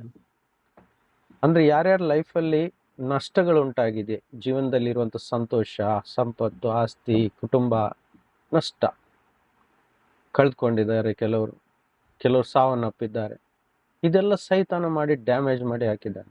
ಆದ್ರೆ ಯೇಸು ಬಂದಿದ್ಯಾಕೆ? ನೀವು ಸಂತೋಷವಾದ ಕುಟುಂಬದ ಜೀವಿತವಾಗ್ಲಿ, ಹಣಕಾಸಿನ ವಿಷಯವಾಗ್ಲಿ, ಜೀವನದಲ್ಲಿ ಒಂದು ಕಾಮನ್ ನೆಮ್ಮದಿ ಅನ್ನೋದು ಇರುತ್ತೆ ಅಲ್ವಾ. ಒಂದು ಹೊತ್ತು ಊಟ ಮಾಡಿದ್ರು ಸಂತೋಷವಾಗಿ ಊಟ ಮಾಡಿ ಸ್ವಲ್ಪ ಹೊತ್ತು ನಿದ್ದೆ ಸಂತೋಷವಾಗಿ ಮಾಡಿದ್ದು ಎಷ್ಟು ಆಶೀರ್ವಾದ ಅಲ್ವಾ ಅದು. ಇದರ ವಿರೋಧವಾಗಿದ್ದಾರೆ ಸ್ವಾಮಿ? ಖಂಡಿತವಾಗಿಲ್ಲ. ಹಾ, ಯೇಸುವಿನ ನಿಮಿತ್ತ ಅಪಮಾನ ಸಹಿಸ್ಲಿಕ್ಕೆ ಬಂದ್ರೆ ಅದು ದೇವರಿಗೆ ಮಹಿಮೆ. ಅರ್ಥ ಆಗ್ತಿದ್ಯಾ? ಯೇಸುವಿನ ಸುವಾರ್ತೆ ನಿಮಿತ್ತ ಒಂದು ವೇಳೆ ನಾವು ಹಸಿದುಕೊಂಡು ಉಪವಾಸ ಇದ್ರೆ ಅದು ದೇವರಿಗೆ ಮಹಿಮೆ. ಯೇಸುವಿನ ಸುವಾರ್ತೆ ನಿಮಿತ್ತ ಯಾರು ನಮ್ಗೆ ಪೆಟ್ಟು ಕೊಟ್ಟಿದ್ರೆ ಅದು ದೇವರಿಗೆ ಮಹಿಮೆ ಆಗುತ್ತೆ. ಸುಮ್ಮನೆ ದೇವರಿಗೆ ಮಹಿಮೆ ಆಗದೇನೆ ನಾವೇನಾದ್ರೂ ಕಷ್ಟಪಡ್ತಾ ಇದ್ರೆ ಅದು ದಾರಿದ್ರ್ಯತನ, ಅದು ಬಾಂಡೇಜ್, ಅದು ಫ್ರೀಡಮ್ ಅಲ್ಲ, ಅದು ತಪ್ಪಾದ ಸಂಗತಿ. Is it clear brother? So ಅದಕ್ಕೋಸ್ಕರ ಜಾಸ್ತಿ ಕಂಡಮ್ನೇಷನ್ ಬಗ್ಗೆ ನೀವು ತಿಳ್ಕೊಳ್ತಾ ಇರಬೇಡಿ. ದೇವರು ನಮ್ಗೆ ಸ್ವಾತಂತ್ರ್ಯ, ಬಿಡುಗಡೆಯನ್ನು ಸಹ ಕೊಟ್ಟಿದ್ದಾರೆ. ಮೈಂಡ್ ಯಾವಾಗ್ಲೂ ಸಂತೋಷವಾಗಿರ್ಬೇಕು. ಹೊರಗಡೆಯಿಂದ ಯೇಸುವಿನ ನಿಮಿತ್ತವಾಗಿ ನಮ್ಮನ್ನ ಯಾರು ದೂಷಿಸಬಹುದು, ಹೊಡಿಬಹುದು, ಬೈಬಹುದು. ಆದ್ರೆ ವೈಯಕ್ತಿಕವಾಗಿ ಸೈತಾನನು ಕೆಲವೊಮ್ಮೆ ಬಾಂಡೇಜ್ ಎಲ್ಲ ಹಾಕಿರ್ತಾನೆ. ಅದು ತಪ್ಪು ತಪ್ಪು ತಪ್ಪು. ಅದು ಶಿಲುಬೆ ಅಲ್ಲ. ಅದು ವೈಯಕ್ತಿಕ ಫ್ರೀಡಮ್, ಕುಟುಂಬದ freedom. Family life is a blessing brother. It's not a curse or cross. Okay, very pacific ಆಗಿರಿ. ಪ್ರಶಾಂತ್ ಬ್ರದರ್, ಹೌದು ಹೌದು. ಏನಾದ್ರು ನಿಮ್ಗೆ ಪರ್ಸನಲ್ ಆಗಿ ಡಿಸ್ಕಸ್ ಮಾಡಬೇಕಿದ್ರೆ ನನಗೆ ಪರ್ಸನಲ್ ಆಗಿ ಕಾಲ್ ಮಾಡಿದ್ರೆ any time, no problem, will discuss if you are any doubt. Okay, feel free. Okay, so ಪಾಪ ರಾಧಾ ಆಂಟಿ ಅವರೆಲ್ಲ ಸಾಕಾಗ್ಬಿಡ್ತು ಅನ್ಸುತ್ತೆ. ಆಯ್ತಾ ಪ್ರಮಿಳಕ್ಕ? 4:20 ಇಲ್ಲ ಬ್ರದರ್, ಇಲ್ಲ. ಓಕೆ. ಸರಿ. ಇಲ್ಲ, ಸಂತೋಷ. ನನಗೂ ಸಹಾಯ ಆಗಿಲ್ಲ. ಇದೊಂದು ವಿಷಯದಲ್ಲಿ ಎಷ್ಟು ಕೇಳಿದ್ರು ಸಾಕಾಗುದಿಲ್ಲ. ಎಸ್. ಅದು ಯಾರಿಗ್ ಬಾಯಾರಕ್ಕೆ ಹಸಿವೆ ಜಾಸ್ತಿ ಇರೋದವ್ರು ಜಾಸ್ತಿ ಊಟ ಮಾಡ್ತಾರೆ ಅಲ್ವಾ. ಹಸಿವೆ ಸ್ವಲ್ಪ ಇದ್ದವ್ರು ಸ್ವಲ್ಪ ಊಟ ಮಾಡ್ತಾರೆ. So that's how. ಮತ್ತೆ ಹಸಿವೆ ಸ್ವಲ್ಪ ಇದೆ ಅಂತ ಅವ್ರಿಗೆ ಜಾಸ್ತಿ ಬಳಸಿದ್ರೆ ಅದು ವೇಸ್ಟ್ ಆಗಿನೂ ಸಹ ಹೋಗುತ್ತೆ. ಅದೇ ತರ ಸ್ಪಿರಿಚುವಲ್ ಏರಿಯಾದಲ್ಲಿಯೂ ಯಾರಿಗೆ ಹಸಿವೆ ಕಡಿಮೆ ಇದೆ ಅವ್ರಿಗೆ ಒತ್ತಾಯ ಮಾಡೋ ಹಂಗಿಲ್ಲ. ಹಸಿವೆ ಜಾಸ್ತಿ ಇದ್ದವ್ರಿಗೆ ಇನ್ನೂ ಸ್ವಲ್ಪ ನಾವು ಕೊಟ್ಬಿಟ್ಟು ಅವರಿಗೆ ಊಟ ಮಾಡ್ಲಿಕ್ಕೆ ಹೇಳ್ಬೇಕು. ರೈಟ್? ಯಾ, ಹೇಳಿ. ಅದೇ ನಾನು ಹೇಳ್ತಾ ಇದ್ದಿದ್ದು. ಅರ್ಥ ಆಯ್ತಲ್ವಾ? Okay. If anything else please let me know. Brother, ನೀವು ರೆಕಾರ್ಡ್ ಮಾಡ್ತಾ ಇದ್ದೀರಲ್ಲ ಇದನ್ನು? ಎಸ್, ಆಕ್ಚುಲಿ ಫುಲ್ ರೆಕಾರ್ಡ್ ಆಗಿದೆ. ಇವಾಗ ಅದನ್ನ Okay, ಅಪ್ಲೋಡ್ ಮಾಡ್ಬೇಕೇ ಬೇಡ ಅಂತ ಯೋಚನೆ ಮಾಡ್ತಾ ಇದ್ದೀನಿ. ಮಾಡ್ಲಾ? ಅವತ್ತು ವರ್ಷಿಪ್ ಇಂದು ಸಹ ಮಾಡಿ. ಮಾಡ್ಲಿಲ್ಲ ನಾನು ಆಕ್ಚುಲಿ, ಯಾಕೆಂದ್ರೆ ಅದು ಸಹ ಲಾಂಗ್ ಆಯ್ತು. ಮತ್ತೆ ನಾವು ಕಾಮನ್ ಡಿಸ್ಕಷನ್, ತಪ್ಪೇನೂ ಇಲ್ಲ, ನಾನು ಮಾಡ್ಬಿಡ್ತೀನಿ, ಎರಡನ್ನೂ ಮಾಡ್ಬಿಡ್ತೀನಿ. ಆಯ್ತಾ? Thank you, brother. ಹೆಲ್ಪ್ ಆಗತ್ತೆ. ಓಕೆ. ಸರಿ, ಹಾಗಾದ್ರೆ ನಿಲ್ಸುವ ಇಲ್ಲಿಗೆ. ರೆಸ್ಟ್ ಮಾಡಿ ಸ್ವಲ್ಪ. ಆಯ್ತು ಬ್ರದರ್. ಓಕೆ, ಆಯ್ತು brother. ಸರಿ. ಯಾರಿಗಾದ್ರೂ ಇನ್ನೂ ಸಹ ಕೇಳಲಿಕ್ಕಿದ್ರೆ ಪರ್ಸ್ನಲ್ ಆಗಿ ಫ್ರೀ ಇರುವಾಗೆಲ್ಲ ಮಾತಾಡಿ, ನೋ ಪ್ರಾಬ್ಲಮ್. ನಿಮಗೆ ಅದು ಸ್ಪಿರಿಚುವಲ್ ಸಪೋರ್ಟ್ ಕೊಡ್ತೀನಿ. ಆಯ್ತಾ? ಓಕೆ. ಸೊ ಎಲ್ರಿಗೂ ಹೆಲ್ಪ್ ಆಯ್ತಾ ಇಷ್ಟೊತ್ತು? ಹೌದು ಹೌದು ಬ್ರದರ್. brother. ಓಕೆ, ದೇವರಿಗೆ ಸಂತೋಷ. ಬನ್ನಿ ಪ್ರಾರ್ಥನೆ ಮಾಡಿ. Thank you brother. Let's pray. Thank you Lord Jesus. ಪರಿಶುದ್ಧನಾದ ನಮ್ಮ ಪ್ರೀತಿಯ ತಂದೆಯೇ, ಇಷ್ಟೊತ್ತು ಕಾಲ ನಿಮ್ಮ ವಾಕ್ಯವನ್ನು ಡಿಸ್ಕಸ್ ಮಾಡಲಿಕ್ಕೆ ನೀವು ಸಹಾಯ ಮಾಡಿದ್ರಿ. ಅನೇಕ ಸಂದೇಹಗಳನ್ನು ಸ್ಪಷ್ಟ ಮಾಡಿಕೊಳ್ಳಿಕ್ಕೆ ನೀವು ಸಹಾಯ ಮಾಡಿದ್ರಿ ತಂದೆ. ಅದಕ್ಕೆ ನಿಮಗೆ ಹೃದಯದಿಂದ ನಾವು ಸ್ತೋತ್ರವನ್ನು ಹೇಳ್ತೇವೆ. ಸದಾಕಾಲ ನಮ್ಮ ಜೊತೆಗಿರುವ ಅಪ್ಪ, ನೀನು ನಮ್ಮ ಬಲಹೀನತೆಯಲ್ಲಿ, ದುಃಖದಲ್ಲಿ, ವೇದನೆಯಲ್ಲಿ, ನೋವಲ್ಲಿ ನಮ್ಮನ್ನು ಮುನ್ನಡೆಸ್ತಾ ಇದ್ದೀಯ ಸ್ವಾಮಿ. ಇವತ್ತು ಈ ಲೋಕದಲ್ಲಿ ಅತಿ ಹೆಚ್ಚಿನ ಜನರು ಕಷ್ಟದಲ್ಲಿ ಮುಳುಗಿದ್ದಾರೆ, ನೋವಲ್ಲಿ ಮುಳುಗಿದ್ದಾರೆ, ಬಂಧನದಲ್ಲಿದ್ದಾರೆ, ದುಷ್ಟಾತ್ಮಗಳಿಂದ ತುಂಬಿದ್ದಾರೆ, ರೋಗದಲ್ಲಿದ್ದಾರೆ. ಅವರಿಗೆಲ್ಲ ಬಿಡುಗಡೆ ಬೇಕು ಸ್ವಾಮಿ. ಅದಕ್ಕೋಸ್ಕರ ನೀನು ಬಂದೇ ಇಲ್ಲಪ್ಪ. ಅದಕ್ಕೋಸ್ಕರ ನಿಮಗೆ ಸ್ತೋತ್ರ ಮಾಡ್ತೇವೆ. ಜನರನ್ನು ಬಿಡುಗಡೆ ಮಾಡು ಸ್ವಾಮಿ. ನಿನ್ನ ಸತ್ಯ ಜ್ಞಾನವನ್ನು ಪ್ರಕಟ ಮಾಡ್ತಾ ಇರು.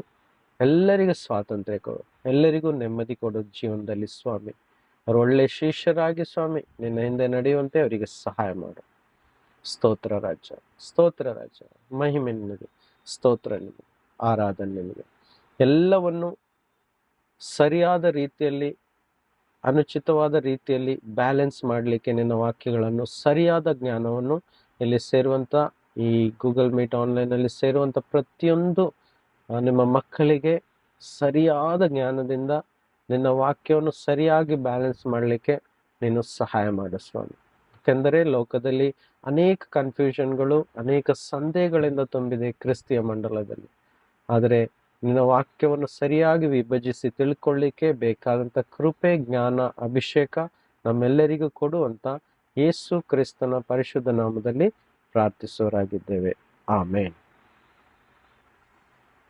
ಆಮೇನ್, ಆಮೇನ್.